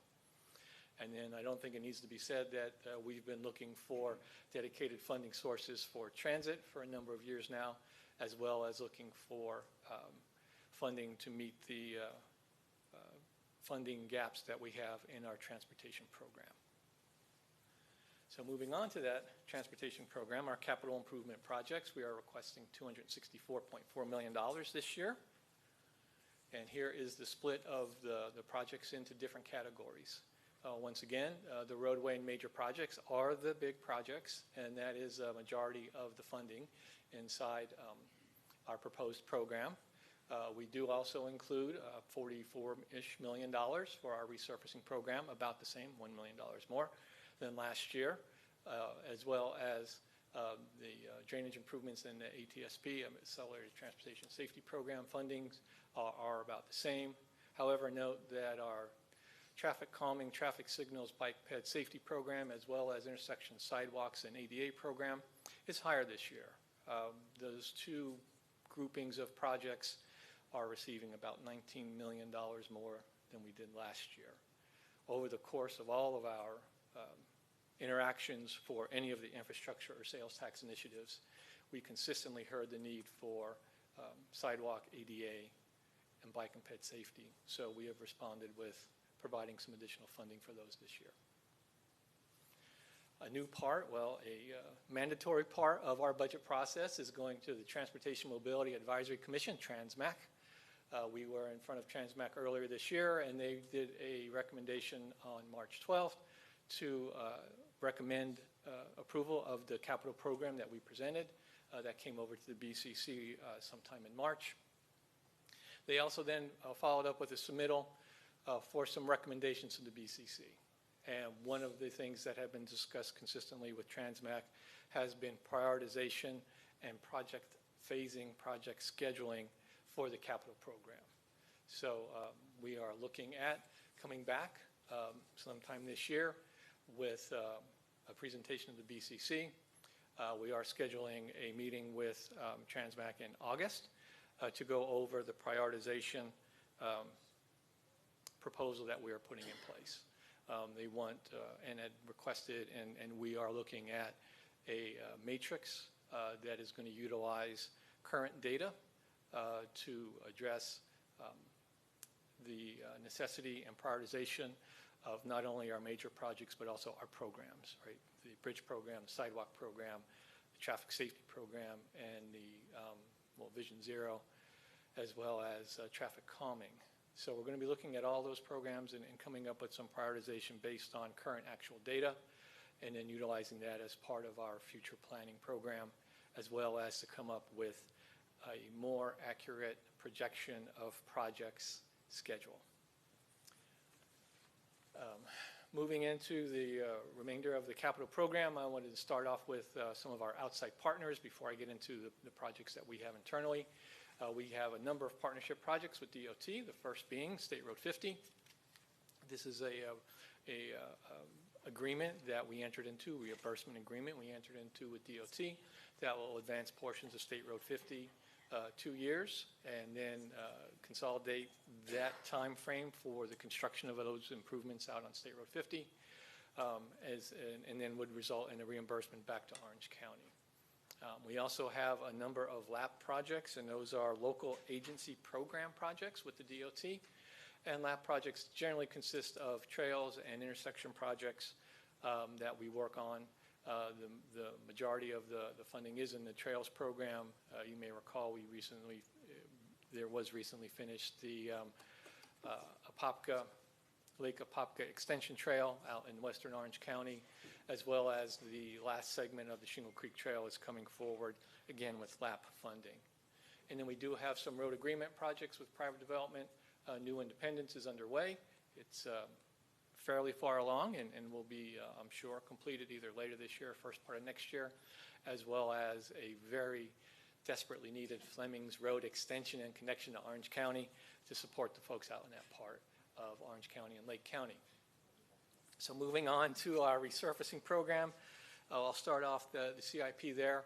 You may remember last year I went into a long discussion about resurfacing and compared it to the roof of your house and a whole bunch of other things. But needed to say is that all those things still apply. So if you remember that, kudos to you. But I did want to identify one thing particularly, and that is milling and resurfacing is around $250,000 per lane mile. Cold in place recycling is a step up, and that comes up to about $400,000 per lane mile. But then if we get to degradation that you see in that left corner, upper right left picture, a lot of times you're going into full depth replacement, and then that comes out to be about 3 times the cost. And the whole vision of the resurfacing program is not to get to that level of degradation, to try to address the resurfacing as it comes forward. This year, we are planning 175 lane miles for fiscal year 27. We are still not getting close to reaching that almost 400 lane miles to hit that 15-year cycle, which is desired industry standard. Right now, we are looking at about a 34-year cycle to resurface all our roadways. However, with this upcoming fiscal year, we'll be looking into other preservation treatments as well to see if we can possibly extend and expand the budget for the resurfacing program. Talking about costs associated with resurfacing, and construction in general, this slide shows the cost increases over the last 5 or 6 years or so for our road program. Right? This is a standard 2-lane improvement or modification with design, study, right-of-way, mitigation, and construction. And you can see over the last 5 years, there's about a 72% increase in total costs. Not too surprised that, the last 2 years, you're looking at about a 30%, or in the last 2 or 3 years, about a 30% increase. However, you look at resurfacing, and this is where you can see the big jump that occurs, and one of the big challenges that we have with resurfacing, and that is over the last 3 or 4 years, there's been a tremendous increase in the cost associated with resurfacing. So it's 1.5 times the cost from 2019 and over double the cost from 2021. So again, there's been a tremendous rise in the resurfacing program, costs associated with the resurfacing program. So with resurfacing behind us, I'm now going to look at the major roadway program. And I'm going to start off with identifying the projects that we have funding available and projects that are either moving forward or currently in construction. Econ Trail is coming to the close and should finish up this next fiscal year. All-American Boulevard and Kennedy Boulevard is a joint project over on the west side that is received its notice to proceed and has started some work, as well as Fouquet Road in southern western Orange County has started construction. And later this year, we expect Reams Road is gone out to bid. We expect it to start this year. And then the Taft-Vineland Road project, which we are collaborating with DOT on, will also start this fiscal year. Looking at projects that are in the design phase, we have Orange Avenue, Vineland Road, and Innovation Way are all in their design phase and will continue to get funding for their design phase. Lake Underhill is a project that we're bringing back and reinitiating this year. And then on Chuliota Road, we have our phase 1 design, or our contract for phase 1 design to occur. And then projects that have moved along and are either in right-of-way phase or going into the right-of-way phase this year include Avalon Road, Woodbury Road, Kennedy Boulevard East, and then Trade Show Boulevard down by the Convention Center. As I mentioned earlier, we've increased some of the activities inside the traffic signals, traffic calming, bike ped safety category, if you will. We have a traffic calming program where we've identified and expanded our toolbox for items that we are looking to do for traffic calming. We have the Sand Lake Road Safety Project, which is expansion of the multi-purpose path as well as some access management activities on Sand Lake Road is in construction right now. University Boulevard is going out to bid for their safety projects. And then later this year, early next calendar year, we should see the first set of school zone speed cameras come into play. And then we would continue with our Vision Zero projects as well. And while I'm talking about Vision Zero, I cannot miss the opportunity to talk about going from number 1 to number 25, which is a good thing for us.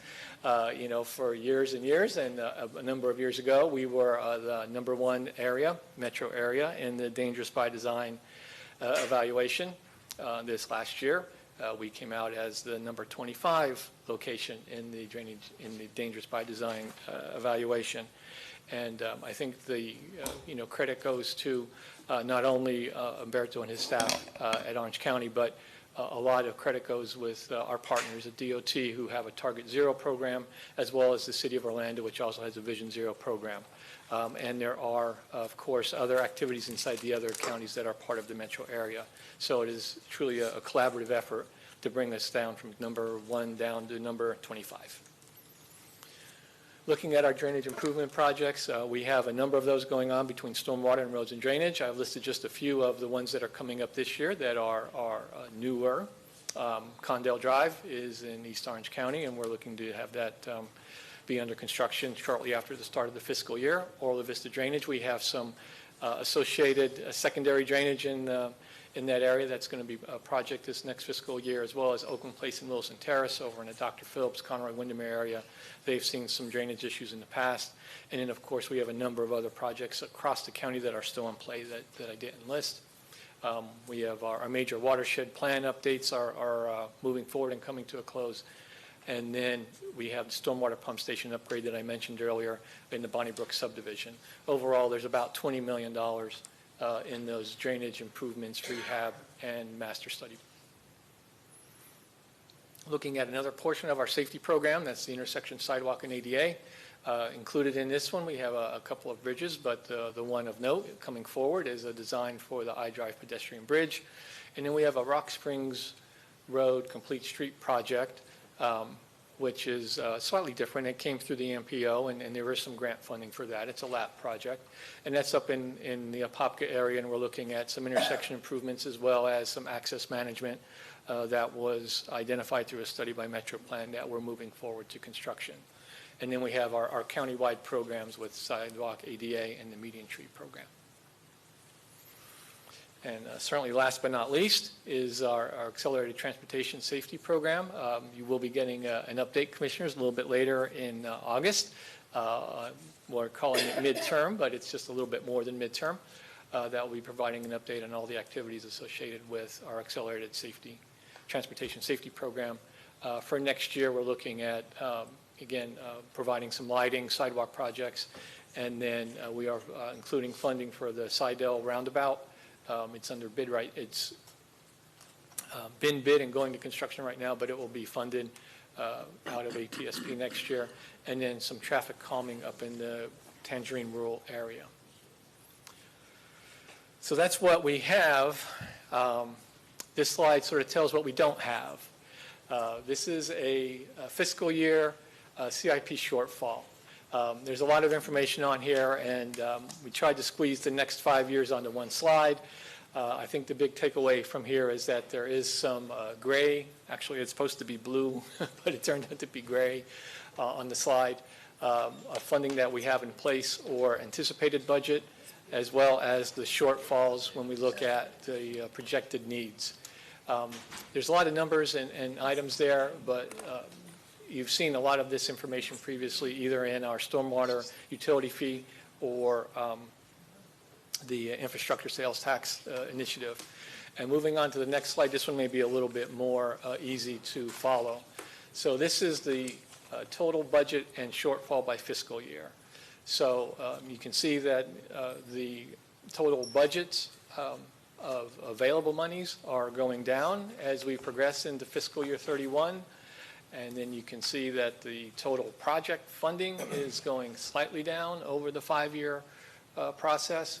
But most worldly or scary is that the red shortfall increases every year, year over year.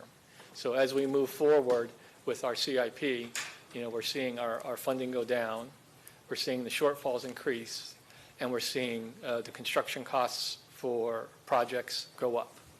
So that is the challenge. This is looking again at the same data, but then looking at it by the categories. And what I did was I combined roadway safety with Vision Zero, those two categories together to just sort of help things out. You can see that over the next few years, we are looking at making roadway safety and the Vision Zero projects a priority by providing some additional funding. However, you can look at the stormwater capital and see that there is a huge shortfall. And that is one of the reasons why we were looking at and pursuing that stormwater utility fee. Likewise, you can look at the shortfalls on the roadway and the rehabilitation projects, and that was the reason we were looking to pursue, separate funding or dedicated funding for the transportation program.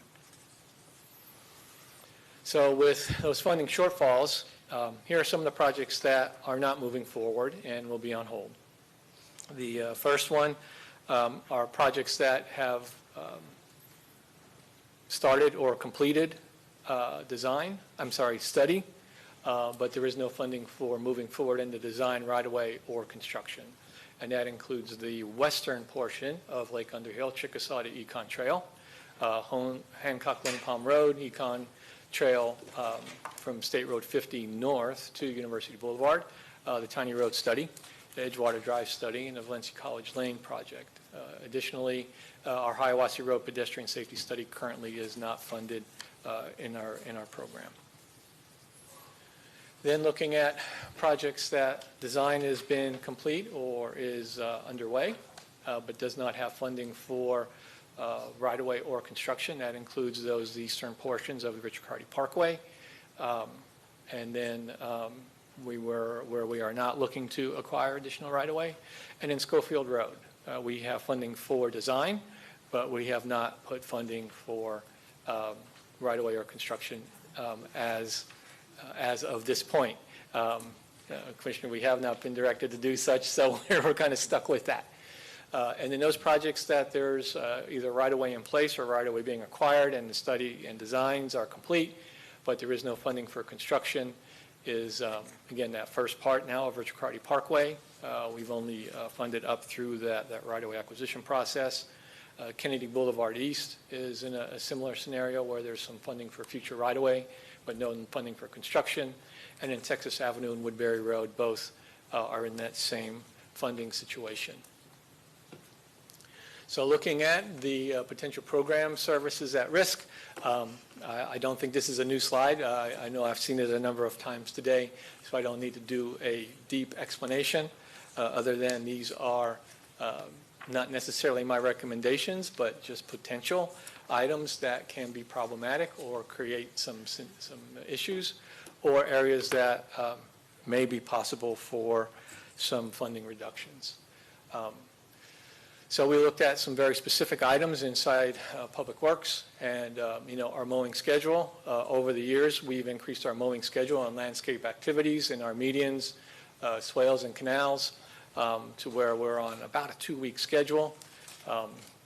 We can certainly look at modifying that schedule to reduce the costs, but extend the mowing periods. So then you would have higher grass, of course, in the summertime when you get into those 20 business days or 24 business days cycles for mowing. Our road resurfacing program is not something that I certainly want to move forward, but it's something that, again, we would look at if we had to, and that would, again, go into that paving cycle that we had talked about. One item that we do provide some funding comes through some of our programs is for links, as mainly in the iDrive area. But again, something that could be certainly impacted would be the countywide transit services either be reduced and or impact their service schedules. Capital drainage, that's again one of the areas that we've identified a fairly large program using the stormwater utility fee. If there's funding issues associated with that, that could extend some of those timelines for those capital drainage projects coming forward. Vision Zero and sidewalks, I would hate to touch, but again, those are items that are out there. That funding is areas that, could be impacted as well. Again, those would be based on future evaluations. And then if we do get into a directed scenario that we had to do personnel cuts and make some modifications to our manning tables, we would look to evaluate those vacant positions that we have available. And most of our vacant positions happen to be in roads and drainage and stormwater. And as we cut those positions, then we may need to consolidate some of our maintenance units to provide services and full crews to be able to provide at least an acceptable level of service as best we can. Then that would impact the timing associated with those 27,311 requests that come in to Public Works every day or every year.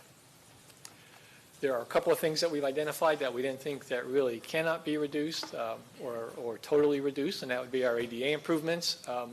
We typically have to identify that we have an ADA program in place to be eligible for the federal funding that we get through LAP. Our bridge maintenance program, we are not going to, compromise bridge maintenance and public safety in any regards.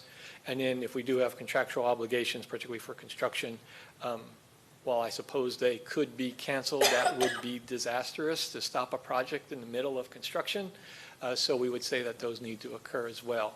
And then one other item that came up to my mind is that, we would not compromise our response time for signal issues. If there's a signal that's out and it gets routed to our traffic operations team, then they again would respond, be it any time of day, overtime, or whatever. So that would be an area that we would not want to reduce.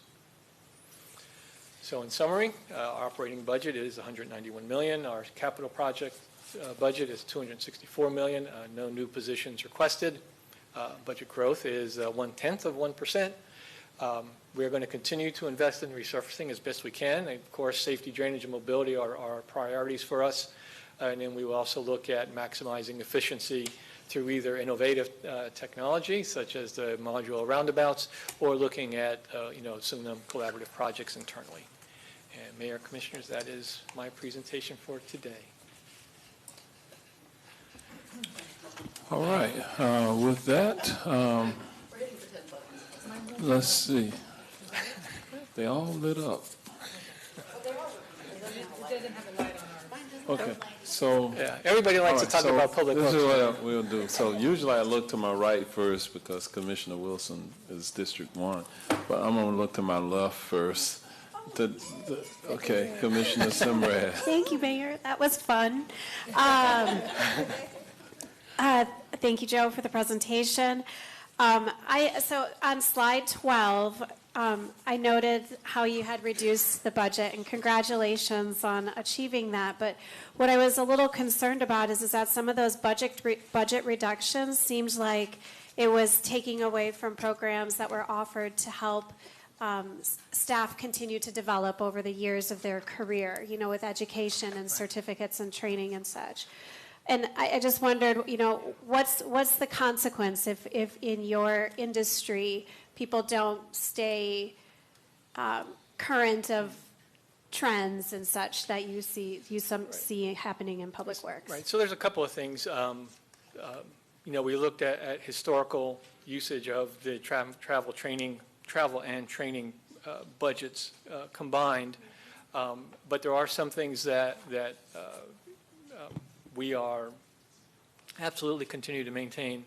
We have maintenance of traffic certifications that our field staff have. There are some other certifications associated with construction inspections that we will continue to do those. There's our professional engineering requirements that we will continue to do those. We will also look at continuing to offer CDL license training to staff. It may not be as many as in the past, but it will still be some available for staff to be able to get that CDL license so that they can move from an equipment operator 1 to a 2 to a 3 or possibly to a 4. So some of those things are still staying in place.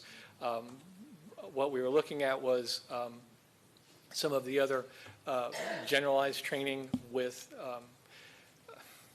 either conference or subject-specific training for things like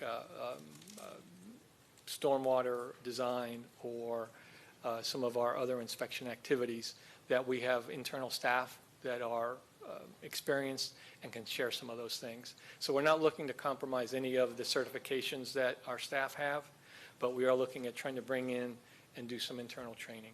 Okay. Thank you for the explanation. And then I just had another question regarding, again, the slide where it talks about what are the programs that are at risk. Could you just put that one up, and could you just provide an example to us of what you mean by a public safety risk in that, and it's number 2 on that slide. Oh, I guess I need to do that. So right. This one? Nope, it was the other one with the bullet points.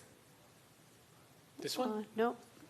I should have written it down. Oh, this one? This one right here. Okay. So when you see something like it says programs that could be reduced or would be at risk, and it says bridge maintenance, parenthesis, public safety, could you give us an example of something that could happen with a bridge that would result in a public safety issue? Well, we have biannual reports, bridge inspection reports that we get from the DOT, and they look at a number of different things associated with a bridge, and some of them are truly aesthetic, things that you can see and just don't look well, but still may need to be approached. And then there's some things that are operations and maintenance, repairs and upkeep. And that may be some small spalling, like where there's little patches or pieces of concrete that come out, or there may be some scaling on the piles, which happens over the course of time.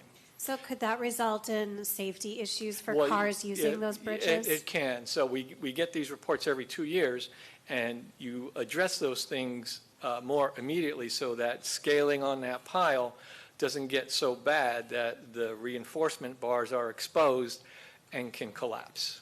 So yes, and one thing we are not willing to compromise and saying we are not going to reduce in our budget is how we are looking at our bridge maintenance and safety program. So we're making sure that, we get some of the things, there may be some things that we can say that's more maintenance related items and we can push those out for a fiscal year.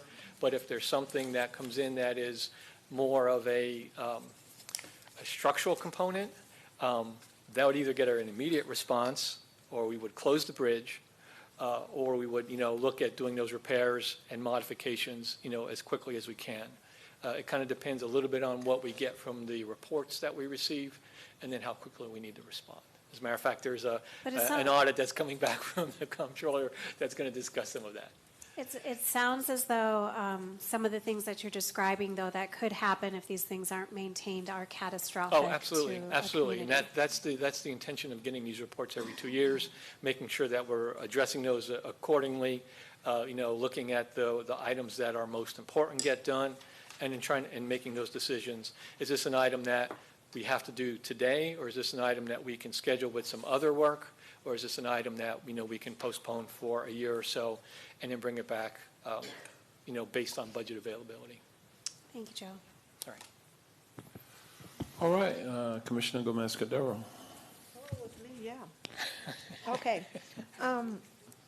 Thank you, Joe, for your presentation, always being accessible on your team and the engineers and so amazing. Thank you, thank you. You're welcome. But I wanted to say thank you also because you did put here the critical programs that cannot be reduced, and I like it.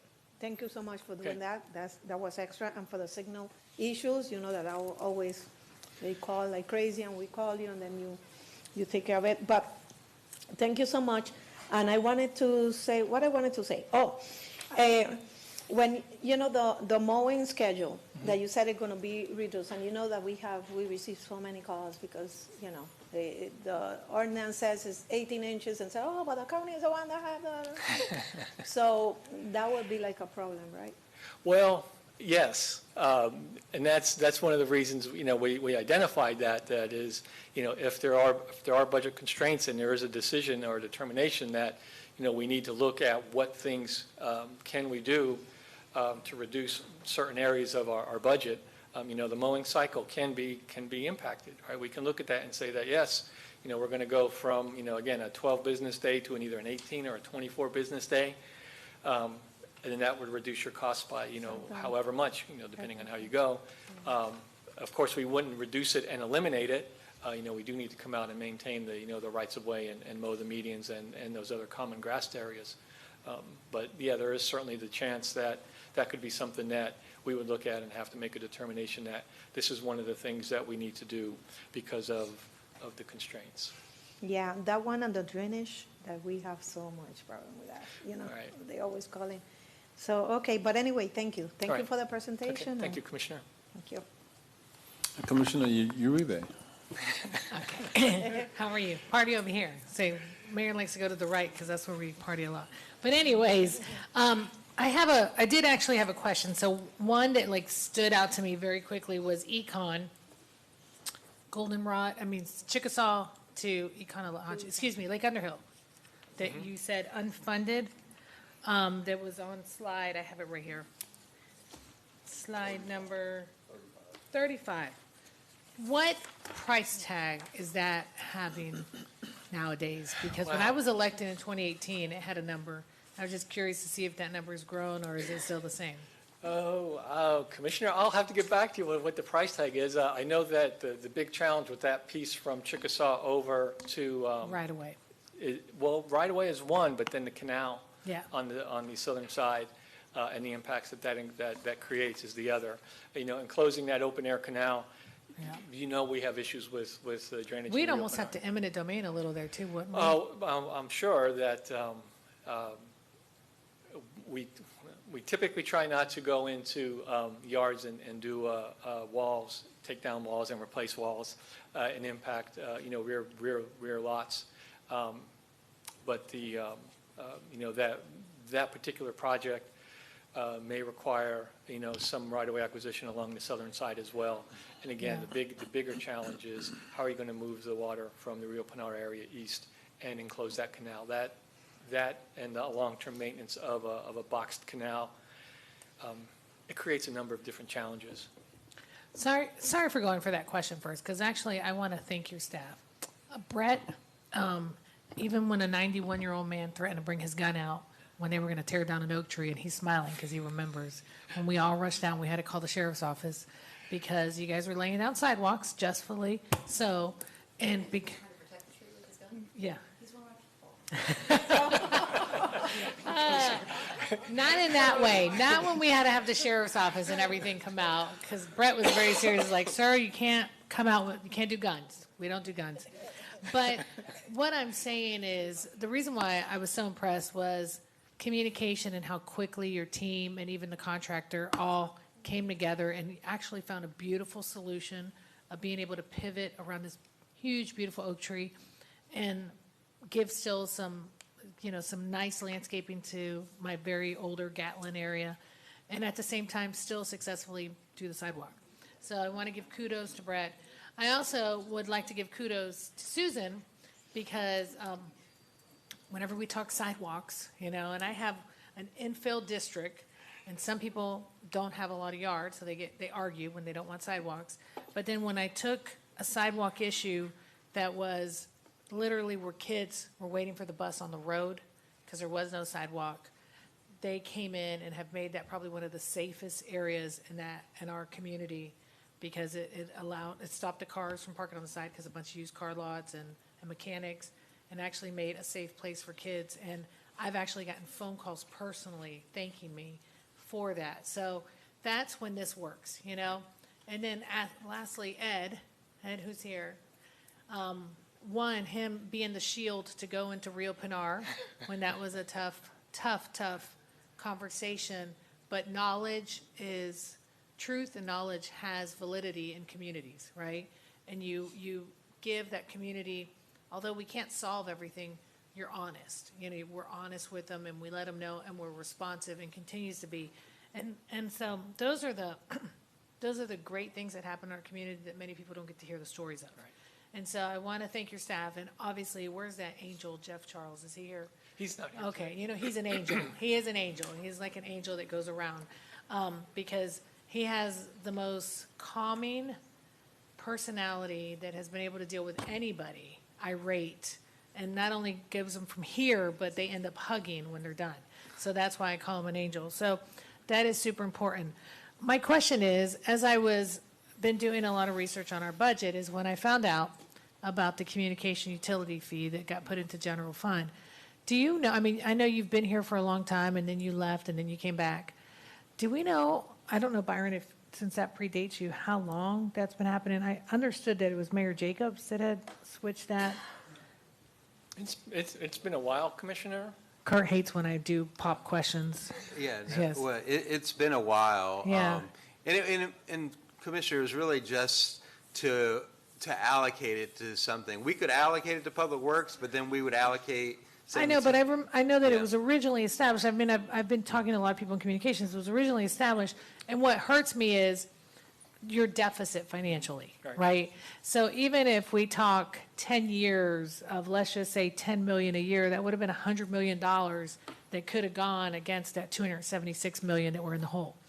And so as much as we prioritize and know how important you all are, to not have those little resources to assist is very frustrating. And I got one last thing. So when it comes to the grass thing, is something we get all the time, right? Are we responsible for that on DOT roads also? How does that work? There are 3, is that what you're saying, Ed? There are 3 locations that we have an agreement with the DOT, and they pay us to mow their grass, but otherwise, no.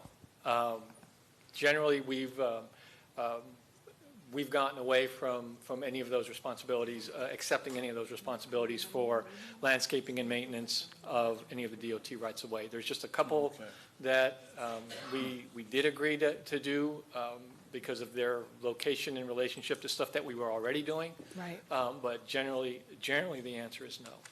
Yeah, because that's, to me, I got to tell you, just financial, it seems like one of the worst financial situations to be in, right? Because you cut it and it rains and it grows. I mean, we just think of your own yard, right? Right. And so everyone calls us and says, when are they going to come cut on Conway Road? And when are they going to come cut on Retention Pond? And when are they going to cut? And every day that it rains, it just, so even when they cut, a week later, it's up again. So, and then how do we work with municipalities? Do we also maintain theirs on the county right away, or do we actually give them that funding for them to maintain it themselves? So there's two types of functionally classified roadways in the county. There are those that Orange County maintains the full right-of-way line to right-of-way line.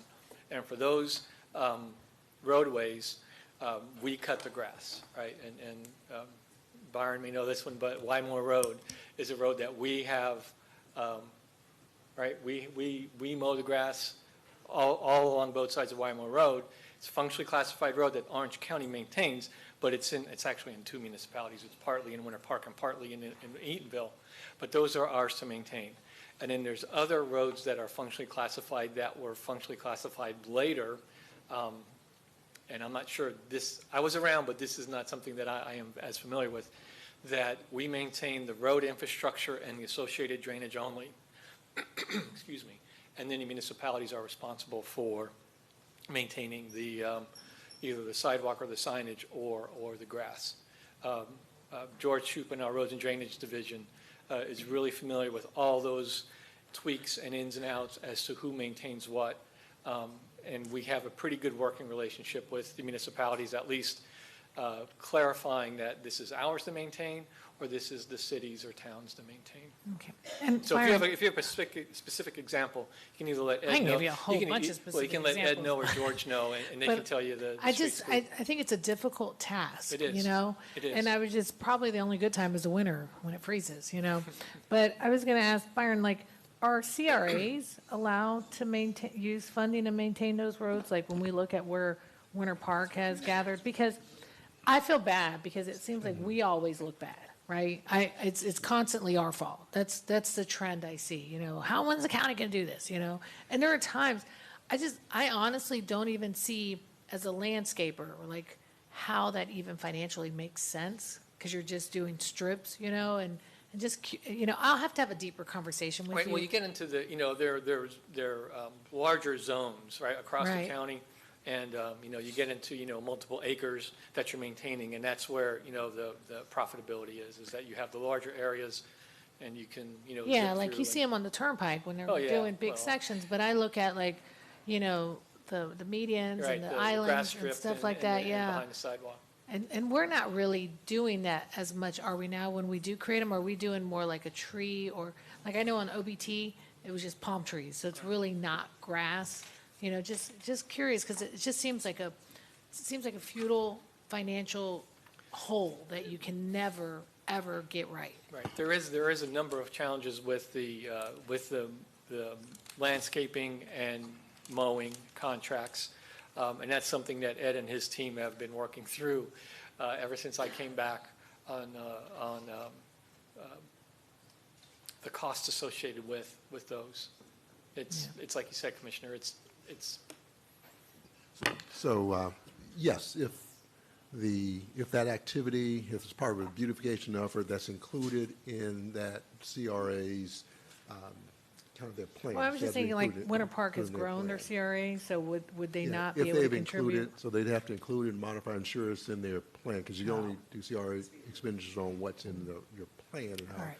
But if they had some beautification effort and that was kind of included and they could kind of tie it to improving the area, yes, it could be eligible for CRA funding. All right, I'm just trying to find solutions. It's almost better like to have an HOA go out with their weed eater, you know, it'd be All right, cheaper. Commissioner Wilson, you got 6 minutes. No, 5 that's not minutes now. fair. Okay, so I do have a solution. let's go to Florida native plantings in all of these areas. So we don't have to worry about expending water. We don't have to worry about the type of mowing maintenance. We don't have the type of pesticides and runoff. It makes no sense to me why we use things that are not native to Florida and then we wonder why we're spending so much money maintaining it.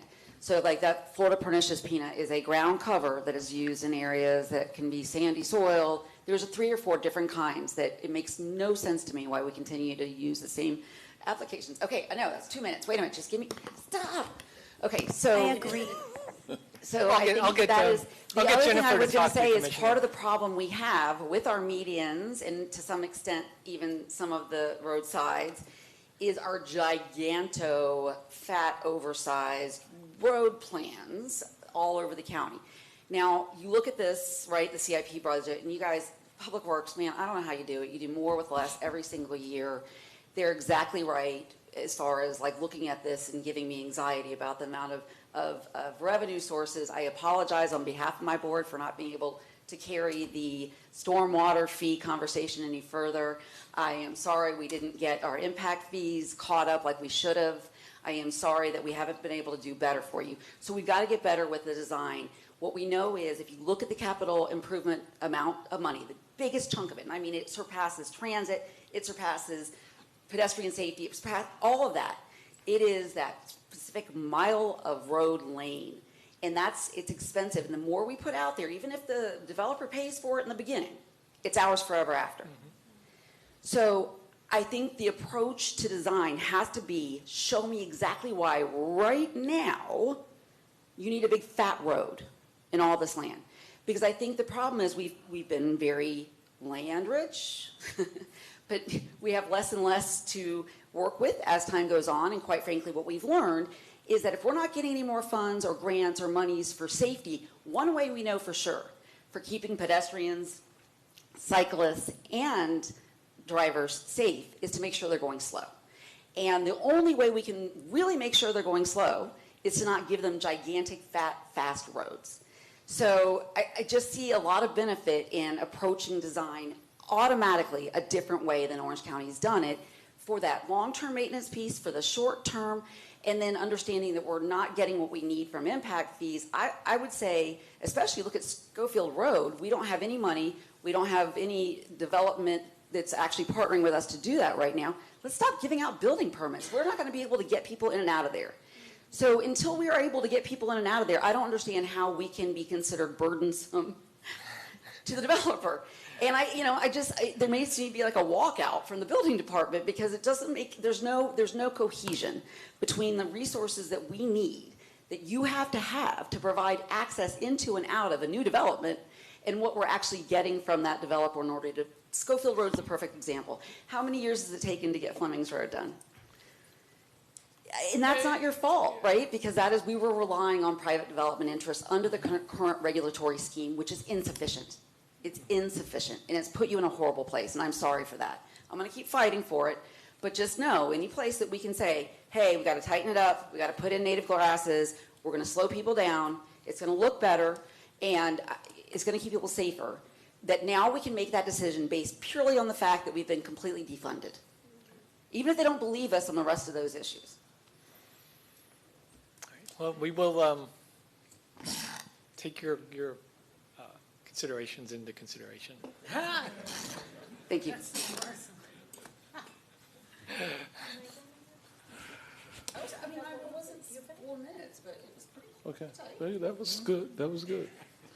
Okay, you have 1 minute. Yeah, no, one question. Joe, it's because it came to my mind. Commissioner Uribe said about the Lake Conejo Chicosa to Econ. What about the Econ to Dean? Are you going to finish that? Because it's still there. Lake Underhill. Happening. Yes, It's happening. Lake Underhill, the Econ to Dean. Yes, that design is moving forward. Okay. And we're looking to bring that project and fund it through, at least through design, which is the next stage. Thank you. All right, excellent. 3:15, thank you, Joe. All right, thank you. We finished that one on time. We're going to move now to... We're going to go to Community and Family Services. Ms. Ben Thomas is going to come and at least lead off with that.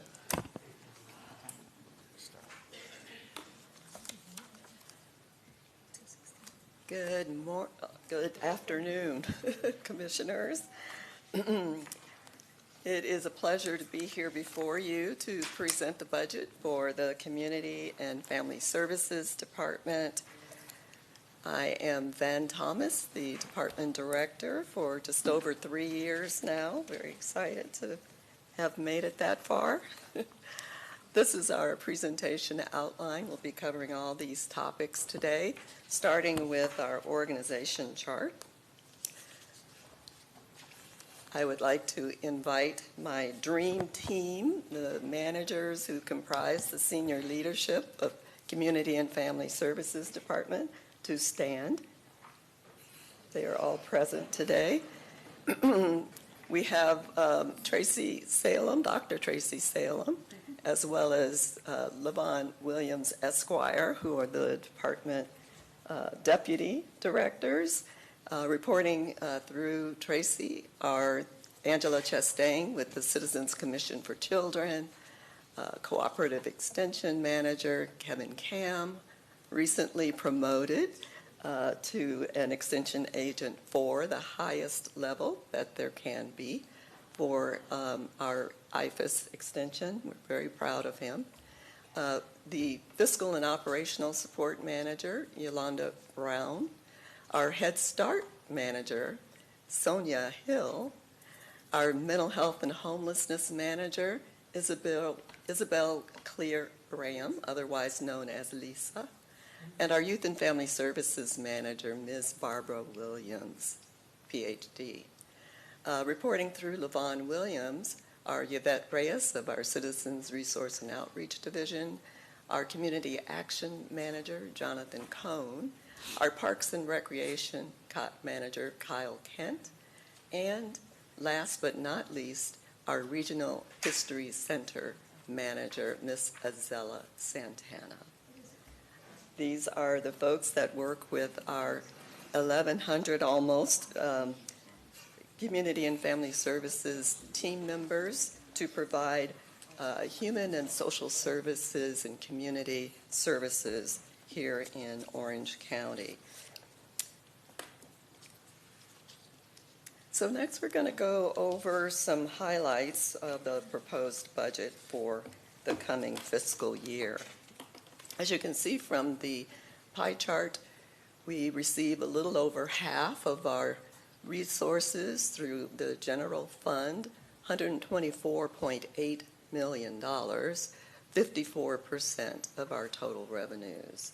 Second would come the Parks Fund and Impact Fees, $68.7 million, or 30% of our resources.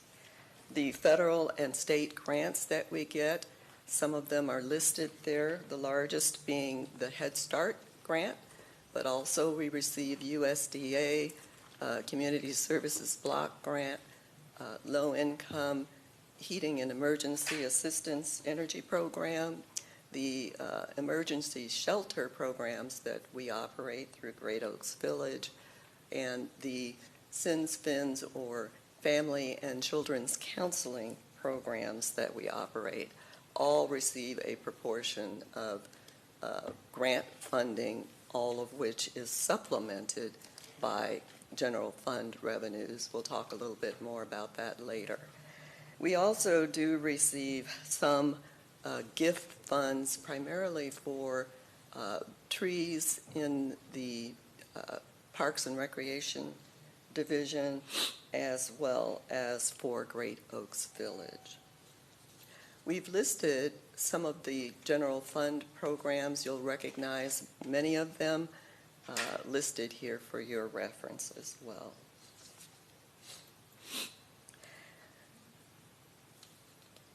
Looking at this another way, we can break down what our personal services budget is as compared to the operating budget.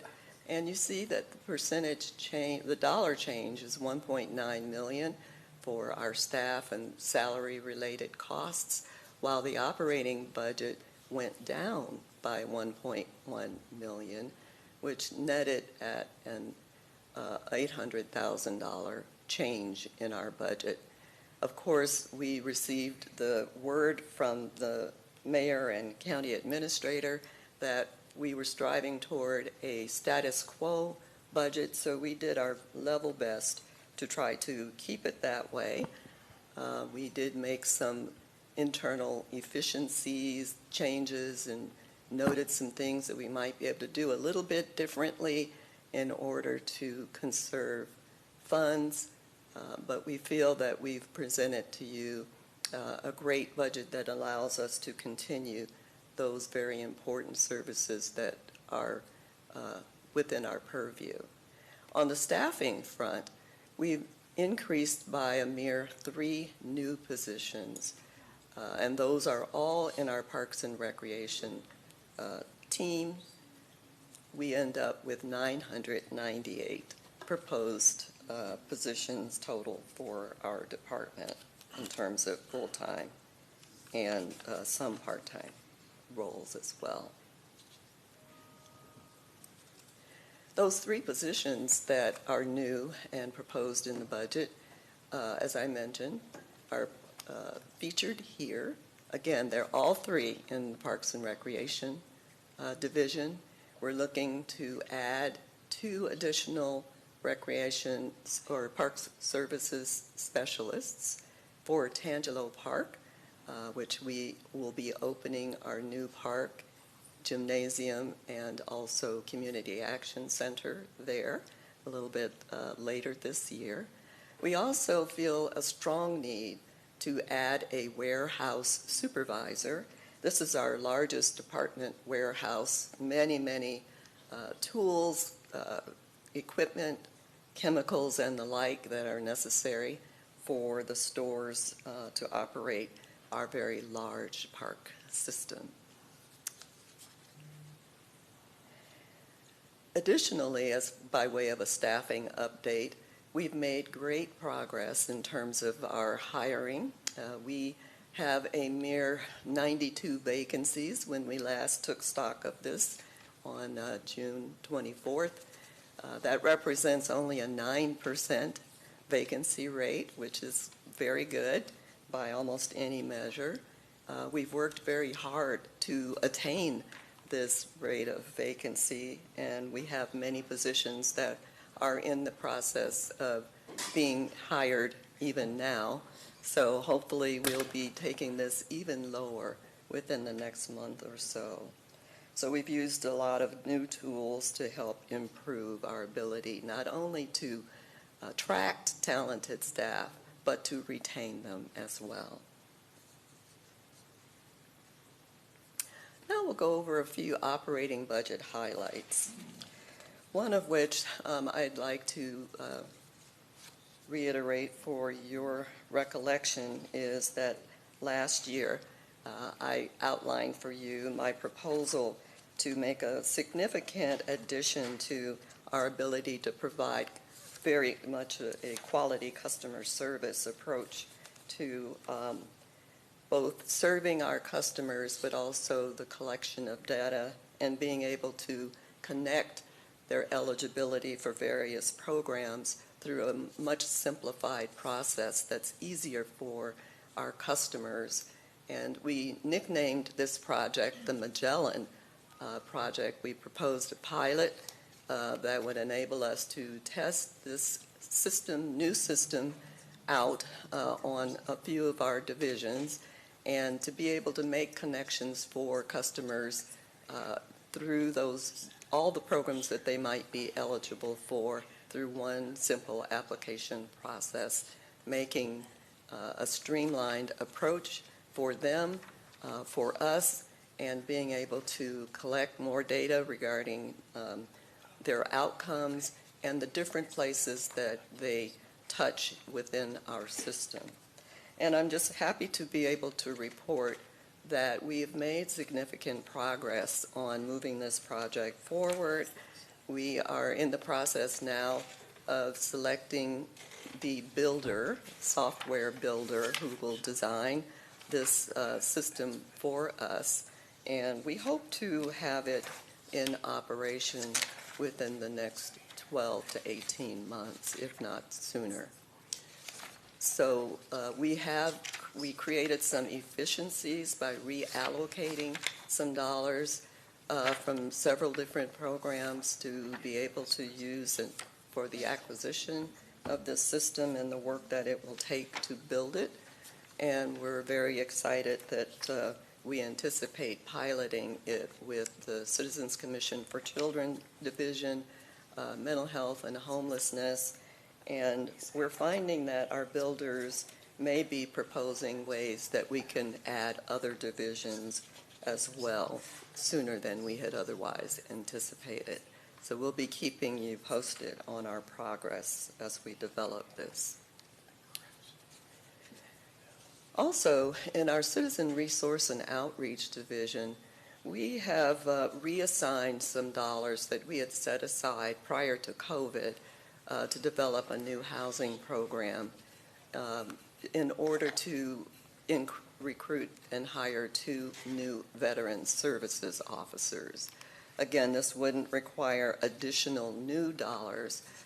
However, the program that we had intended to create got delayed because of the COVID-related work that we needed to do to distribute housing assistance dollars. That team was overwhelmed by those tasks, didn't get to develop this shared housing. And since then, we've come up with other ways of achieving the same goal that we had planned to through that particular program. So these dollars we now propose to use to bring the additional Veteran Services officers that there is a clear community demand for, and it enables us to locate them in other areas with more depth, such as Lake Baldwin and Lake Nona areas. Also, in our Citizens and Outreach Division, we have had the pleasure of being able to add the Office of Tenant Services, and they continue to do their excellent work and are very well connected. It's becoming partnerships that we will solidify with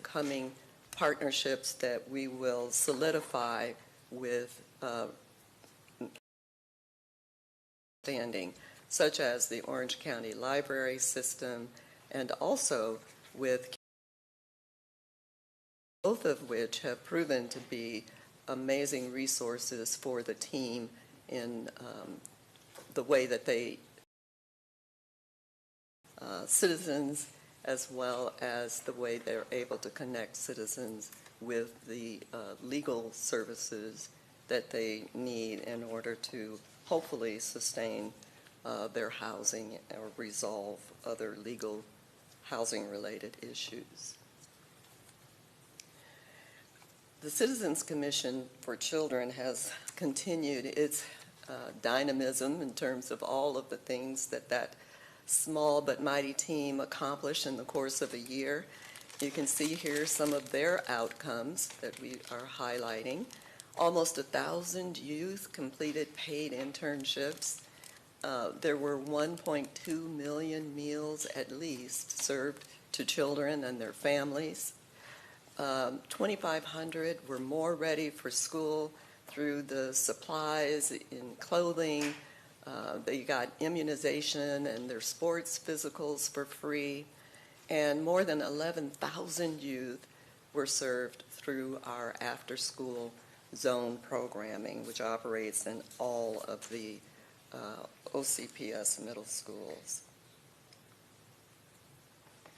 Through our children services funding, our programming continues to grow.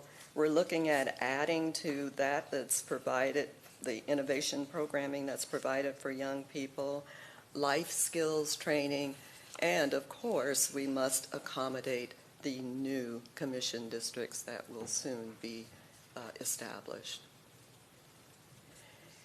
We don't do this alone, and in fact, we primarily do this work through the partnerships that we have with community organizations. Very specifically, there's a total of $37 million that's invested through nonprofit partnerships with over contracts, over 139 of them, and over 340 programs that result from that 139 contracts. You can see some of them listed here, and I'm going to flip through just to demonstrate the number that we are looking at here. Those that are highlighted in the orange are new ones from this last fiscal year that have been established. We have small, we have large, we have grassroots, we have institutions such as OCPS, you can see foundations. There is a wide range of programs that are available, and some of these programs actually help to support the operations of other divisions within our department that also serve children and families. Of course, we must talk a little bit about the Citizen Safety Task Force that's been in operation for some years now under the leadership of Mayor Demings. Of course, we receive $2 million annually to supplement these programs that are geared toward violence prevention and focused on young people. We're proposing a couple of new things for this year. One of them is adding to a successful new program that we established through Citizen Safety Task Force funding, the Credible Messengers program. We intend to add 2 new ones that will likely be part-time. We hope to focus on the east side where we know we need to add some capacity. And of course, we do have our new commission districts being established as well. Also, we will be implementing youth violence prevention mini grants. We do expect to serve at least 3,500 youth through these programs. And then there is our mental health and homelessness team. Talk about small but mighty. They are in charge of about $39.5 million. They also operate primarily out of contracts for the services that we provide. The service providers are nonprofits, and many of them are listed here. One new one that's depicted is the Hope Center. There is much that is going on right now in the mental health and homelessness arena. We've been innovative. We have expanded our ability and capacity to serve the unhoused population as well as those who have serious mental illnesses. And there is a briefing that will be scheduled for the commission in October. One of your October meetings, Ms. Lisa Clear Graham will be going in a fair amount of detail over the assortment of things that she and her team have been responsible for coordinating and planning. However, in the meantime, I'll let you know that in terms of mental health related accomplishments, the Hope Center, the new contract that you saw on the prior list, modular approach to therapy for children, served 166 youth this year. Devereaux implemented multi-systemic treatment, which resulted in a 66% reduction in youth Baker Acts. That's involuntary commitment for mental health treatment since the program began enrolling young people. So those are quite successful early results for those 2 programs. In addition, we have our behavioral health outreach services for individuals and education that we do and provide for law enforcement relating to crisis intervention. We are proud to say that there was an 8.7% reduction in Baker Act and Marchman Act commitments from the previous fiscal year, and that 213 first responders were trained in crisis intervention. Access to care for high-risk pregnant mothers.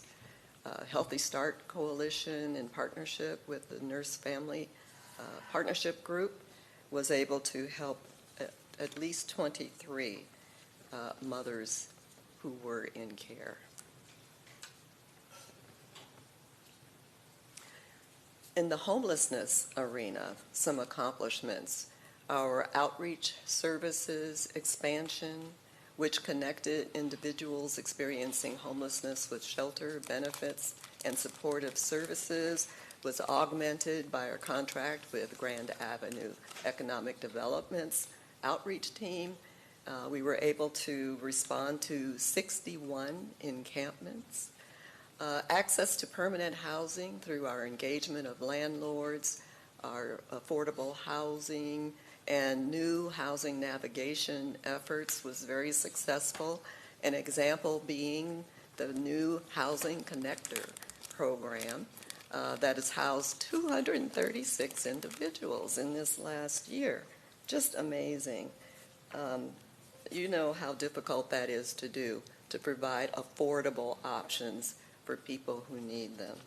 So we're very proud of that tool and are making great use of it in that our citizens resource and outreach, and I understand also our housing development team in the PEDS department are also now contracting with Housing Connector for their services. In addition, we are developing and have developed some bridge housing options, both for individuals and families who are experiencing homelessness. And Samaritan Resources efforts are an example of that. They were able to transition 43 families from bridge housing to permanent housing. Also, our access to employment and education was improved by the addition of first step staffing to the tools that we use for that purpose. Total number of clients who are currently employed is 16. They came from the 32808 zip code, and they're starting out at pay rates of $17 an hour on average. So what are we looking at that's new for mental health and homelessness? Well, here are a few examples. We've got Goldenrod Village. We're very excited about this brand new facility that is planned in District 3. We are looking at a 150-bed housing navigation center, beautifully designed and hopefully in place by 2029. We're also pursuing the purchase of a hotel that could be a mixed-use facility for supportive and market-rate housing. And we're going to experiment with an overnight shelter bus for chronically unhoused persons. So I mentioned that we have a pretty decent reliance. I believe it's 15% reliance in terms of our total resources on grant funds. These are the major ones that we receive. This particular slide highlights the general fund resources that are utilized to supplement the salary and expenses related to those grants. Just to reinforce for you that although we do receive the federal and state funds, we do, as a county, also make investments in these particular programs. The largest one of which is our dynamic Head Start program. We receive over $16 million annually for that program, and the county more than matches, more than supplements those funds to the tune currently of $5.6 million. SINS, FINS, Children in Need of Services, Families in Need of Services, $1.1 million. That's, again, a counseling program for youth and families. Our Great Oaks Village and emergency shelters, $4 million investment there, well worth that investment for children who need a safe place to live. Juvenile Assessment Center and the work that they do to help kids get and stay out of trouble. $120,000 is what the general fund contributes to that operation, and the Oaks program also housed at Juvenile Assessment Center location. $150,000 is our general fund contribution. So next, we will move on to the capital improvement program, the bulk of which will be presented by our dynamic Parks and Recreation manager. But we do have just a few programs outside of that we'll cover first. The overall capital improvement budget for our department is $28.8 million. That's what's proposed for the coming fiscal year. The very few projects that we will focus on outside of parks are next. The first is Building E at the John Bridges Community Center campus. This was, I understand, a collection of portables previously. We've gotten rid of those and are constructing an actual building that will house some of the operations for the Community Action Division as well as the Head Start program. So we look forward to getting this building completed next year, hopefully by October. That whole project cost is $2.9 million, but for the coming fiscal year, we anticipate spending about $500,000. Also, we've talked a bit about Goldenrod Village. You see there that we are in the design phase. We actually have some decent designs that give us a clear sense of what we're going for there. That cost us $200,000. Total project cost anticipated is $26 million. We've applied for $5 million through Congressman Frost's office and federal funds, and we expect to complete that project in 2030, according to this slide, the 29 to 30 time period.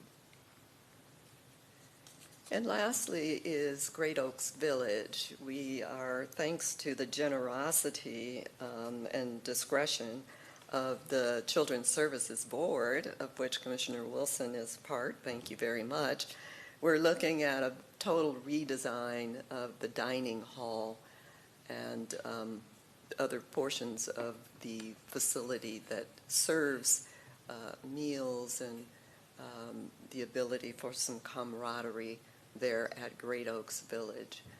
We are in the design phase, which is $50,000 anticipated, and the total project cost for that project that will come out of GOV donation funds is $150,000. We hope to complete that project later this year. And so now we shall move on to the parks presentation portion of our budget presentation, and I will then come back and talk with you about the impacts potentially of any reductions that we're required to make for community and family services. Thank you.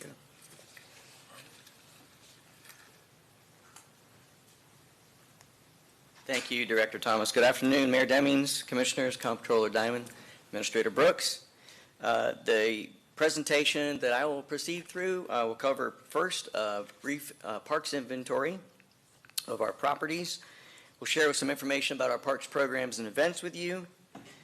We will then celebrate with you our recently completed CIP projects, review existing capital projects, and then finally I'll propose our fiscal year 27 capital projects. The funding which the board approves each year supports the operation of 114 park properties. These parks range from as small as our pocket parks under 5 acres to our regional parks of 150, 300, and then on up. Across the entire system, we see about 4 million visitors each year throughout our parks. The park system has nearly 15,000 acres maintained for the public to access, 13,000 acres for passive recreation, and nearly 2,000 acres for developed sports, picnicking, and rental activities. Some of these highlights include 130 acres of athletic fields, that's 88 plus athletic fields, 11 public boat ramps, 6 splash pads. We will soon have 2 pools, one at Fort Gatlin and one at Tangelo, 13 dog parks, an equestrian venue, stadium, 5 family campgrounds, which see nearly 31,000 camping nights reserved each year. We also maintain 57 miles of mainline trails. These are paved pedestrian trails. These trails make connections throughout Orange County and into 3 surrounding counties, offering a very popular multimodal recreation transportation system. As you're aware, we also have 12 recreation centers in our system. 6 of those are gymnasiums with collegiate courts, NBA-sized courts. As you're aware, 6 of these gymnasiums are prepared each year to serve in case there is an emergency need for shelters, and we also serve the community to access relief from heat or extreme cold. With over 50 unique interior spaces, our partnerships and recreation centers make it possible for over 120 local nonprofit clubs and organizations to host gatherings and serve the community.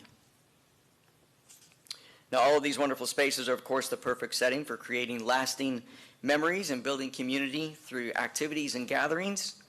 So I'll review some of those. A favorite program with kids and parents alike for the fun and affordability are our summer camps. We're currently operating 12 summer camps at present, and we have after-school program that will pick up at 13 locations here shortly. A sense of achievement is a goal with all of our recreation programs and those offered by our sports partners. The division prepares nearly 90 athletic fields on a daily basis. These fields host over 7,000 of our local kids who play soccer, baseball, football, lacrosse, and softball in leagues offered with our youth sports partners. The county officially partners with 13 youth sports partners to provide recreational and instructional sport to school-age youth. Additionally, there's 225 private sport clubs and travel teams that routinely rent our facilities to train and to play. Kids grow up and they keep on playing, so adult athletics in Orange County is robust. We host a variety of adult sport activities. Among these favorites are softball, inline hockey, tennis, pickleball, disc golf, and basketball throughout the county. And of course, nothing slows down our maturing and active adults in Orange County. The Renaissance Senior Center and Mark Street Senior Recreation Complex continue to be favorite destinations for recreation and fitness. With over 1,900 senior adult fitness memberships between these 2 centers and 1,900 hours of senior volunteers, it's evident that our mature adults are living life to the full. Many senior adults also invest their time back into the community through our Adopt a Park programs and 2 nonprofit Friends of corporations to support their favorite park. Special events in the parks are one of our favorite ways to give back to the community. Music festivals like the Mayor's Jazz Festival at Cypress Grove Park, the Bluegrass Festival in Fort Christmas Park line up right alongside our family fun events. Some of those are our award-winning movies in the parks, Pine Castle, Pioneer Days, and our Crazy Cardboard Canoe Regatta at Kelly Park. And then lastly, holiday events are a favorite for everyone, and we don't want you to miss our 48th annual Cracker Christmas at Fort Christmas Historical Park this December. Our 6 gymnasium recreation centers and 2 senior recreation centers all feature a personal fitness facility with treadmills, free weights, and resistance machines. Across the county, there are actually 9 centers where you can achieve fitness, all with the same membership pass, and that's easy to stay fit. You don't have an excuse if you live in a far-reaching area of the county. We've got you covered. Best of all, school-age children, every school-age child is eligible for a free youth membership. so they can gather right after school and on weekends with time set aside specifically for their age group. There are nearly 6,900 youth enjoying this special membership. Now I'd like to celebrate with you some of your recently completed Parks Capital projects. Barber Park now features a dynamic new skate park designed by and for skaters of all ages. The Mayor and Commissioner Uribe opened this to much fanfare in February. At the east end of Blanchard Park, we have completed a new parking lot and a traffic roundabout. Little Econ Greenway Trail Gap has been completed. This short section of the Little Econ Greenway is a step towards completing the connection between Forsyth Road and a future crossing of State Road 436 to the Katy Way Trail. Horizons West Regional Park was popular before we could even get the gates open, and even more so since the ribbon cutting officially conducted by the Mayor and Commissioner Wilson in February. This playground is out of this world. It's the highest elements we have, and there's more to come. We'll talk about that in a moment. Lake Apopka Loop Connector Trail, one of the most beautiful sections of our 57 miles of mainline trails. This was opened in February of this year, thanks in large part to the wonderful collaboration from Orange County Utilities and Orange County Public Works. With the completion of this Lake Apopka Loop Connector Trail, it's now possible to circumnavigate the entirety of Lake Apopka on a network of trails that goes from Orange County into Lake County and then returns to our trailheads. Now let's highlight several of your current and ongoing CIP projects. Watermark Park project is a brand new neighborhood park in Horizon West community. This new park features a playground, shade trees, some open play areas, and a picnic pavilion, all with direct access for the kids at Panther Lake Elementary School. We're finalizing progress on that and should be open before the year's end. Our ongoing efforts to increase safety for players on our fields and improve our power consumption efficiencies was played out this year at Downey Park. Youth and adults on 5 diamond fields will be playing under new LED sport lighting.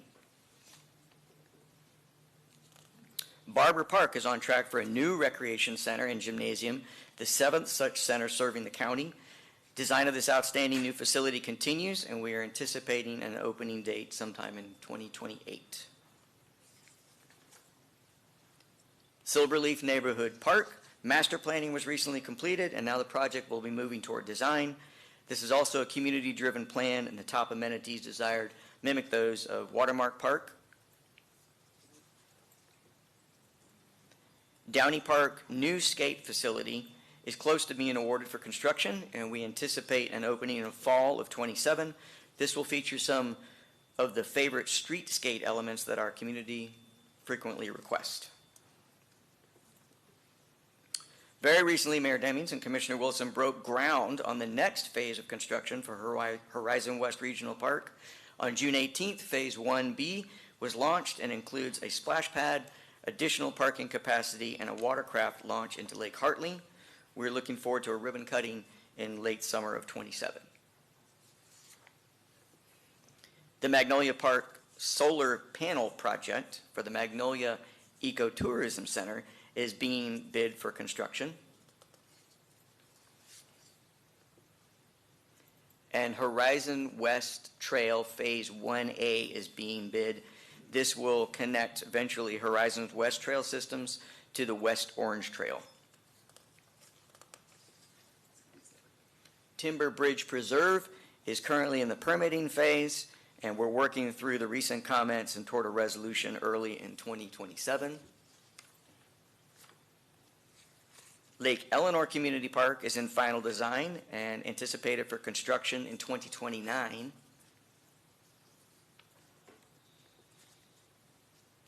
And work is ongoing to restore much of the previously built-out area on the east side of Blanchard Park, where we'll be adding the new passive recreation areas for families to gather. And of course, 100 years of parks and recreation means there's some facilities that are just outdated. Replacing some of these outdated, inoperable, and under capacity restrooms are an existing priority for us. New universally accessible designs are underway for both campgrounds at Trimble Park and Camp Joy, and for the day use restroom at Moss Park. The Parks and Recreation Master Plan update applies to the entire park system countywide. We anticipate an award for that contract before the year's end, and then we will begin community and stakeholder outreach to gauge overall needs. Orange County's portion of the Shingle Creek Trail is in District 6 and District 1, starting at Sand Lake and running to the Orange-Osceola County line. Phase 1, segments 2 and 3 have been awarded and construction will begin this year.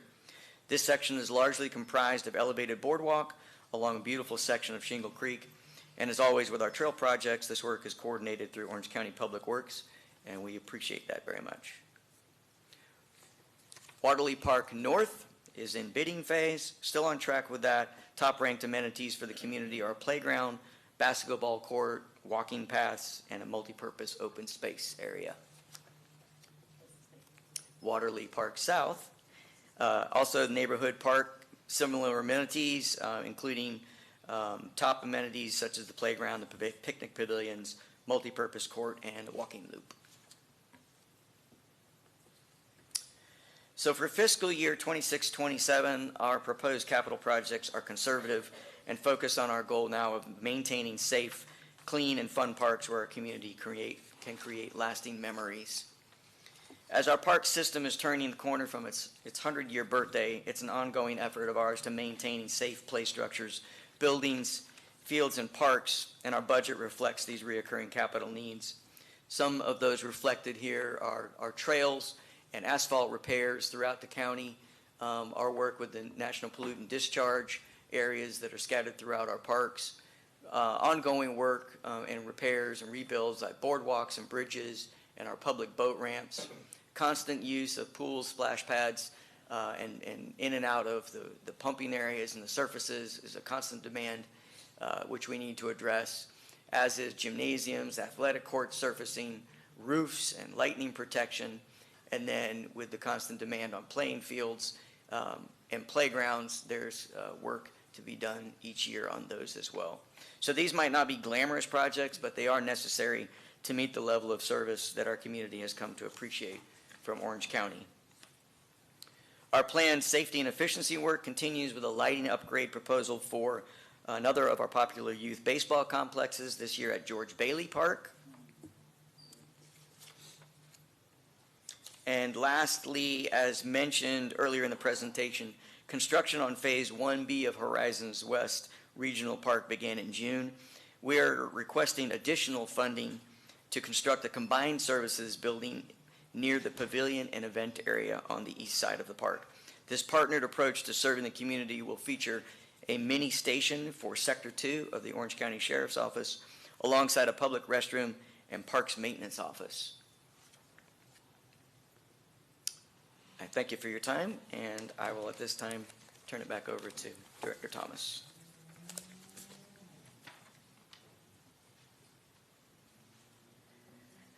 It's always amazing to consider all that our Parks and Recreation Division does and the broad scope of the facilities and trails and fields that they manage. Just very spectacular asset for our county and a long held investment.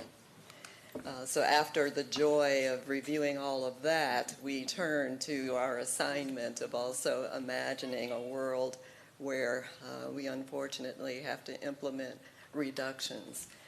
So in our considering this, we feel that it is going to hit us perhaps most heavily in some of the costs associated with our programming. As I've mentioned, more than half of our budget pertains to general revenue funds.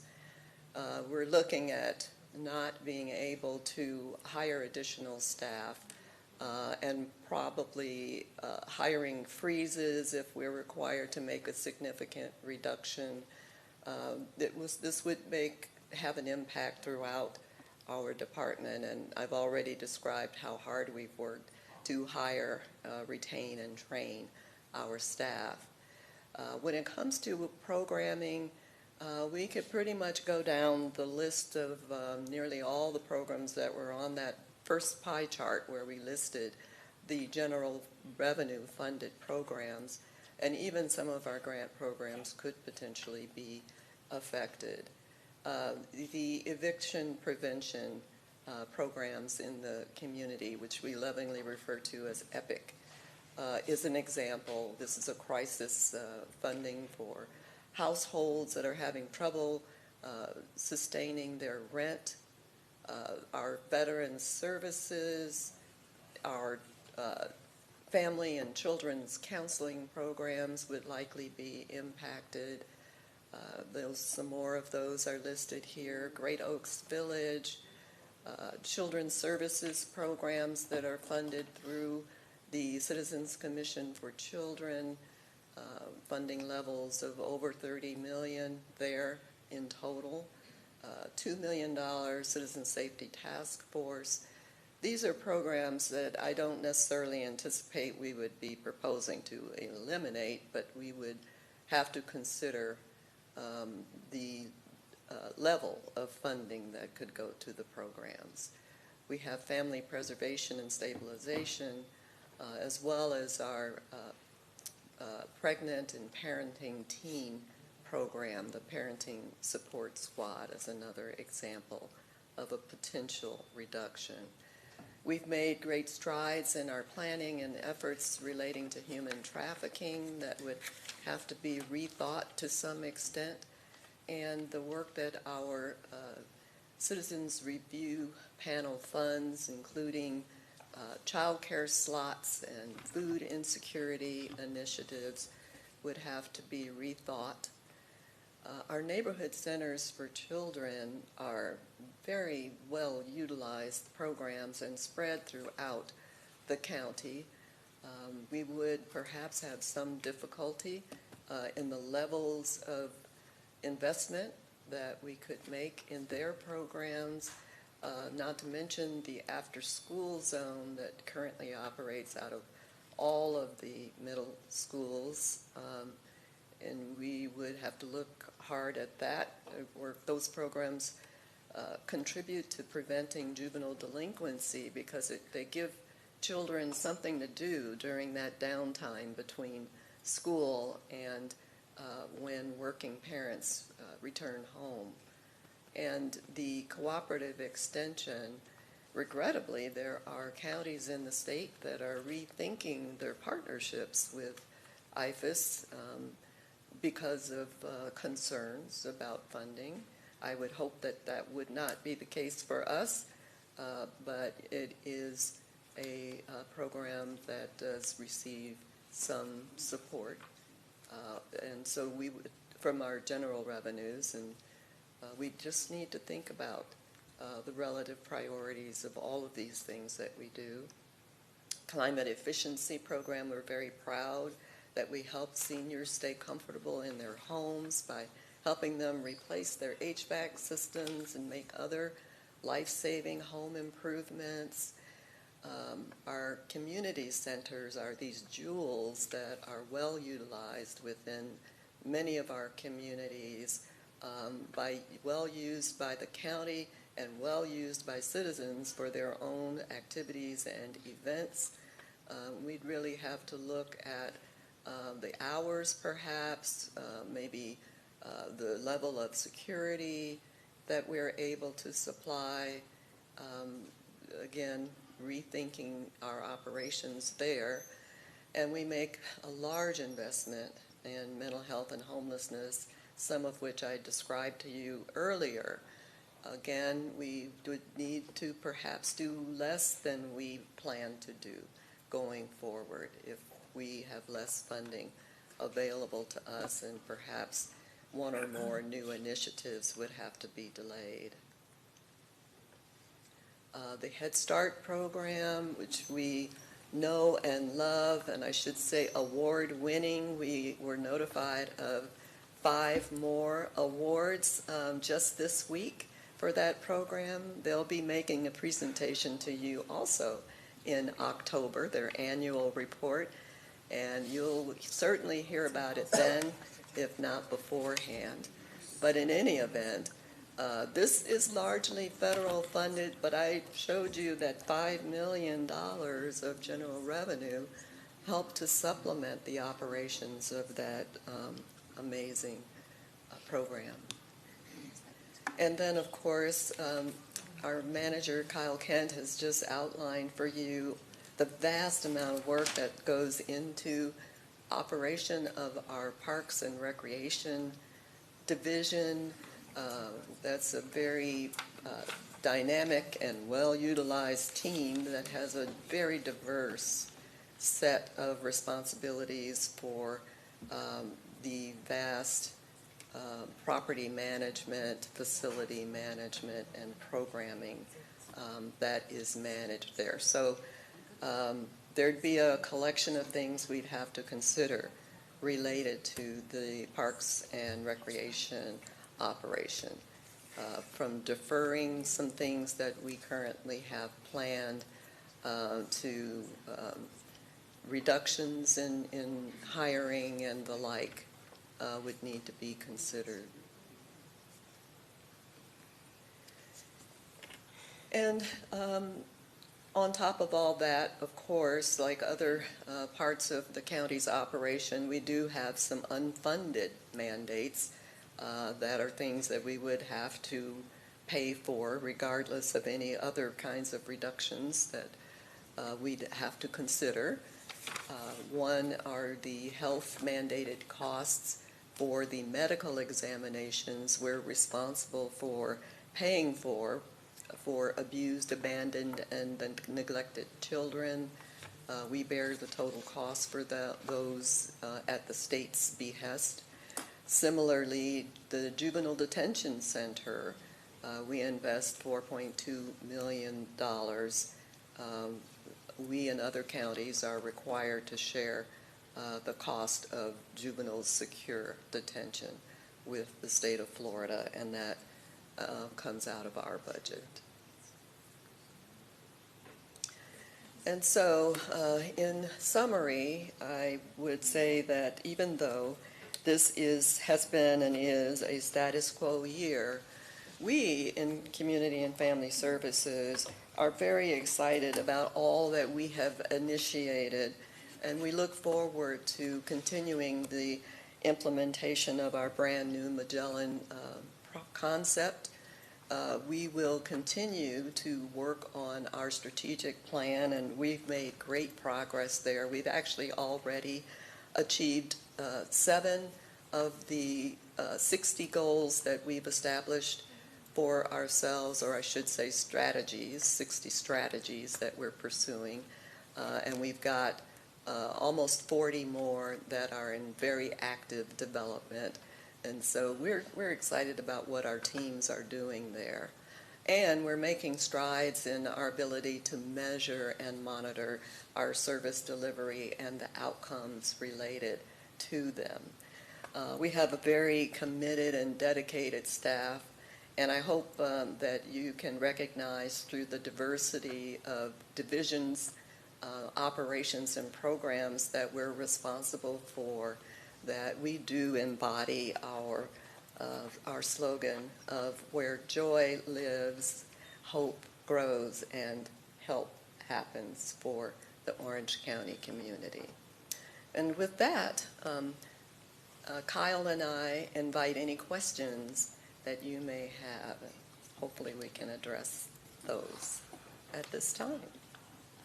Thank you. Right. It's working. Let's see. Yep. All right, so Commissioner Scott, you're up first.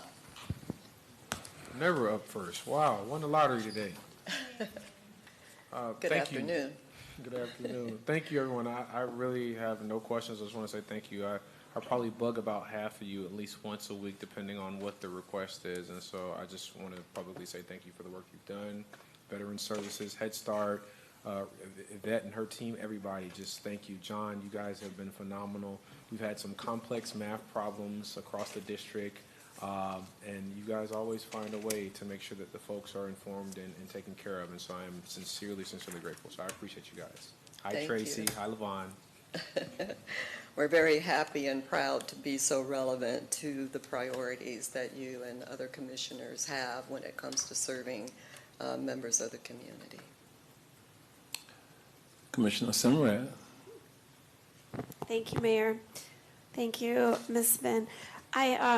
So I wanted to ask, when you talk about the reduction in the and I also, I'm sorry, I didn't mean to not say thank you, because you guys do so much with not always a lot of resources. And the Parks program, I'm so impressed with how much you contribute to the quality of life of our community and of people. And you know, at the senior center that I go to, I'm so impressed by seeing people doing Tai Chi, you know, there, and swimming lessons and prevention of drowning. There's so much. So thank you to all of your team. And I do have a question, Kyle, for you in a minute regarding something I saw on the news pertaining to Sanford. But could you tell us what are the veteran services that you provide? What are the services when you say we could see a reduction in them? What types of services are those that we are helping veterans with? One of the ones that's most popular is helping veterans learn what it is they qualify for, and literally hand-holding them through the system of acquiring those services. Not only the veterans themselves, but their family members and dependents. It is a system that can be very difficult to understand and navigate. And sometimes your first try isn't very successful. You have to kind of keep coming back to it and be very persistent in following up. And that's probably the single largest, but there are other kinds of ways that we help build connection for veterans in terms of, for instance, counseling type services that they may need, mental health services, connection with other veterans. We have events of different sorts. We are well resourced and have connections with other veteran-focused resources. There's a pretty wide range, actually. We have an excellent reputation as well, which serves as a real benefit to Orange County residents, but we do have residents from other counties that seek out our services because of how thorough and relatable the work that our staff does. People know that we care and we know what we're doing, and we're successful at helping them navigate to a greater extent than some other existing veteran services programs that are out there. And I would like to say, in District 5 office hours, sometimes when we hear from veterans who are struggling to find housing or are unhoused, a lot of times it's because they couldn't figure out how to access services and how to access the programs that they need. And I think it's important to reference that when we talk about the tax reform, and if it passes, that we begin to look at not being able to care for people who went and fought for our country when they come back damaged from the service. So I think that that's important to share. I also, I saw in the news, Kyle, that Sanford was going to have to consider selling some of their parks or charging admission in order to keep the parks open if the property tax reform passed. Is that something that might have to happen in Orange County? Selling parks? Selling or charging admission to keep all the parks open and sustained the way that they need to be sustained, if the property tax reform passes, I'm saying. Sure. I think our first focus would be to facilitate the community's access to the parks, right? And then facilitate communities' access to programs. So certainly, depending on how drastic things turn, there might be an enterprise-style approach to some of the services aspects of it. But the county right now only charges entry at 2 facilities, right? That's Kelly Park and Moss Park, not anticipating changing those or charging entry for other facilities. I can share with you that along with our master plan, we do have a fee study underway. The last time we conducted a fee study for how much it costs to provide services and to provide a field turnover or a room rental or such was in 2006. So with that coming back to us, that might give us some direction to bring back and ask for direction from the board.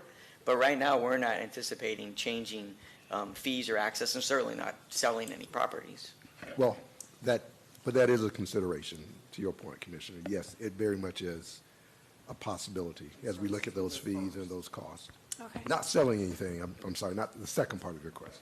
The admission to the programs and services and Yeah, access. and more will be, revealed once we have a fee study that says what it costs to provide that. Okay, thank you. And then one last question for Ms. Vin. When you talk about the programs for our youth that you provide, and that it's to help reduce child delinquency behaviors, how does that impact, if those programs go away, is there anything that you know in your industry that leads to an increase in crime in our communities? Well, this is anecdotal for me at the moment, although I bet we could stir up some studies that would make a more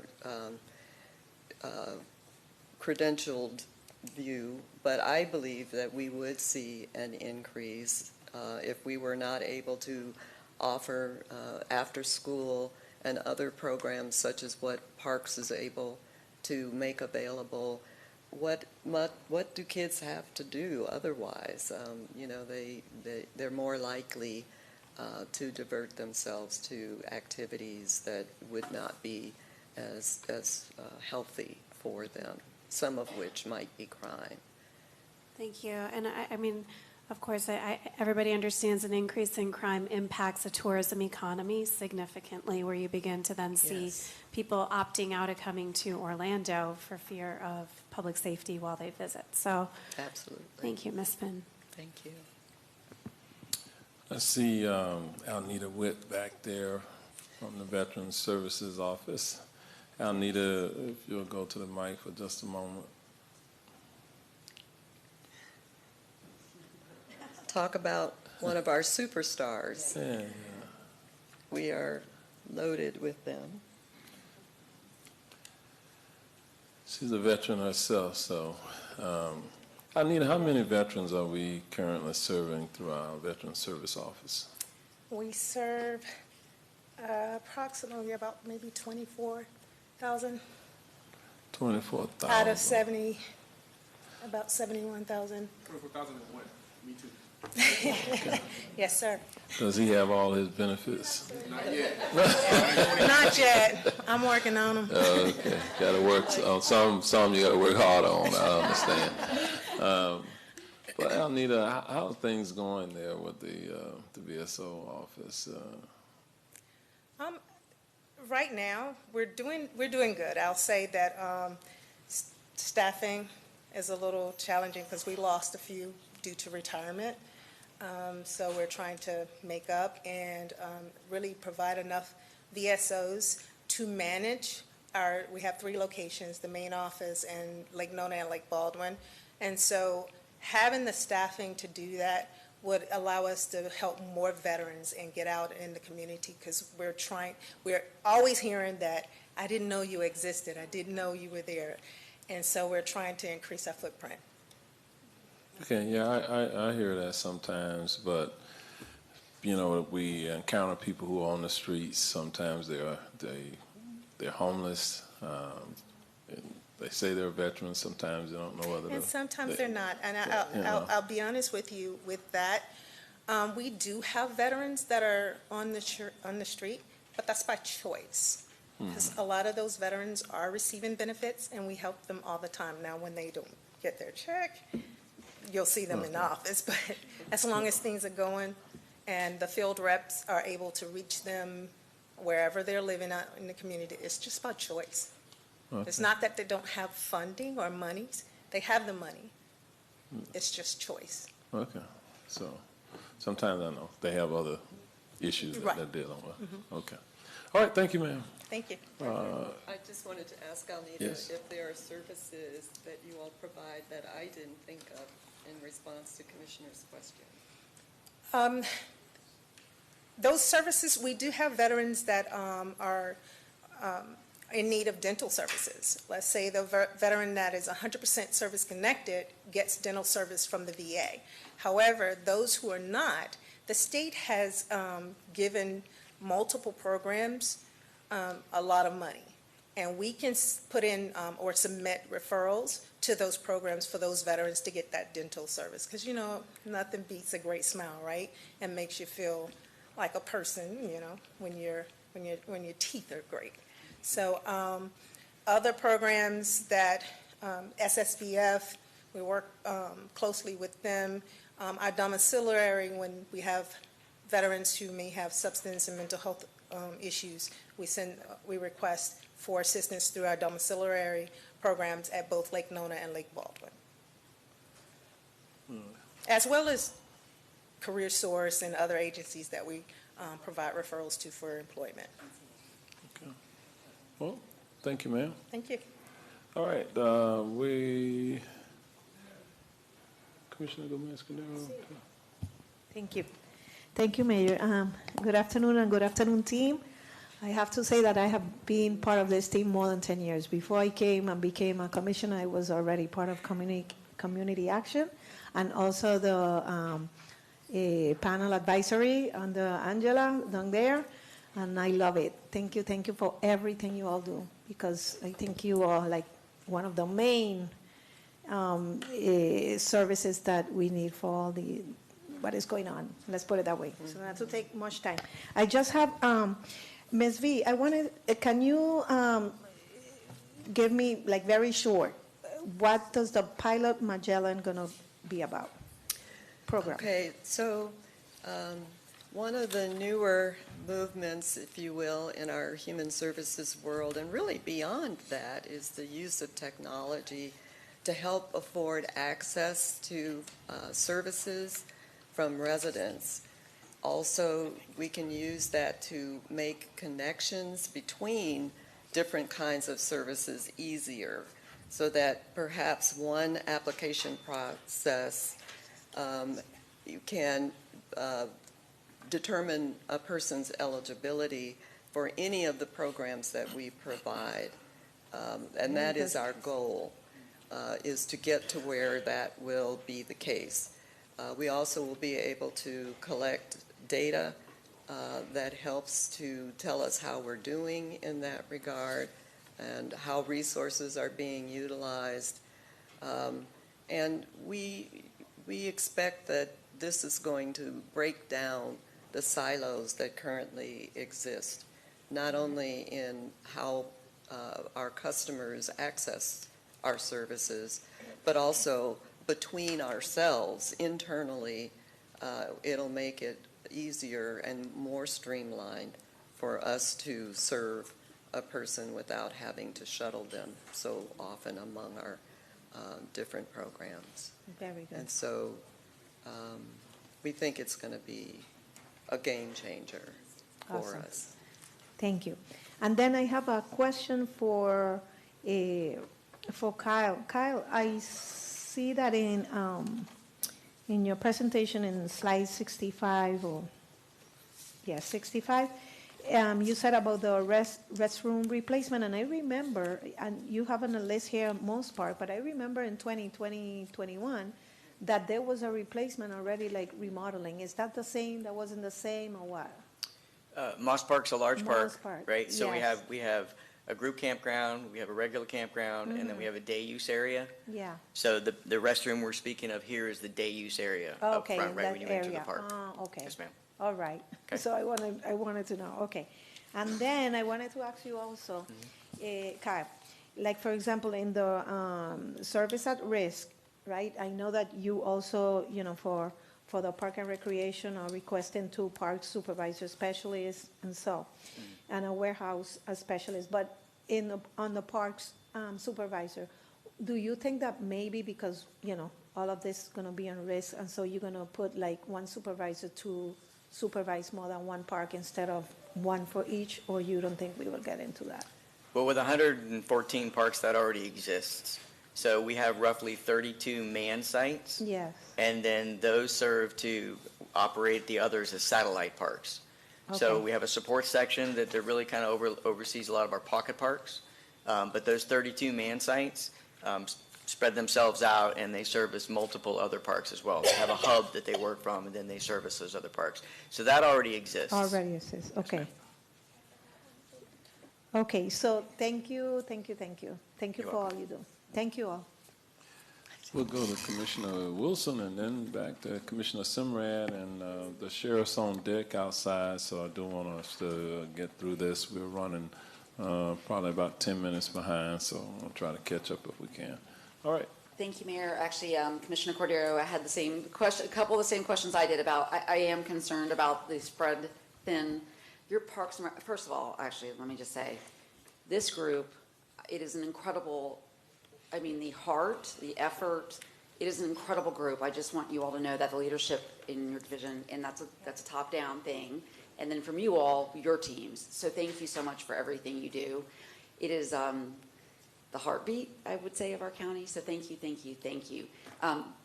Got the Magellan question out of the way, but I would say if we can try to maybe get some information out whenever it's possible. I understand there's been ongoing kind of development of what's going to come next, so that we can let people know about the forward-facing piece of that. I think, I know we don't often think of our residents as customers, but that customer service aspect is I think, critical, especially when we think of case management or family services, all the things, right? All the things. So, yeah, just keep us in the loop, and we can help advocate and continue to pursue what you're looking for, which is a streamlined experience.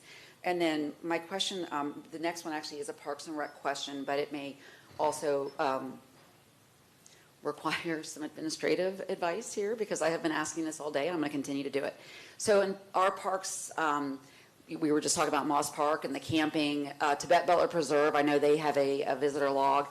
They're international visitors that come in, and I mean, they said every state in the country, and I think most of the nations that travel here have signed in to visit some of these locations, which by definition then, under Florida legislative qualifications, makes our parks eligible for tourist development tax funding, should they be able to evidence the visitation. I understand we have dedicated funding right now. I would like to know about the possibility or thought in dedicated funding, especially in these areas that we know that there's been preservation, that there's visitorship for something very unique. I think Moss Park's one of those, Magnolia Park definitely, Christmas. There's many of these, right, that we know that should be evaluated for a revenue source. You know, we're struggling right now thinking about what could be, and the idea of losing services. I realize those services may not be able to fall into the TDT, but if we can pull some of those funds from what I would say are the things that do fall into the TDT definition legislatively, because we know they're being visited, people are literally coming and including them in their vacations. If we can do that so that we know that we won't lose the services piece. Any thoughts? It's a wonderful idea. Yeah, that's what I wanted to do. We just probably need to do a better job of documenting that, you know. Do y'all have good records of that? I will say I've talked to them at Tibet Butler and asked them over a year ago. It was actually a couple years ago where I said, you all keep, and they said, well, we just kind of do it casually. And I said, can you just make sure that it's someplace that's pretty centrally located when you're doing, because they do guided hikes, they do, and so people come in with groups. But you know what, the other thing, now that the mayor mentioned that, and I want to tell you, because I have been tracking that too, is that they go through Split Oaks, and they don't go through Moss Park, so they are not, you know, accountable. Because you don't have to sign in or whatever to go to I can Split share, Oaks. we're looking at some technology that will do things that we didn't think were possible before, without a sign-in log, and still be able to capture that kind of data to support that, so. We think we have a way to do that. Okay, I was going to say, I'm going to keep pursuing it on your behalf, on the behalf of your incredible work and in the effort to try to make sure that we're holding on to the quality that we know are the important pieces of Orange County. Thank you. Thank you. Commissioner Uribe and then Commissioner Simrad.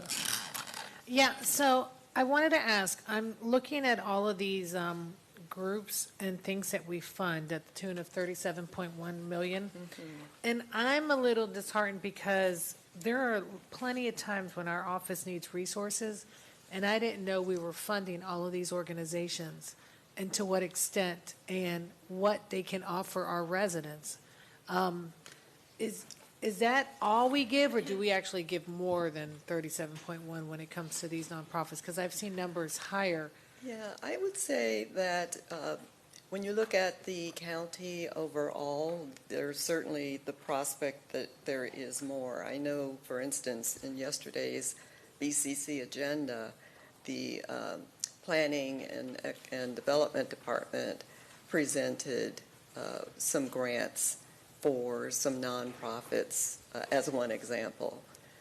And other parts of our department give grants as well. So that particular section pertains to what the Children's Services Funding, or the CCC division, oversees. And Commissioner, with your help and inspiration, in fact, we were able to design a system specifically for use of commissioners that your aides could use to look up resources that we fund.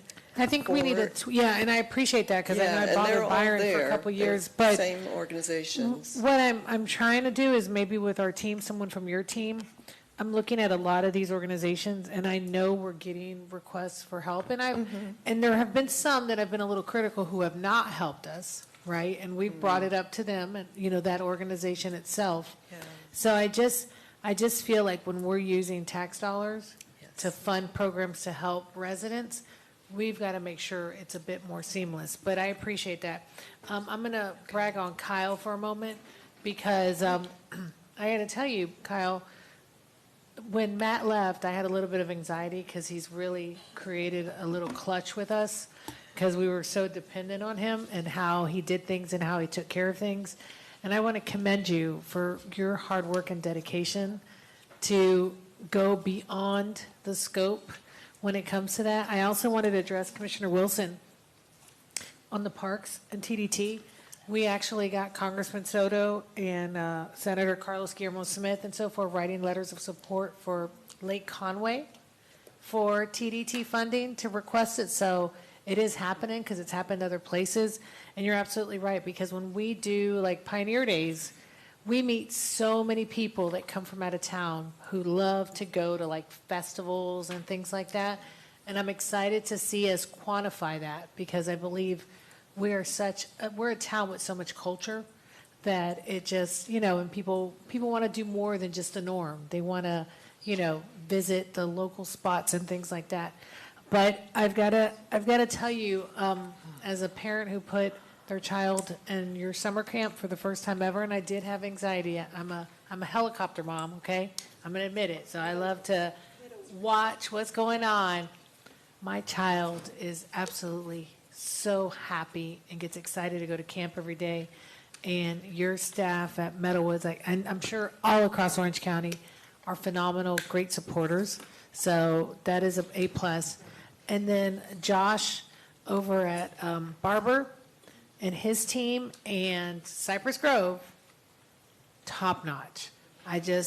We honestly have some of the best dedicated, well-spirited, and Renaissance Center employees you could ever ask for. I've never, ever, knock on wood, had anyone, they're there to serve. How can we help? What can we do? They come in, they get involved even when we have activities, and that just shows your leadership with your team. And of course, Mandy. Is Mandy around here? Because she's a forever selfie queen, She's just everything. It's just so impressive. And I just don't think you guys get to hear that enough. And just know that we really appreciate you all, because you give us a place to celebrate our communities.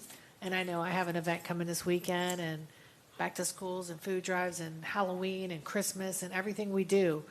And it's just been a pleasure to work with the best team in the state. Okay? So thank you. Thank you so much. Commissioner Simmerat. Thank you, Mayor. I'm very quick. So Kyle, I just forgot to reference that the TDT for the Christmas park, the fort, and that the Christmas Historical Society is more than willing to try to do the process. They just need a little bit of assistance through it, but they're ready and willing, and it has a great tourism draw there.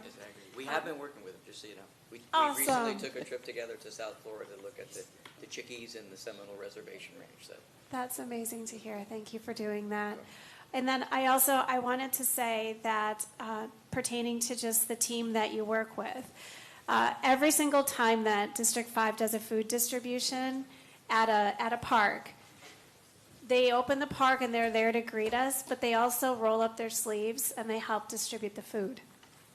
And then there's a citizen group that created the District 5 Park Protectors, and they've removed several tons of debris from parks in District 5. And 100% of the time, your employees have rolled up their sleeves to help, not just to help, do the process, but to actually participate. And in every single one that they weren't working, we still always have 2 people that come from Parks and Rec that are just purely volunteering their Saturday morning to doing it. So I just think it's great. So I wanted to publicly recognize it. Hear these comments at our next all-staff meeting. Thank you. Thank you. I had a virtual all-staff meeting this morning, and I know that some of our staff will be here are watching, because I invited them to do so. So hopefully they can hear all of the accolades that you all are offering. We appreciate them very much. All right. Thank you all very much. Thank you. We're gonna Thank you move very forward. much. And I know the sheriff and his team, they're out there, so. Yeah, they're next door. That's okay. Final presentation of today.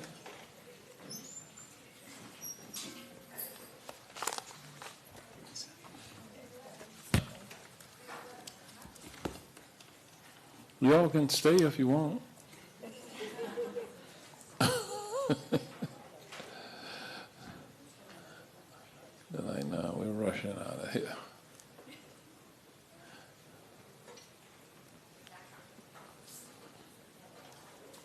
Sheriff, come on up. Come on down. You're up, sir. Under Sheriff, Major, team.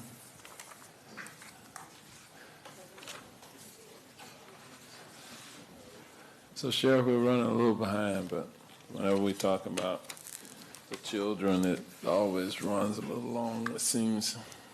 The what? I said, whenever we talk about the children, we always run a little long. No worries.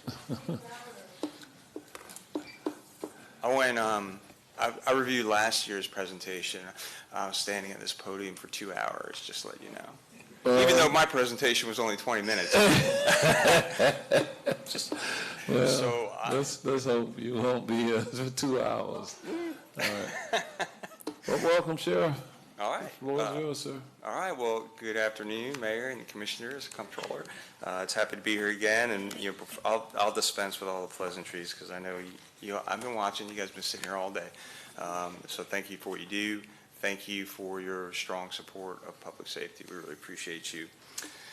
So I'll get started. This is the overview. We're going to do some highlights. I always like to wake you guys up and show you a nice little highlight video of the great work that we're doing out there. We're going to talk about a citizen feedback survey we recently did and our recruitment and retention, of course, crime statistics, the budget, and our priorities.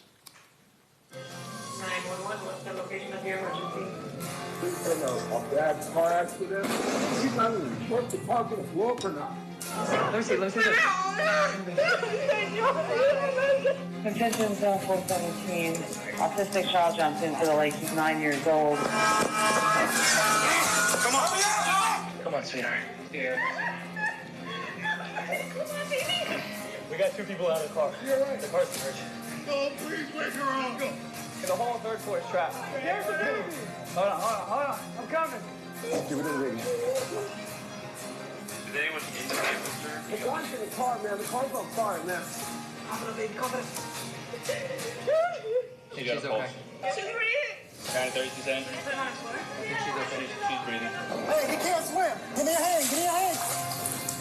He got the baby. He got the baby. That's it. Come on, sweetheart. Come on, sweetheart. She done. I'm glad we found you, man. Okay, buddy, you're gonna be okay, buddy.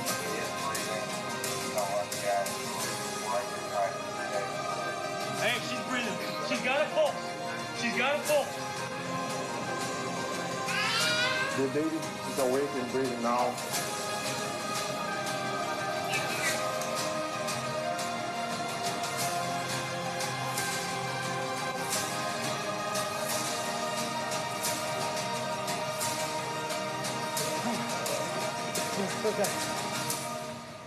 I was telling God to tell me where you're at. He brought me right to you. Good job. Yeah, man. That's what we're here for, man. So we couldn't be more prouder. I know you are all as well, the men and women in the Orange County Sheriff's Office. And so before we put together our budget, we go to hundreds of community meetings every single year. And one of the things that people tell us in the area is like, hey, you guys do a great job. We love you. We need more of you. We need more deputies. We don't see enough of you. So we decided to ask the residents. So we did this survey. 75% were 35 and older. This was geocoded for unincorporated Orange County only, and each survey user were only allowed to do it once. I tried it myself to do it a couple times, and I could not. It locked me out. So this is what the people said.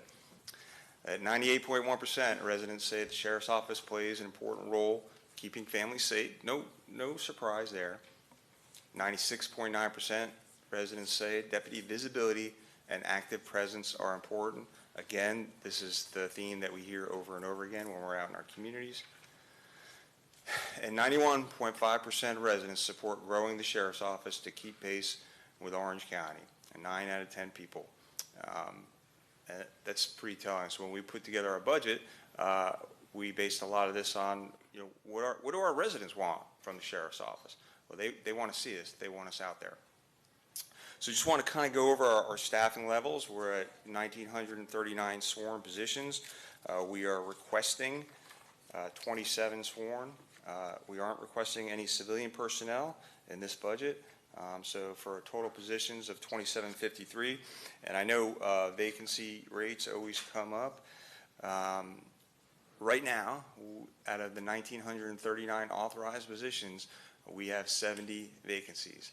That is a vacancy rate of 3.67%. I'll put that up against any law enforcement agency in the United States.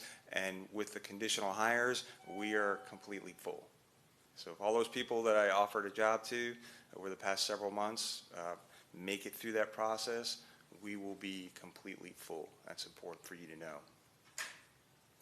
So here's our recruitment and retention over the past 4 years. We've hired 826, this is just deputies, sworn deputy sheriffs in 4 years. And retired were 596, and we added 148 new positions over that time. So we are, over these past 4 years, we are easily keeping up with retirements, we're easily keeping up with attrition and new positions. And this, so you see the trend. We really started, beefing up our recruiting efforts to catch up. Because if you remember, several years ago I came to you and we were at like 200 vacancies. So we have quickly closed that gap. As you can see, there are plenty of people who want to become a part of the Orange County Sheriff's Office, and we don't see that happening or that stopping anytime soon. And the retirements have flattened out. That 2022 number, that was just it was right after COVID, right after George Floyd incident. So a lot of things were going on in our nation, and a lot of deputies were honestly up for retirement. And then, as you see in 23 and 24, the state of Florida allowed sworn deputy sheriffs to extend their drop 3 years to 8 years. So that really slowed down the retirements. So that's how, and then with the solid efforts of our recruiting unit, that's how we were able to catch up. And so I know you were all interested in this, and I came to you in 2023. We had 91 vacancies out of 200-some positions. We only have 2 current vacancies, and that's basically full with the conditional offers. that we have out there. So I know the county, you haven't received any of those nasty grams about 911 calls not being answered. That's because they're full. Now they're busy. They're very busy, because you'll see here in a minute that the calls for service continue to rise.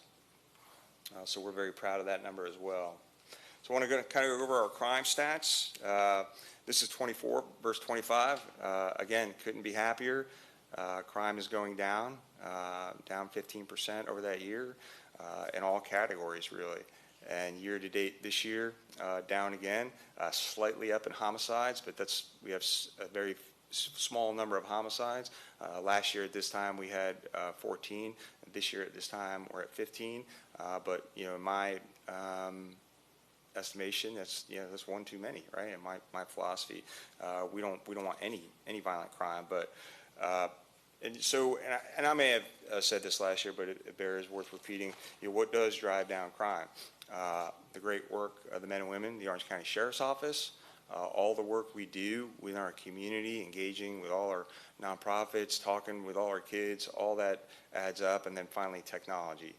All, in my opinion, causes these great crime reductions.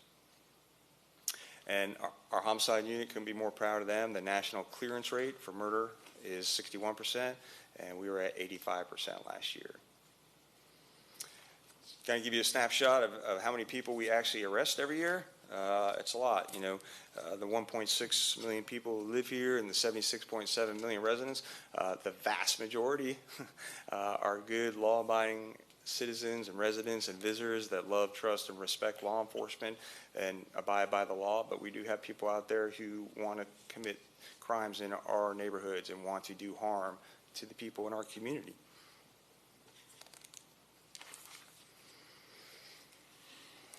And so just another snapshot, the 5-year crime trend. Again, that's 2021, it kind of dipped, comparing it to other years because of COVID, right? Everyone was inside. We didn't have any, Universal and Disney was shut down, no crime. Then after everything opened up, crime began to spike, and by adding positions every single year, by all of the efforts of the men and women in the Orange County Sheriff's Office, and utilizing technology, engaging with the community, arresting the bad guys, we continue to drive crime down. Something that's very interesting, and you guys have probably already seen similar trends from the medical examiner. Overdose deaths way down. Continue to go down, and that's a combination of things. That's a combination of the prevention programs that we're all a part of. Start with the DEA, the One Pill Can Kill initiative. When people heard that, they're like, wait a minute, I could use it one time and die. I think that resonated with people, and they're starting their Fentanyl Free America prevention program as well as the local prevention programs here, and the fact that all of our deputies, firefighters carry Narcan. You can buy Narcan in Publix and Walgreens, and honestly, the users know that. They have it readily available together. All that continues to drive fentanyl overdoses down. Now, is that stopping the drugs coming into our community from other areas? No, absolutely not. We're still seeing massive cocaine seizures, fentanyl seizures, all throughout the United States. So this is what I talked about. As our population continues to increase, as our visitors continue to increase, so will our calls for service, and that will, I have no doubt, with the development and the growth, that number will continue to rise. So we definitely want to keep up with that growth because of the calls for service. Kind of give you, we're very busy. We are very busy. So our deputies are answering 41 calls per hour. Extremely busy, and they're doing a great job, a fantastic job. But that just goes to show you that we're not just parked in our cars. We are actually doing stuff. This is a program we started several years ago. As some of you know, we were one of the only sheriff's offices in the state who were not responding to traffic crashes. used to get this complaint over and over and over again, our residents just waiting hours and hours for FHP to come and write the crash report. We started doing them ourselves, and you see the number of crash reports we have done since we've started, over 20,000. And that helps. That's a service to our residents that they deserve. They shouldn't have to wait for a state agency to come into Orange County and do a crash report. Here's that tourist impact I told you about. 76 million visitors. That equates to and you all know this, a 210,000 average daily population increase. So if you just count our residents only, we're 2 deputies per 1,000. That is the standard throughout the country. But if you add in our visitors, it's only 1.67 deputies per 1,000. If you're curious, the city of Orlando has about 3 officers per 1,000 residents. So this is the budget that I submitted to you guys on May 1st, and it reflects our operational needs based on service demands, contractual obligations, and the growth and the calls for service. Right? We know, we know that there is Amendment 3 is out there and upon us. So the available to us is $470 million, right? And $439 million for law enforcement and $30 million for court. And that's a 11% increase. And so really, that only covers salary increases, mandatory increases for FRS, anticipated health insurance costs. And this is the second year in a row we're not receiving any capital funding as well. So that available budget that was basically given to us represents a 3.51% increase to maintain essential services. That's for fleet operations and support, software and system renewals, and insurance and risk management.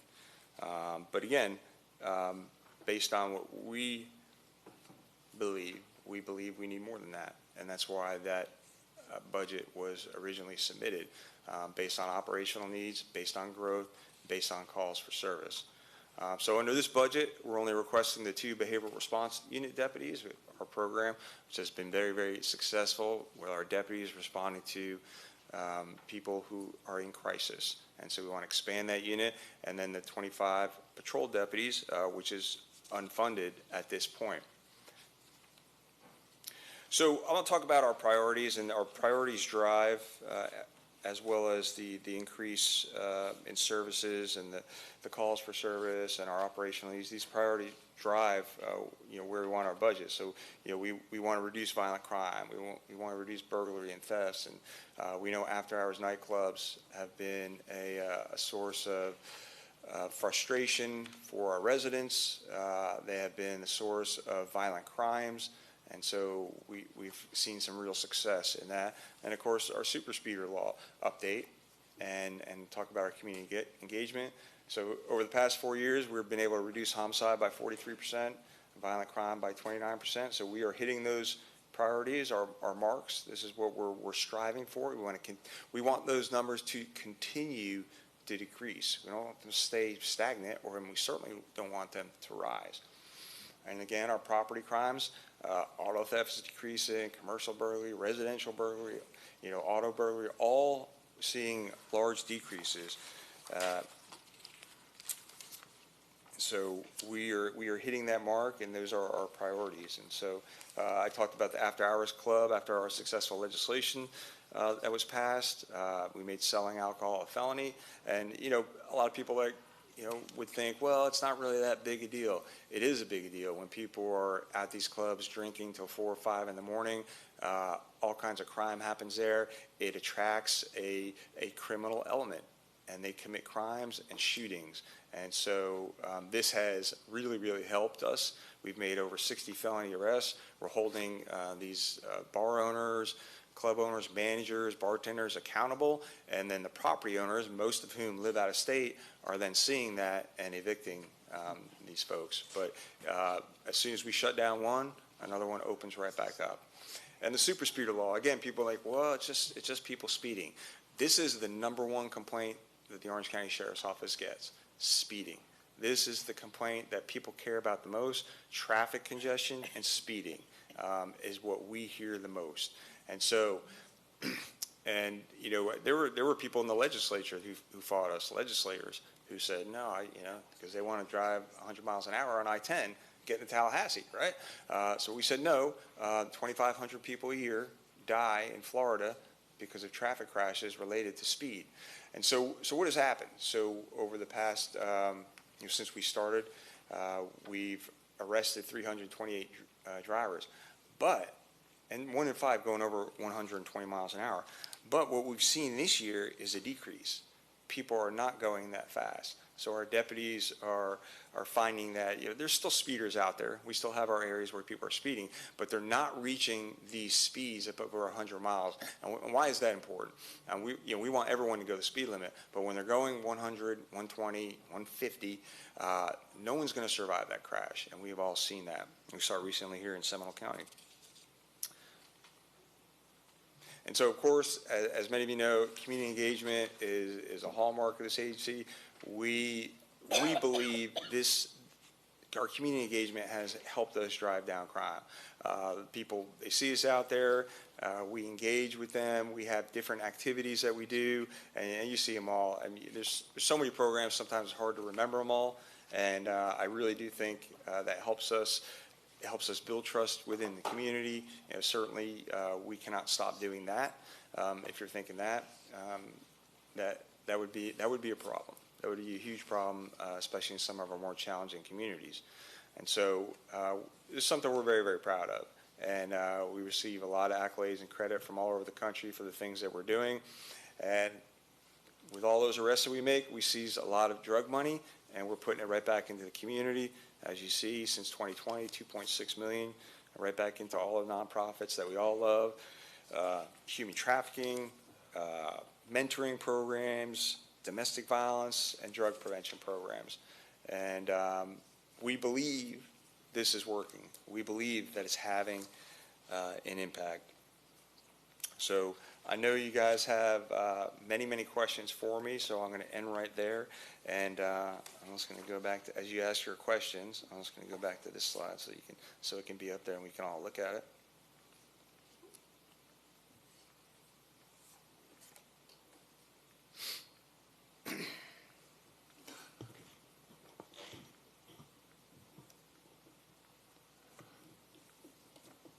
All right, we'll open it up for questions by members of the board. We'll start with Commissioner Michael Scott. I won the lottery twice in a row, got to go first. Sheriff, I have 4 questions for you and 2 requests. The first question is, I think it was last year or the year before, we gave you guys some funding for Enhanced 911. I think that's where you're able to send a link and someone can you tell us how that's working? And yeah, so it was live 911. Yeah. We tested it, and it just wasn't as effective as we thought it would be. Okay. Yeah. Okay. And so we ended that program. Okay, cool.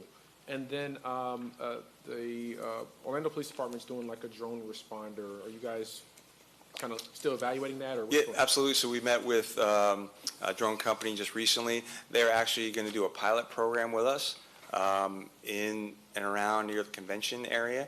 That happens to coincide with the big, huge law enforcement conference that's going to be there. But they're going to leave it there for several months. And so we're in talks with them about that. I will say that we are very interested in that, in the drone program. We're looking at that closely, and to be able to get eyes on a call very quickly with the drone operator watching that on video could be a game changer. And so I do say that. And I will also say that, drone for first responder and those other pieces of technology, it will never, ever replace the deputy out on the street, because AI and drone, they can't tell right from wrong, right? They don't have the human brain. So law enforcement is being very cautious regarding AI, and rightly so. So it's done a lot of good things, but we have to just tread lightly. We do have a committee specifically looking at AI stuff, but back to the drone, yes, we are going to do a pilot program, and Commissioner, it's just money. It's just money. It all costs money, and these tech companies, they provide some very, very good products, but it comes at a huge cost. Right. And so, the challenge for us is, and that's why I say we're always going to need a deputy sheriff, right? Right. So, yeah, we got that drone program, but can we get rid of a deputy because we have a drone out there? No, the deputy's still going to have to go to that call in most cases. Right. And then I recently learned through my briefing with Under Sheriff Canty about, I wasn't aware that Axiom, the body camera, the taser, evidence, I didn't know that was all like one company.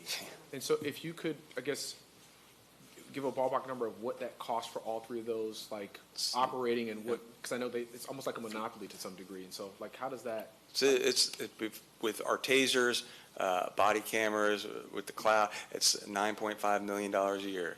Now, all of our deputies who wear a uniform are out there on the street who are effecting an arrest, even units that typically don't wear a uniform have body, like SWAT and some fugitive units, they all have body-worn cameras. And so that's why when you see critical incidents, that's why when you see those things, we're able to see it's incredibly expensive, but it is huge for trust building within our community, as you know. Having a less than lethal option is always a good thing to have as well. And of course, that all goes into the evidence.com, and it's incredibly expensive, but it's needed, and I can't ever see going back. Because if we got rid of our body cameras and we had an incident, it'd be like, wait a minute, you have body cameras, now you don't have body cameras, now we don't know what the deputy did. Right. So it's one of those costs that we can't live without. This wasn't one of my original questions. You just said something. Do you guys have one of the robo dogs like OPD, or? We had one first before them. Okay, copy. Like we just point that out. Which was bought with grant money. Gotcha. Money. All right, and then like I said, I have one more question and two requests. This question is probably maybe the hardest. Obviously, we've had folks come today talk about ICE, and then we've seen different reports.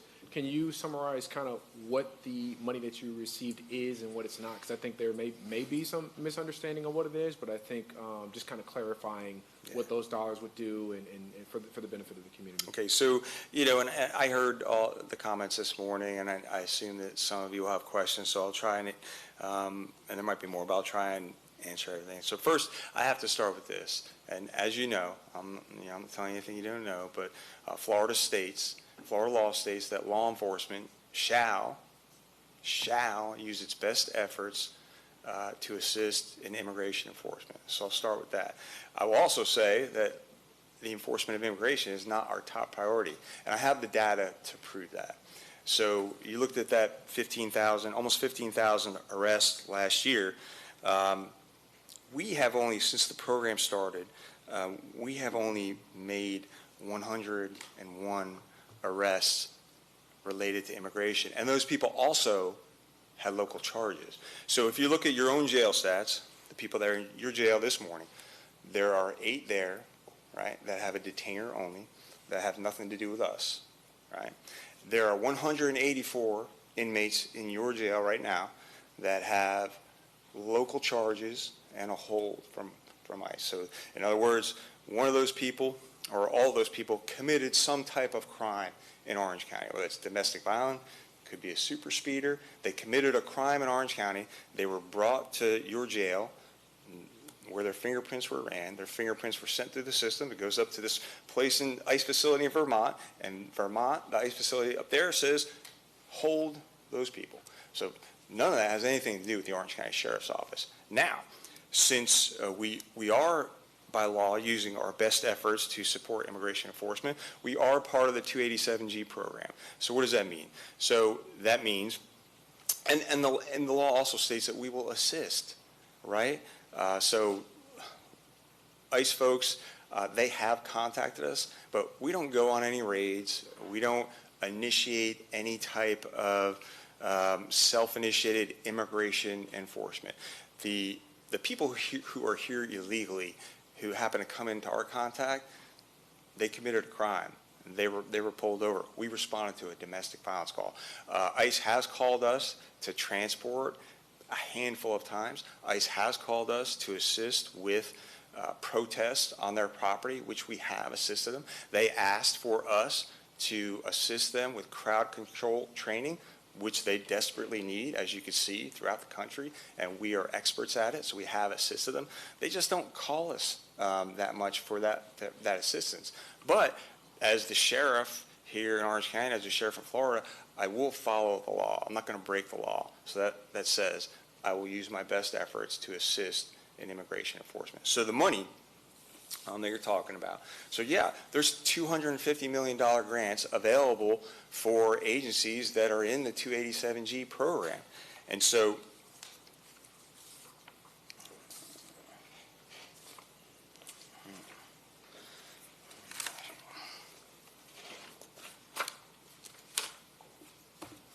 we're receiving $10 million from the state immigration award for 1 year of the Peregrine program, which I'll explain that in a minute, license plate readers and radios, all right, $10 million. So first with the radios, right? Each radio that they carry costs $12,555. It's a lot of money. So that's the bulk of that $10 million, right? And we originally asked for $25 million, and they cut it in half. If you want to give me $10 million or $9 million to buy radios today, I'll give that grant back. But obviously we're not using those for immigration for it. We use those every single day. Right. So it's not a top priority. Peregrine is basically, so all of our, at the sheriff's office, and the mayor knows this, all of our systems, computer-aided dispatch, all right, our records management system, what you talked about, evidence.com, body-worn cameras, all of our different systems are siloed, right? So for a deputy, a detective, or a crime analyst to do an investigation, he's looking or she is looking for someone who has committed a crime in our county or in another county. We're trying to find a phone number. We have to go through all these different systems. What Peregrine does, it puts it all in one system at the tip of at the fingertips. And so it just marries all that information that we have. Now, are we using it for immigration enforcement? No. Could it be used? Yes, but as you can see by the numbers and the data, that's not our priority here in Orange County. But we will follow the law. So I hope that answers your question. No, that was very thorough. I appreciate it. So now into my request. So I noticed, and I'm not jealous, Commissioner Uribe, I promise, but I noticed you do an annual spaghetti dinner with Commissioner Uribe. I like spaghetti. I knew that was coming. And so, like, I would want, just something to think about, not any of your requests now, but I would wonder, as we bring new commissioners on, obviously we'll have more commissioners here. There'll be a knowledge, spin-up time for them to learn. But would you consider doing something? It may not be spaghetti. For me, it might be a fish fry. I do like spaghetti. I do like fish, too. But doing something for the districts, obviously Absolutely. 8 meetings is challenging, so maybe it's 2 per district or something. But because I know the chief goes around and does district meetings. But yeah, we attend hundreds of meetings. Yeah. I attended one with Commissioner Gomez Cordero just a few weeks ago. But absolutely, okay. I think my one before that was in Taft. But Orange County, as you know, it's 1,000 square miles, and so I get a lot of help from my staff. But if someone requests me personally to go to a meeting, I rarely turn them down. I appreciate that. Yeah. And so my final request. I got to work on my resume, but I'm looking for a job. I don't know if I'm going to work for Under Sheriff Canty or Michelle Guido, but since you've released the ice cream truck, I get so many calls about the ice cream truck and the gaming truck. So I feel like I'm a call center seasonal employee for you guys because I tell them how to request it. But is there any thoughts to be able to expand either one of those items? Because I do get quite a frequent calls saying, can we get the gaming truck? And I have to tell them to reach out to you guys. That comes with the expansion of personnel. Yeah, I got you. Right. It takes personnel. It's, and, thank you for that. The ice cream truck and the gaming trailer, we got agencies all over the country asking us what they did, how they did it. My friend in Polk County copied us, and now Sheriff Judd has ice cream truck too. So people realize the importance of engaging with kids, and when you're giving a kid ice cream, it doesn't get any better than that. And then they get to, as you know, they get to see us in a different light, and we're not in their neighborhood arresting someone. We're not giving someone a ticket. Nothing's bad is happening. These cops are just smiling at us and giving us ice cream. So it's been a home run. Well, kudos, Sheriff. Kudos, senior leadership team. I appreciate you guys. I'm good, Mayor. Thank you. All right, Commissioner Wilson. Oh, we're not going in order. This is okay. Thank you. Thank you all for the work you do. Thank you for coming and talking to me ahead of time about, I would say, we caught up on a bunch of things, and I appreciate that. And one of the things that we did talk about, were obviously these various revenue sources. And I think there's a general understanding that you can't leave money on the table. So I don't want you to misinterpret the questions, but I also think we are trying really hard to make every little minute of this budget hearing as transparent and publicly facing as possible. And the public has come here every 2 weeks for over a year now, begging us to help get between them and aggressive ICE tactics. And one of the things I'm worried about when I look at the statistics about the crime numbers going down is how many of those are just unreported because domestic violence victims are afraid to call because they know that Orange County sheriffs do enforce with ICE. Has there been any analysis of that? So that's almost impossible to capture. Now, underreported crime is an issue regarding everything. I would say regarding people who are here illegally, regarding well, no, this is there's women and men involved in domestic violence. They don't call for a variety of reasons. Immigration status is probably just one small reason, and so it's almost impossible to capture a number that we're not sure. No, right? And I fully understand that. I just want to make sure that when we're talking about statistics in a time where, we've seen over these last 2 days that this wouldn't happen here in Orange County because you do have the body cams, but that somebody was shot after a routine traffic stop. They were not the target of the ICE operation, the one in Maine, I think, yesterday, right? So these are tragic stories. Once again, I'm so grateful for the training that your team undergoes, that we do have the transparency for your activities. I think what I want to try to do, though, is to make sure that you talk about that trust relationship. There is a community of people who are very frightened right now of engaging. We do food drives, and we noticed almost immediately after some of the DHS activities at the very beginning of the year that the families that used to show up didn't show up, and that even some of the volunteers didn't show up. And I need to figure out how to bridge some of that trust. We've done as much as we feel like we can do because our corrections divisions really are only engagement there, but you're our other link in that trust. And so being able to understand why Orange County Sheriff was the highest requester in the state under that 287.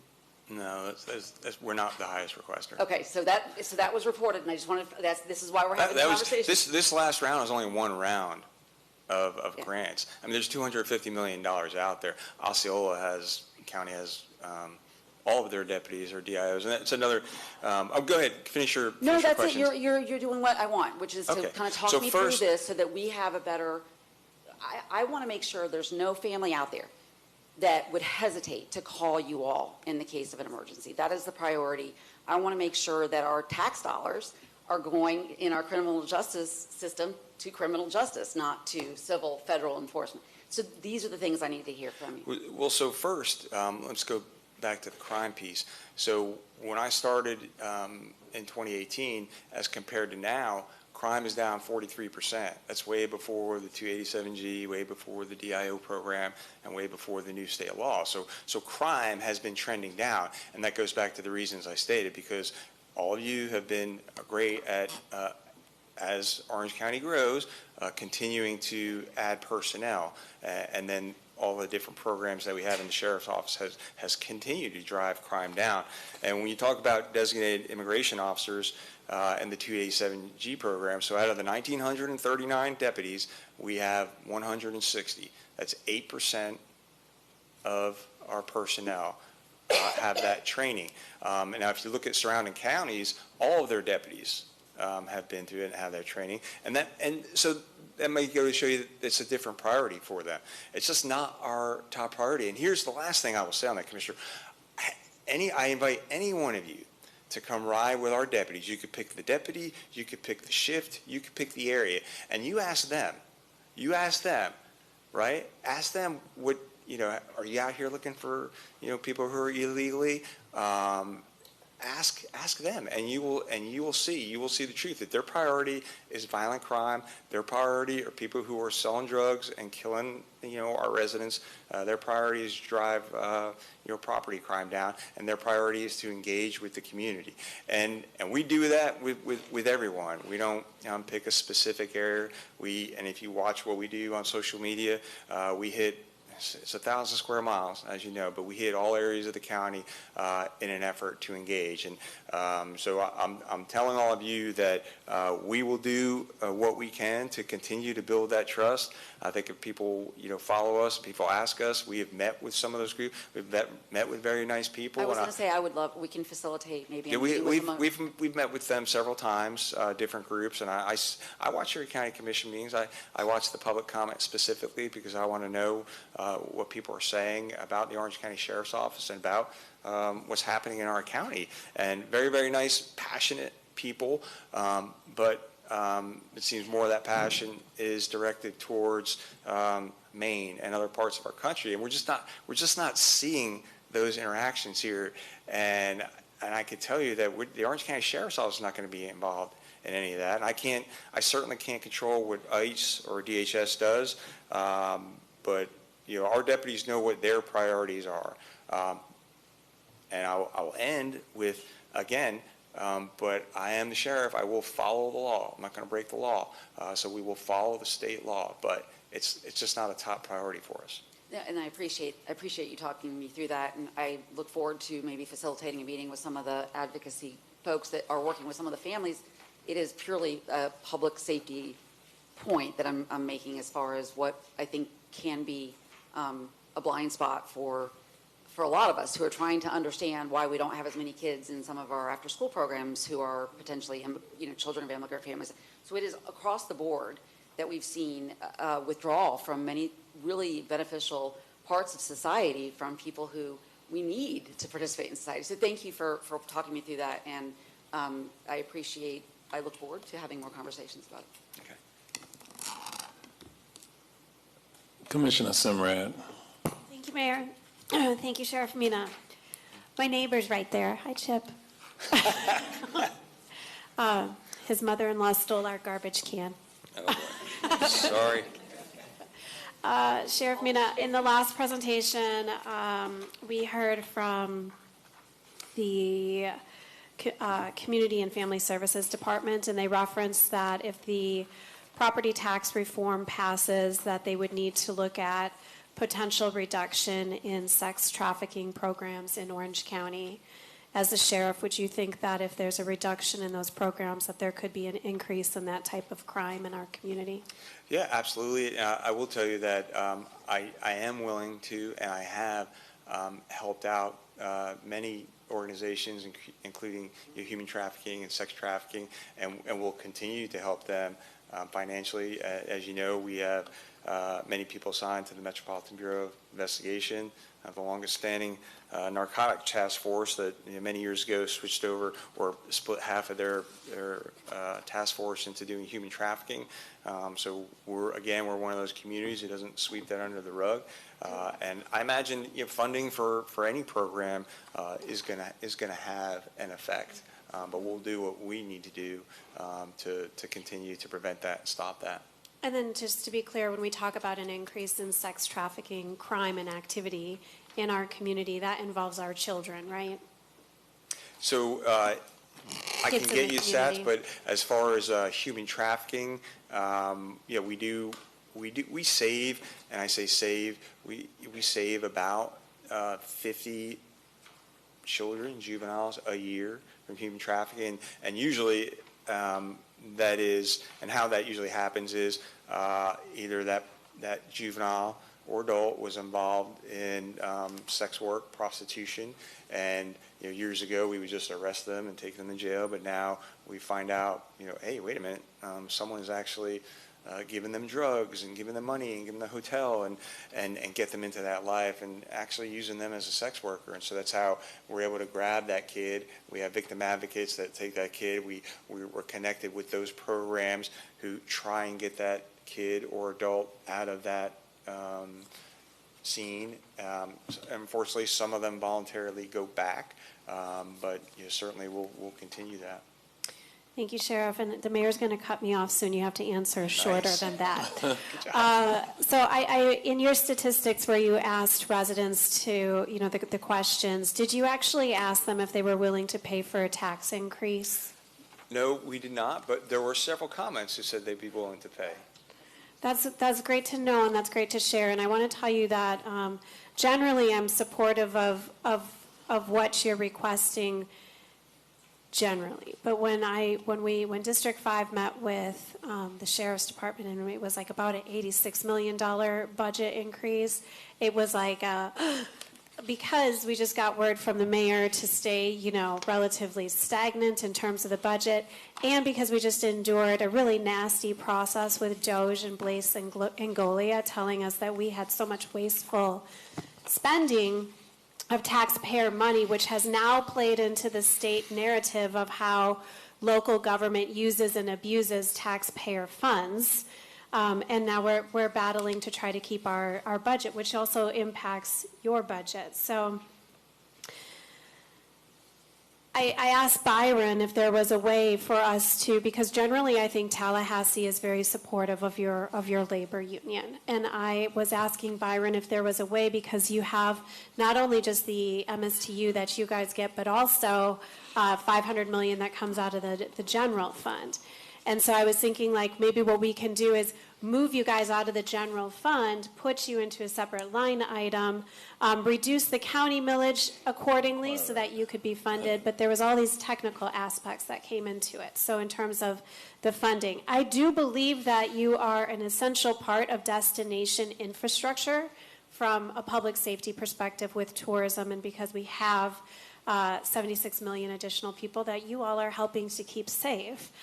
So I do think that when we talk about TDT and the use of it, that I think that public safety should be included in that to help pay for some of these programs.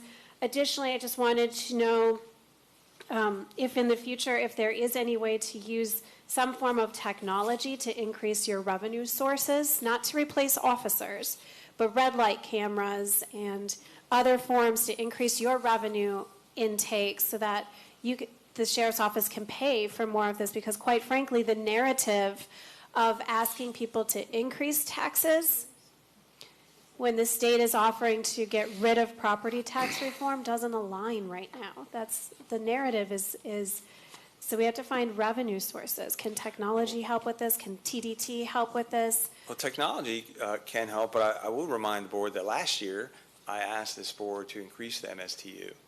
I think if we had, maybe we'd be a little better off with the impending news that might come in November. Just my opinion, but I did ask for that last year, and I'll continue to ask for an increase. And I saw that slide earlier that Kurt presented, that flat line of the no increase in MSTU. That I think this board needs to take a hard look at that. And so I'm here as your sheriff to tell you what I need. And you all have a very, very difficult job of figuring out where that needs to come from.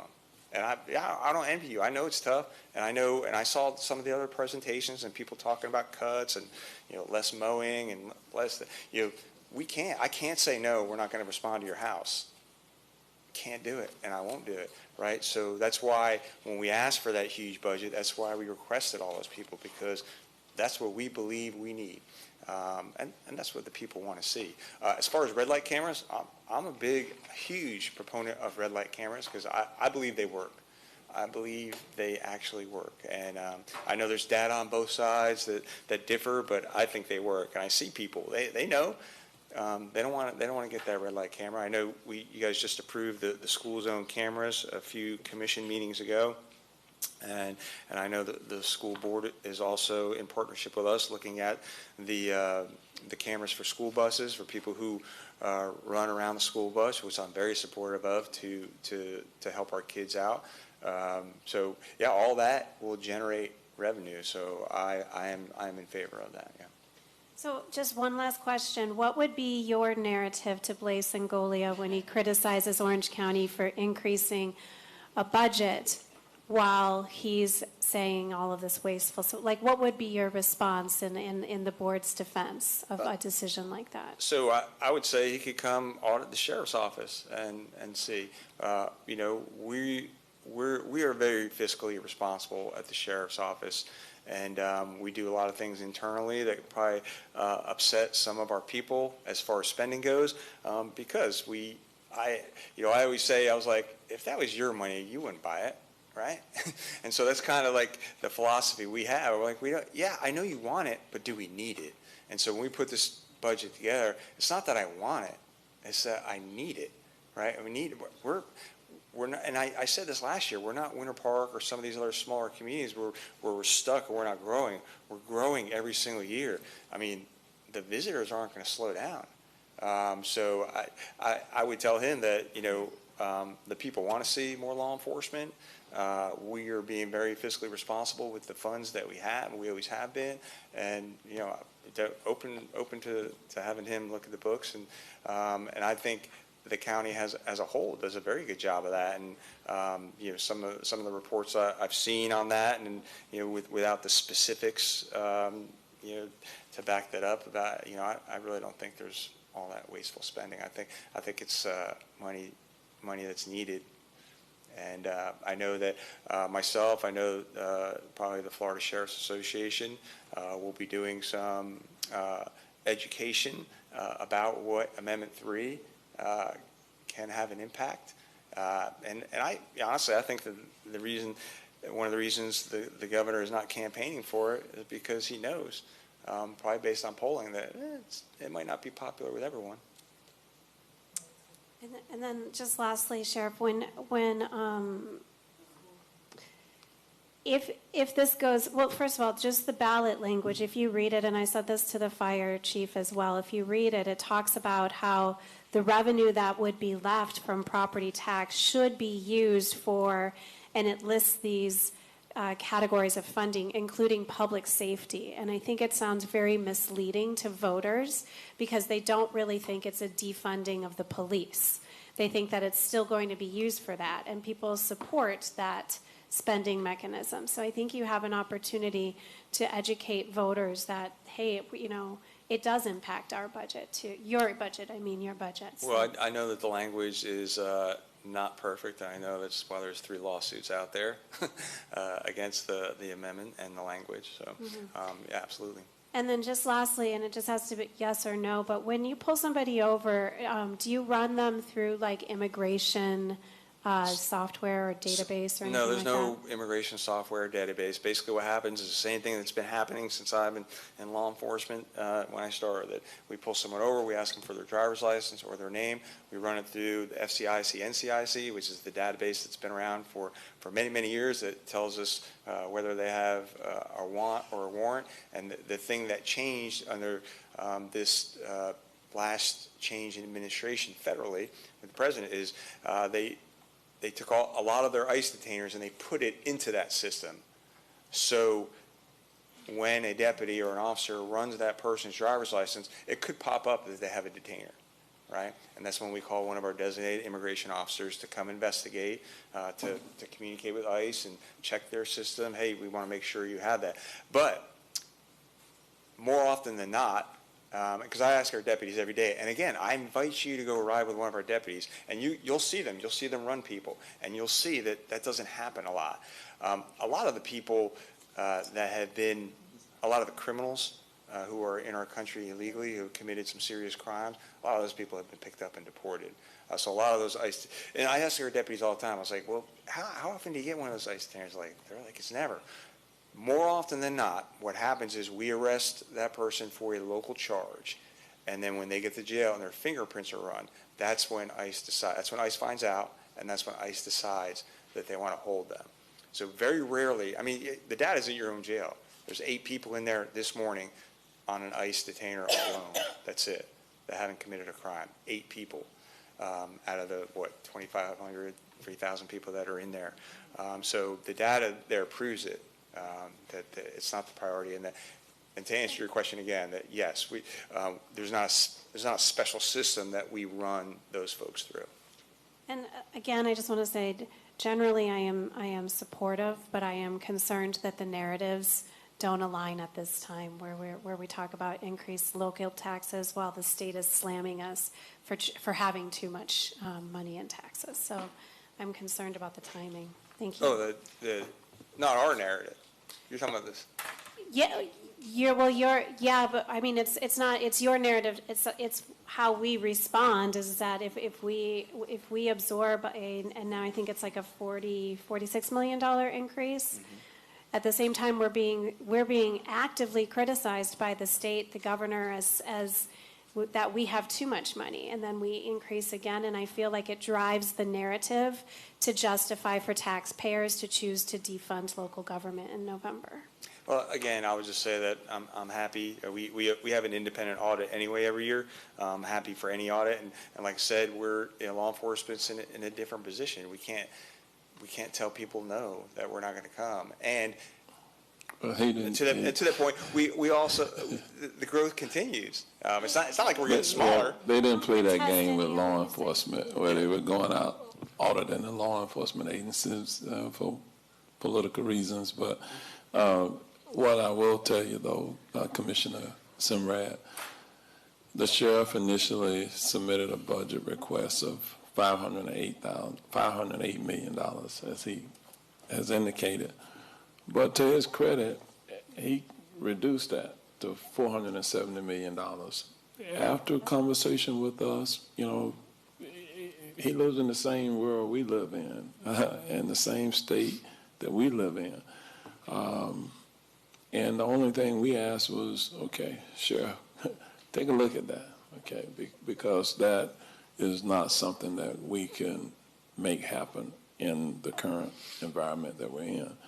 So like all divisions of government ought to do is take a tough look at themselves from time to time and look for the opportunity to reduce where they can. So he did that. He came and he said, this is what I need. Out of that $470 million, the sheriff talked about the law enforcement municipal service taxing unit, the MSTU, that we're one of the few counties in Florida that has a law enforcement MSTU. We have a fire as well. Many of the counties don't have a specific taxing mechanism to fund their law enforcement, their sheriff's office, okay? But we do. It's been decades since that law enforcement MSTU paid 100% of the sheriff's budget. The sheriff, as he has indicated to you, his job is to come and tell us what he thinks that he needs, okay? And that's, as a former sheriff, that's exactly what I did. But it's up to us, the Board of County Commission, that has to fund the sheriff to figure out how we're going to fund that. And so what we have done for decades now, we have supplemented what the law enforcement MSTU brings in. And in this budget, we're doing that. This time, we're looking at our public service tax, or the communications tax, $136 million.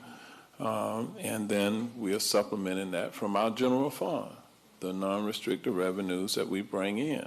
And we're providing $93.5 million from that. Between the 240 with the law enforcement MSTU, the 136 with the public service tax, and the $93.5 million that Kurt went over this morning, that gets him to $470 million. That's what he's requesting, okay? And that's what we have put in this budget. Because he is sensitive. What he's saying to you, he's sensitive to the era in which we're living in, where there's a property tax reform going on the ballot at the same time. And the sheriff is correct. He came last year and for the last several years has intimated that, he thinks we ought to increase the law enforcement MSTU. But the year prior, we increased the fire MSTU. And so what we're trying to do is balance that out with affordability. What can our taxpayers afford in this county? And that's the balancing act that we all have to do up here. We have to be sensitive to everything that everyone comes in here and needs funding for. But we have made a commitment. The sheriff has the largest budget, okay, first off, and we made that a priority, Sheriff, where, we have funded positions for the sheriff. We have tried to work with the sheriff to the best that we could to provide him with the revenue that he needs. And they've done a good job. Crime is down, okay? It's indisputable. At a time when our population has grown, I can tell you, I look at the booking numbers every year, and 2020, the total bookings in our jail was 28,442, 2021, 30,112, 2022, 30,334, 2023, 33,454, 2024, 35,313, 2025, 41,876, went up by, a little over 6,500, okay, in that 1 year. Now, what is that attributed to? A number of things, but probably some immigration bookings are in there that cause our numbers to go up. But I've been around a long time. I remember when our population, which is now about 1.6 million, when our population was 900,000, and we booked 61,000 people through our jail, okay? And so just in 2025, even with the numbers going up, we're still 20,000 bookings, and this is all law enforcement that books into our jail. We're still 20,000 under where we were a decade and a half or so ago.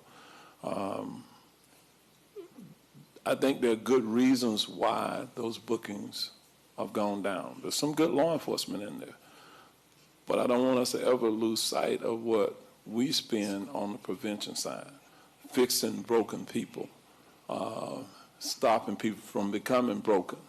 And all those children's programs that we have funded, that we've talked about in this budget with Community and Family Services earlier, with the money that we're spending with people who are mentally ill, where we've increased our budget, where we are taking care of people who have a substance abuse problem, a co-occurring issue.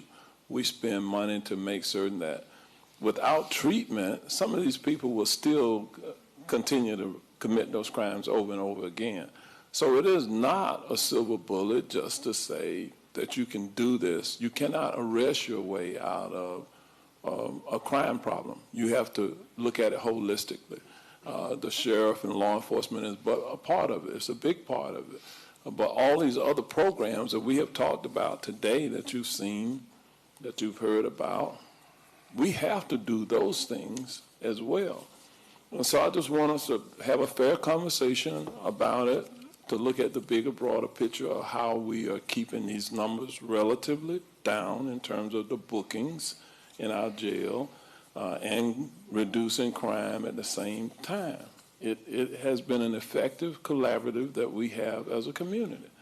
And I would put what we're doing in our community up against any community. The numbers look good, okay?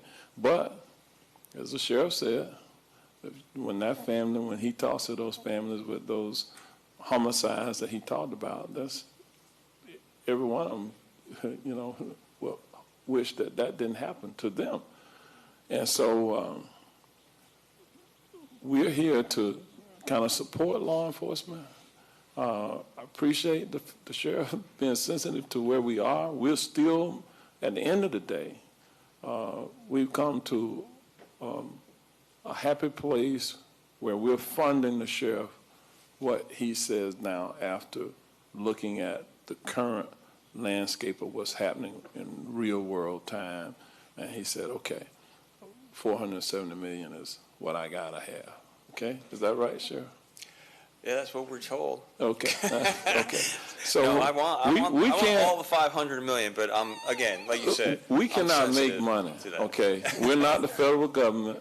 We cannot run a deficit. Understood. Okay, we cannot run $1 trillion deficits. Our budget has to balance, and that's what a major part of my responsibility is to present to the board a balanced budget that allows us to do everything that we need to do. Do we all wish that we had more money? Absolutely, but we don't. Okay, and we may have less money next year. Okay, so we are preparing now for the prospects that the Amendment 3 could pass, but we're going to need everybody to help, help with this process. And I believe that, if we arm the people with factual information about the consequences of not providing those services, what will happen to this community. And listen, I firmly believe that when they are armed with information, they'll make the right decision, okay? They'll make the right decision. Not everybody, because right now this conversation about property tax reform is only, the only people that really will see a reduction are those who own a home and live in the home, okay? The homestead exempt property. If you rent and you don't own that place, you're not going to see the reduction. If you're a commercial property owner, they're not part of this conversation today. And so that leaves out a lot of people who are not going to see the benefit. And so we'll have to make up that to somewhere to provide basic services. So Sheriff, thank you for what you've done. I'm coming to you. I'm coming. I see. But I wanted to respond to Commissioner Simrad's questions of the sheriff and kind of restate kind of where we are with this conversation. So we do have other commissioners. I appreciate the narrative because, I didn't know that, that you went to him and said, hey, what's the amount that you can do? And I hear the 470. And maybe there's an opportunity to get more funding through AI or technology or something like that to help fund with. So we're going to work with the sheriff. I mean, if revenues come in stronger, if the sheriff finds himself like any of the other subunits that we fund, if they find themselves in trouble and we have money, we're gonna take care of them. That's the way it works. Okay. Commissioner Gomez-Cordero, then Commissioner Uribe, and then Commissioner Wilson. Okay, so Commissioner Gomez-Cordero. Thank you, Mayor. Thank you, Sheriff, and all your team, and the whole 2,753 employees that are there. I mean, we honor you all and we respect you. So thank you. I have a few questions, very easy. So, okay, I'm going to go back to what the mayor was saying. In May, you requested the $508 million, and it says there 140 new positions, right? But then today, with the 470 million, it includes the 27 that you're requesting? Those 25 are unfunded, and so I will be coming back to this board when I need that funding, because I'm going to close that gap. Yeah, and that's what I said to the sheriff just a moment ago. So, that's the way we work. So the 470. It's an accounting issue at that point. Okay. So the 470 does not include the positions that you are requesting. Just the two. Just the two. The 25 deputies are unfunded at this point. So around January, I will be coming back before you to request funding for those 25 deputies because I anticipate being full by then. Okay, I want a clarification on that. Okay, and then And my other question is, I know you said in the, when you were responding to Commissioner Scott, do you know how many of the traffic stops that you said that you had led to ICE warrant arrest? Do you know how many of them that it was traffic stop, but then it lead to ICE? Do anybody track those? We don't track that specifically. What we track is the number of people we arrest who also happen to have an ICE detainer. That number was 106. 106. Okay. Out of almost 15,000 arrests. Okay, from 15,000, 106. Okay, thank you. And Commissioner, we have data when they book persons into our jail. The jail keeps data on what the charges are. So, and that's because the sheriff isn't the only law enforcement agency that books into the jail. Okay, or they all do. Okay, and to the jail. Okay, and then my last question is just curious. Who speed at 150 mile per hour? Where? Because with all this traffic going on, I mean, I can I believe it was 528. But where? 528, that's where we catch the ones who are going 120, 150. What? In 528? 528. 150, oh, Yeah, wow. 528, 408, I-4. So I'm going to ask this just because, because it's true what you said. I mean, if they crash, it's over. You will not survive a crash You'll going not over survive. 100 So mile an hour. When they see you, they stop the speed and so, or Yeah, what? some stop. Yeah, most of them stop. Wow, okay. So that's what I And then wanted the to- number has decreased. We're not seeing those high speeds because the message has got out. They see it all over our social media. They see it all over the news that you're going to go to jail if you're going over 100 miles an hour. You know, it's been a pretty successful campaign. So what I'm hoping and what I think we'll see those traffic fatalities as a result of speed decline throughout the state, not just here in Orange County. Because we have to protect the one that Absolutely. are after them too, right? Okay, so thank you. All right, thank you. Commissioner Uribe. Sheriff. First of all, I took the women's defense, and I give it a 2 thumbs up. Your team was great, but it was great. I even made a video, and I was in a room full of like women, and it was fantastic. And I can't remember the gentleman. He's older who taught us. Oh, if you say his name, I'll know.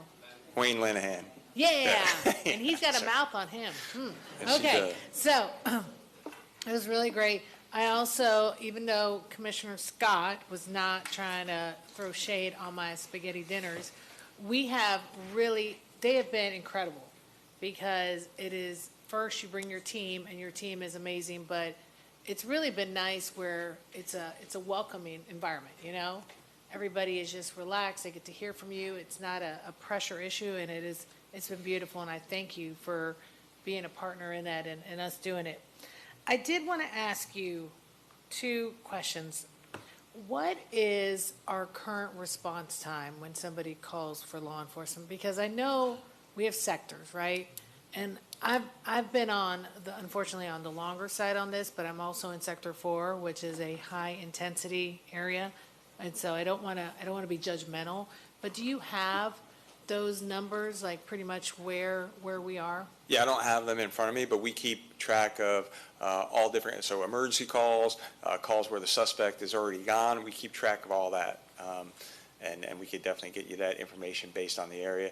And sometimes it does depend on the area. I saw your presentation earlier.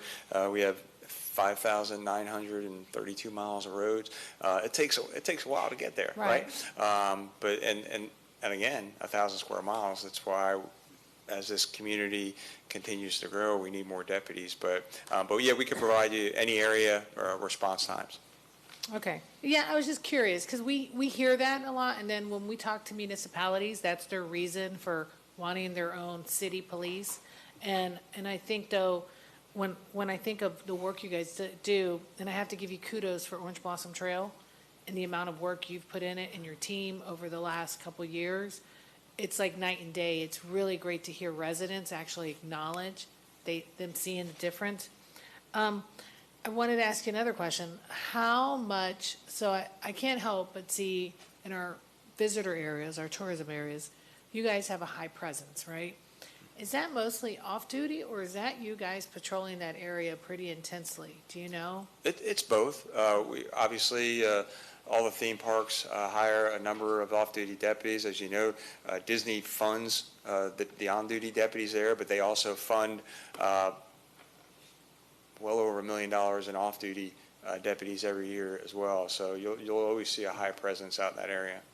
Okay, no, because, you know, we hear a lot, and we all kind of agree that we would love to see some tourism dollars support public safety, right?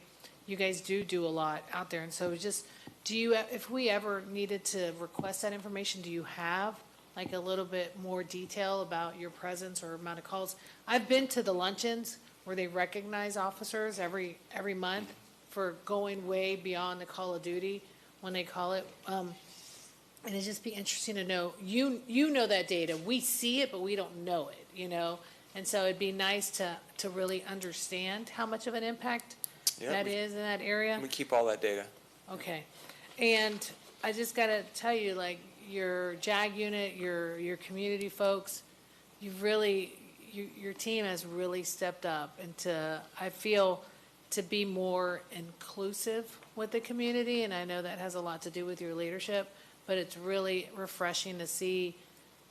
I've even seen, I shop like at Walmart or whatever right there on Orange Blossom Trail, and I've seen your guys actually just engage with the community, you know, just really go out of their way to make people feel comfortable, especially children. And I think that's really important nowadays when law enforcement.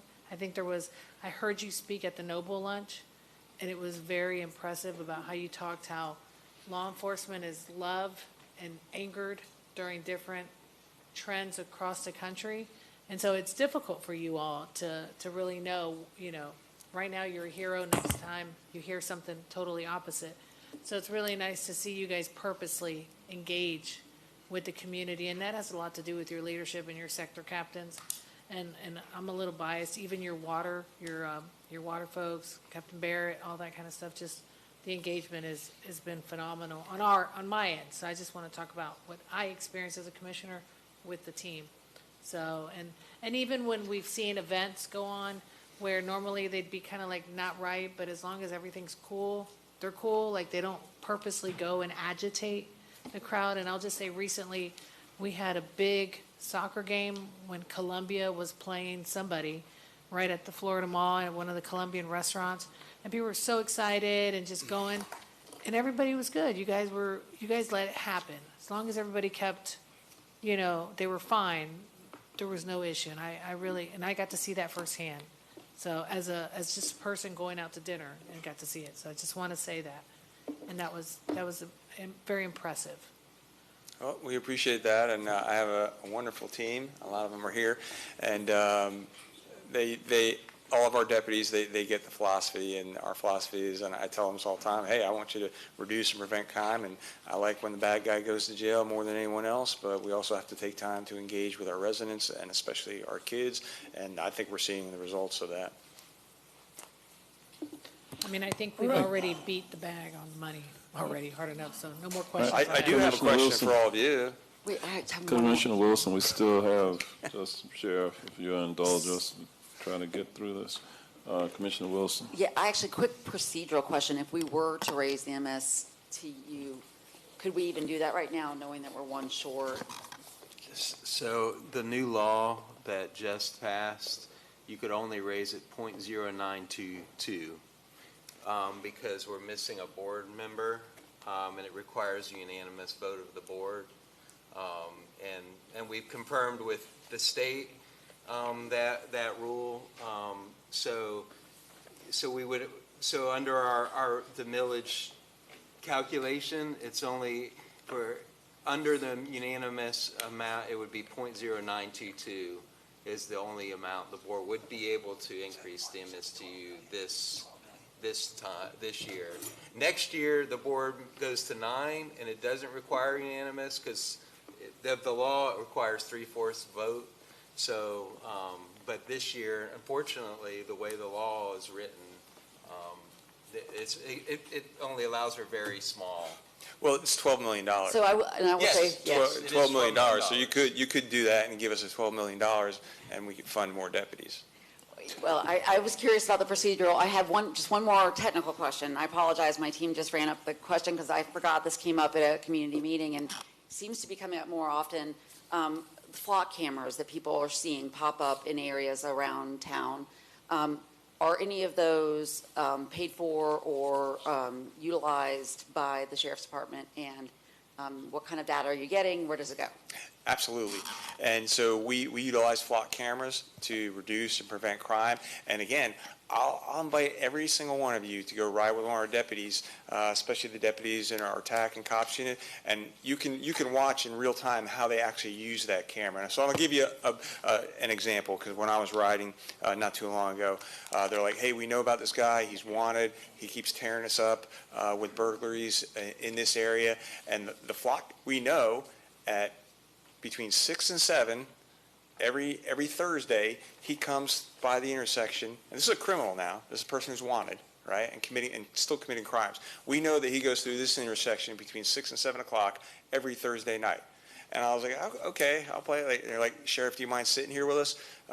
It might take an hour. He might not come through. He might not. We were there 5 minutes. They're like, there's the notification. That flock camera notified the deputy on his computer in his car, and we went down the road and arrested him. And that's how they work. So, okay, and I understand that, but what if that had just been his car and somebody else was driving it? Then they're free to go. So all that technology, flock cameras, artificial intelligence, facial recognition, that doesn't give us probable cause, right? That just points us in the right direction, right? So, okay, so we pull over that person, it's not them. You're free to go, right? Yeah, I think, I know it's I'll late, tell so you, we won't continue this now. Law-abiding citizens have nothing to worry about.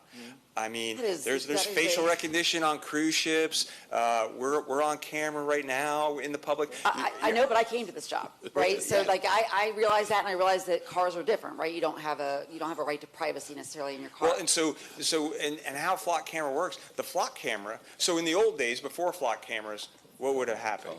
We would have had to look for that license plate and search for that license plate. It's the same exact thing as a deputy sheriff going, there's the blue car, ABC 123, that's the tag number. If the human can see it, so can a camera, right? It just speeds it up. So it's in the public. It's not like that person was in their backyard. It just speeds up the process and, again, points us in the right direction. It doesn't give us probable cause. We can't just go arrest someone because their tag came up on a flock camera, but we can go investigate because that tag does belong to someone who's wanted, and that person is committing crimes continually in our neighborhoods. I got it. So that's how we use it. Okay, thank you. I'm getting the nod from the mayor that he's going to get the hook out in a second and pull me off the mic. So I would love to also maybe have a follow-up on this one, since there were like some, I think, legitimate privacy concerns that I would like to talk through. So, absolutely. Yeah, you know, the sheriff, he'll talk with you individually.